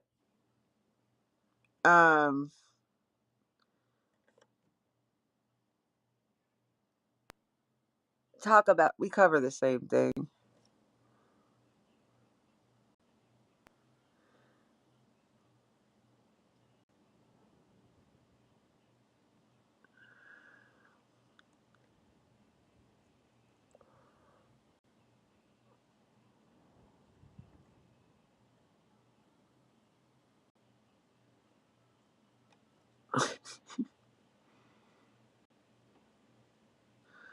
I know. Tiffany Marie is live. She's got almost 500 people in there. Crime Lines and Live. She's got almost 400. She's got 405 people in there.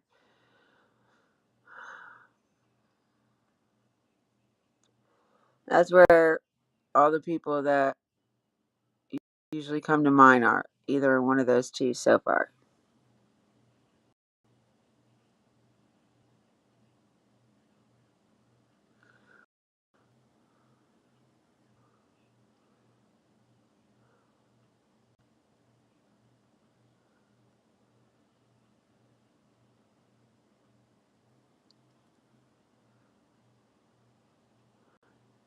So Daisy's sick, she's saying. That's why she hasn't been live. How funny. You haven't been live since that last one with Benny Keys and what's her name?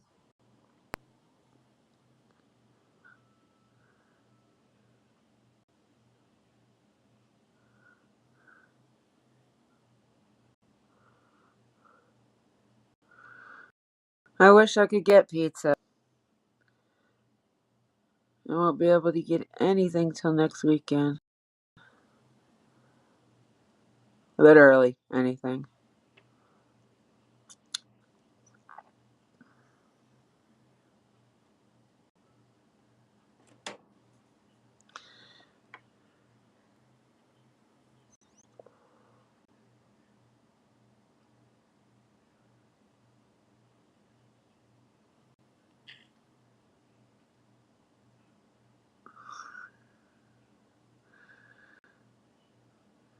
So far, that looks like that's all that's live.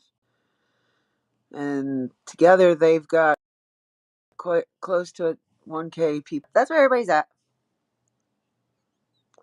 It's okay, though. I'm happy. They can catch it on the replay, hopefully. Hold on, y'all.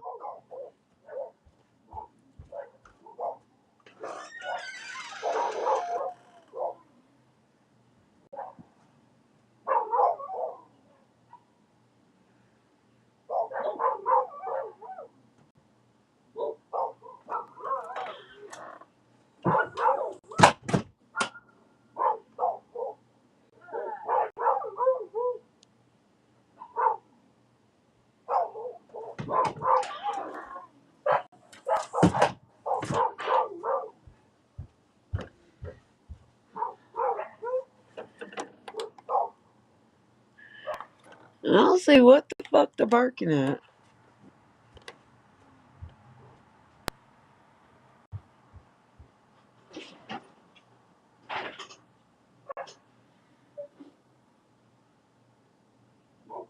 Princess is barking towards the field. And Diamond kept chasing, stretching her chain out that way.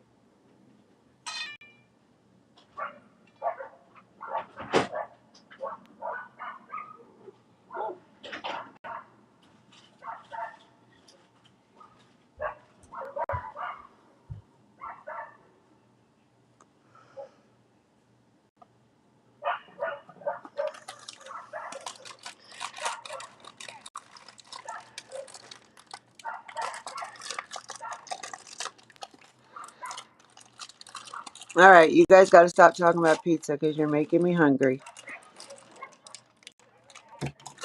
And I am absolutely strapped until next weekend.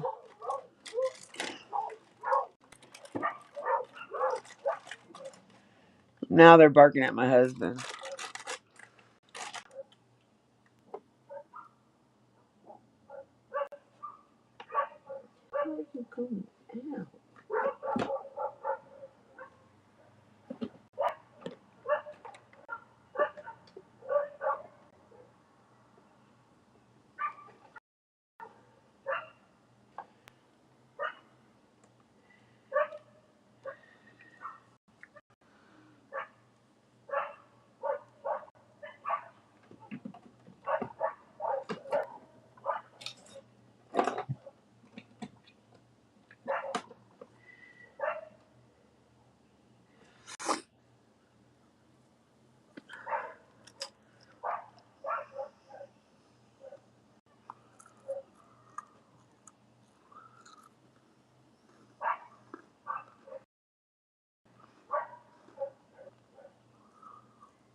I can go out there and yell at him and tell him to shut up.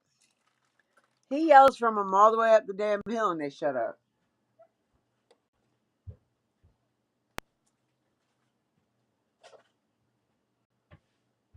That's some bitch.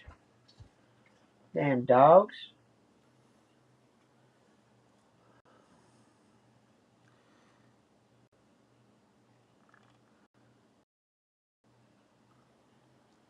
I don't know. You see mine. Mine, I just start talking about it. Like, I don't know how to do any of the adding in the videos or the pictures yet. I'm still learning that myself. So when I do a short, it's just basically walking the dog and talking. So you could do it while you're driving because you're always in your damn car.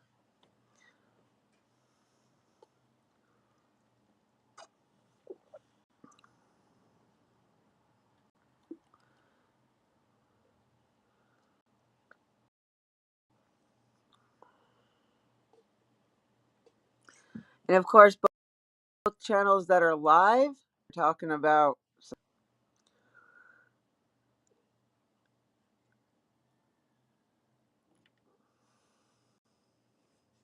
Yeah, I'm just saying I don't know how to do that. You can ask Bob, Bob and Lori. They'll tell you. Yeah, I'm just saying I want to tell Creator I'm hi. One table just sitting there, like, man, I don't know what I'm doing, you know? It was, I didn't expect that guy to go with it, go where he is today. I have to be honest.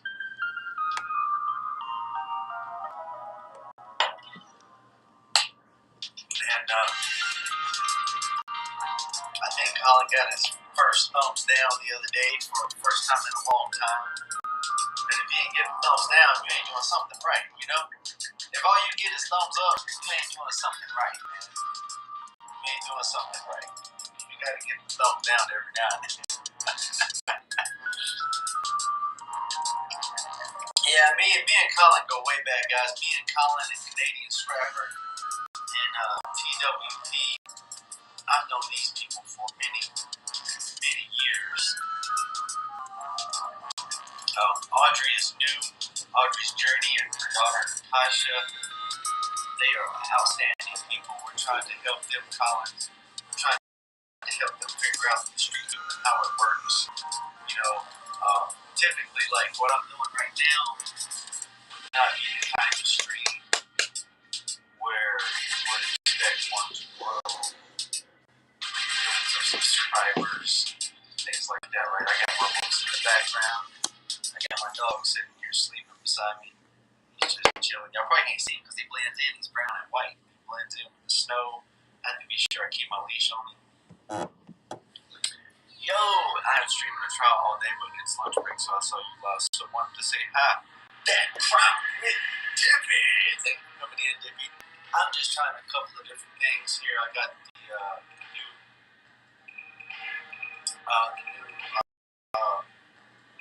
what is it called? Background. Oh, background. Yeah, and everything. And yeah, Colin, I used to go to Jordy Bob's. That's right. He was one of the first people I met on the internet. Dippy, I have the I downloaded music. Definitely have to remember that the thumbs and know to get better. Not just controls before the kids back. But yeah, and guys, and seriously, you know, if you want to run my place, I'll play this. I'll run your playlist, and we'll swap it out. You know, tonight I'm running this Canadian Scrappers again, and I finished running out her playlist. And for anybody who wants to know, if you download Streamlabs, OBS, bro, it's $9 or $10 a month. You come on, bro, you get free music, hundreds and hundreds of different types of music. Yeah, and so what I'm doing, Popcorn guys, what I'm doing is I'm experimenting with this new music, right? There's all kinds. This is dubstep. There's chill. There's relaxation, meditation. There's hundreds of different types of music. This was the first music I saw. I just right? It's dubstep. I got my light flashing over here. Yeah, I don't know if Google always tell you how to do it. Ask Nana. Nana can tell you because she adds videos to hers. Yo, great morning, Story Squad. What's going on, Great Morning Squad? Thank you for coming in to the live stream, baby. I ran the playlist till I play that, you know, and then play somewhere else. 9:15. Thank you for running my playlist. Hey guys, if you will, if you run my playlist, be sure to let me know in the comment section somewhere so I can run your playlist in return. Taco Trucker, what's going on? Keep up, Green Hornet Squad. The Green Hornet Squad is in the house, everybody. Let me just make sure this is the one and only Green Hornet Squad, because if it is, y'all already know I gotta make him a moderator. Wanna be a moderator? Yeah, Green Hornet, I made you a moderator, baby. Thank you for coming in. Mama of 4 boys ran your playlist overnight. Yo, what's up? Mama of 4 boys, thank y'all for running my playlist overnight. Hold on, man, I got too many playlists I gotta run now. It's going down. When I get a hey Colin, you know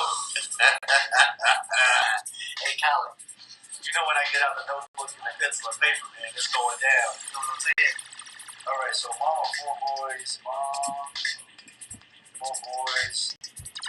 Canadian Scrapper, I gotta finish when I heard back to the setup order.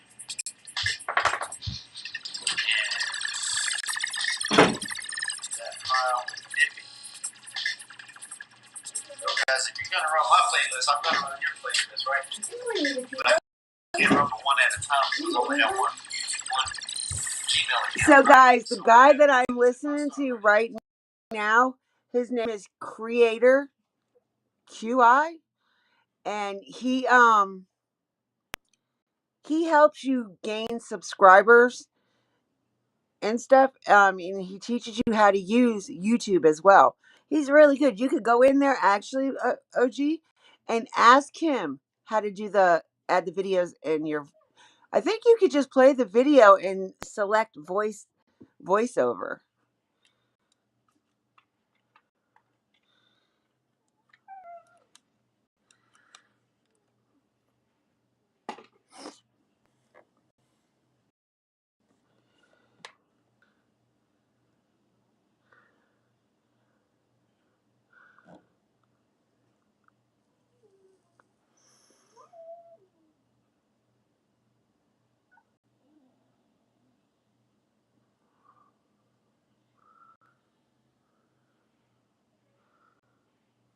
And another one is called Gipe. Gipe.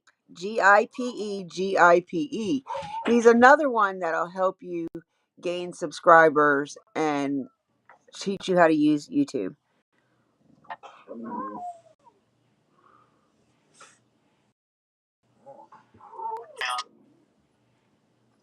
What is the general request and theme of all these requests in regards to May? In regards to May, there's quite a few. Oh crap! The judge in the Larry Millette case of missing wife Maya unalive. The judge orders the husband to stand trial. I didn't know that.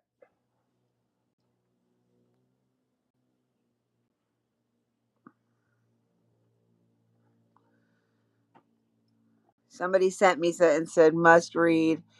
It's a it's an interview with Don. So it says parents of Summer Wells says DCS has kidnapped our boys. 6 hours ago this was put out, y'all. Says Rogersville. Parents of Summer Wells have raised concerns online about being kept from contact with their sons who are in custody of the Department of Children's Services. Summer, who was 5 at the time, was reported missing on June 15, 2021. Her 3 older brothers were removed from the home by DCS over a month later, around July 26th.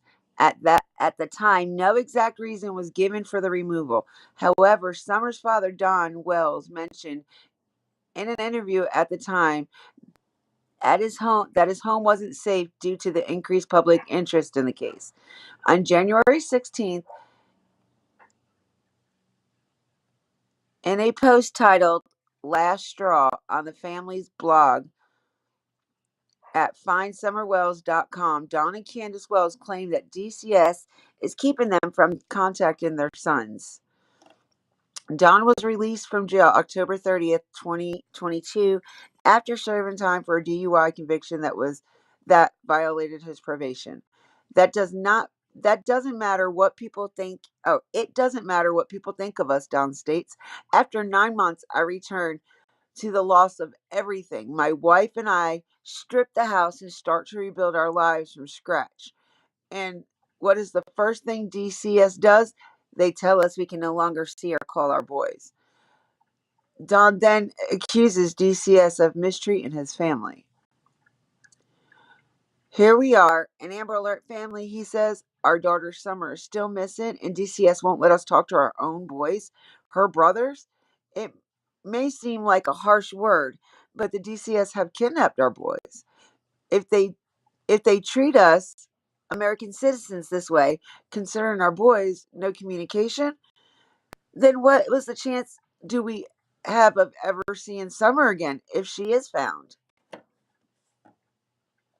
And I agree with that. I really do agree with that statement. Cause come on, stupid. Think about it. If Summer is found, she goes directly to the state. She's not gonna go back to them. No way. They're not gonna let her go back there. So let's see what else it says. Oh,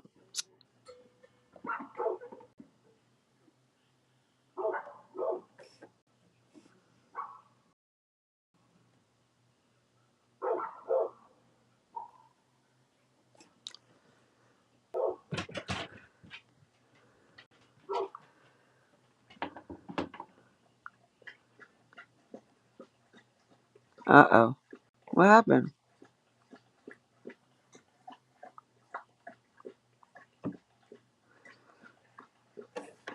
Oh, I don't subscribe to it, so now I can't read the rest of it. Damn, that sucks.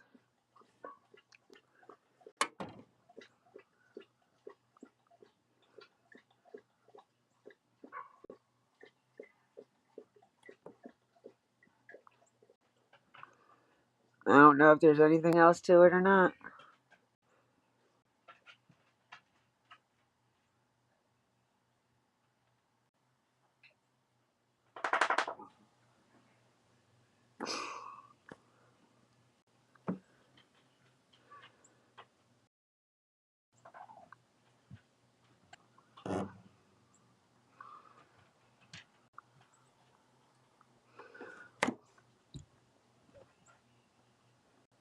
Hold on. I'm trying to subscribe to it.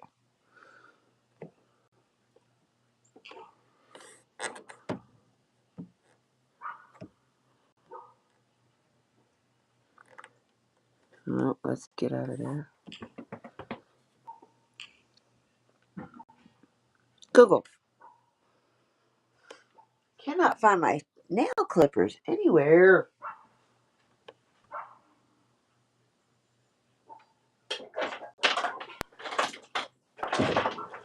Found them. Got a hangnail.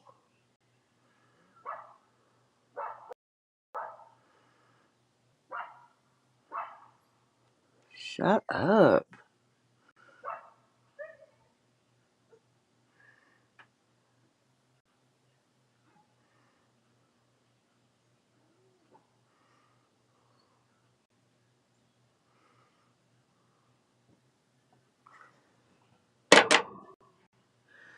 Alright.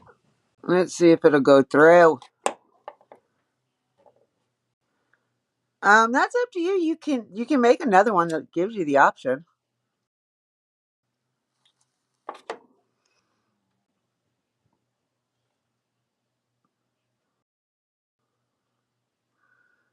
There it is. Alright, let's see where it lets me do it.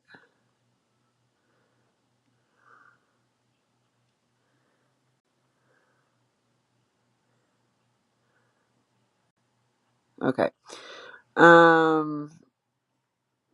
Alright, so it says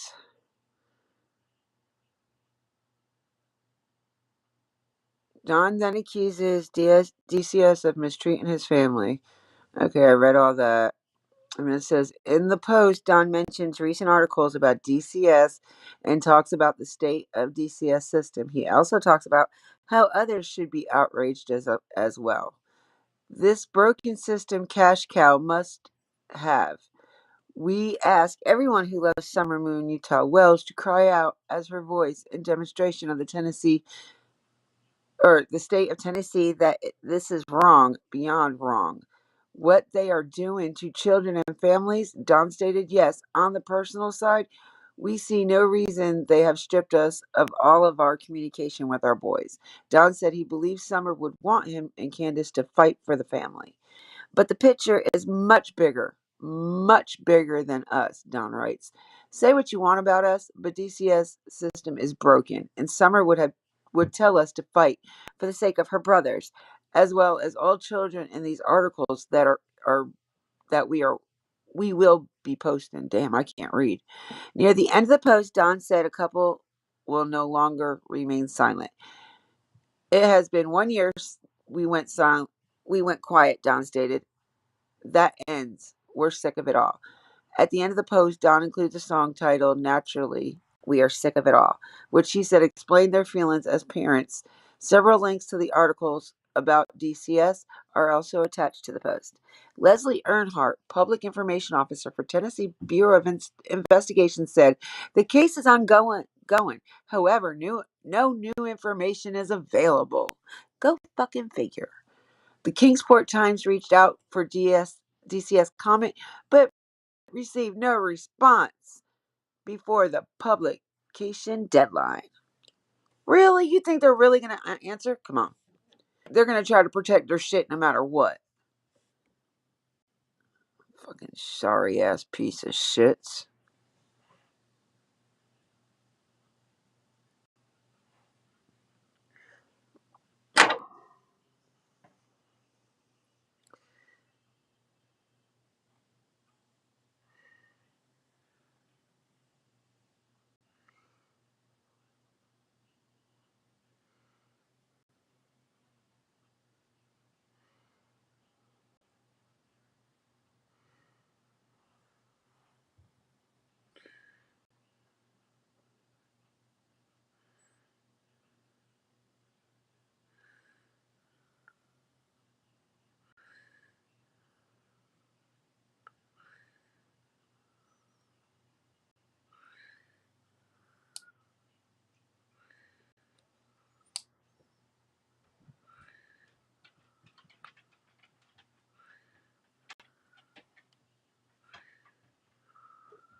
All right, I'll be back in like 15 minutes.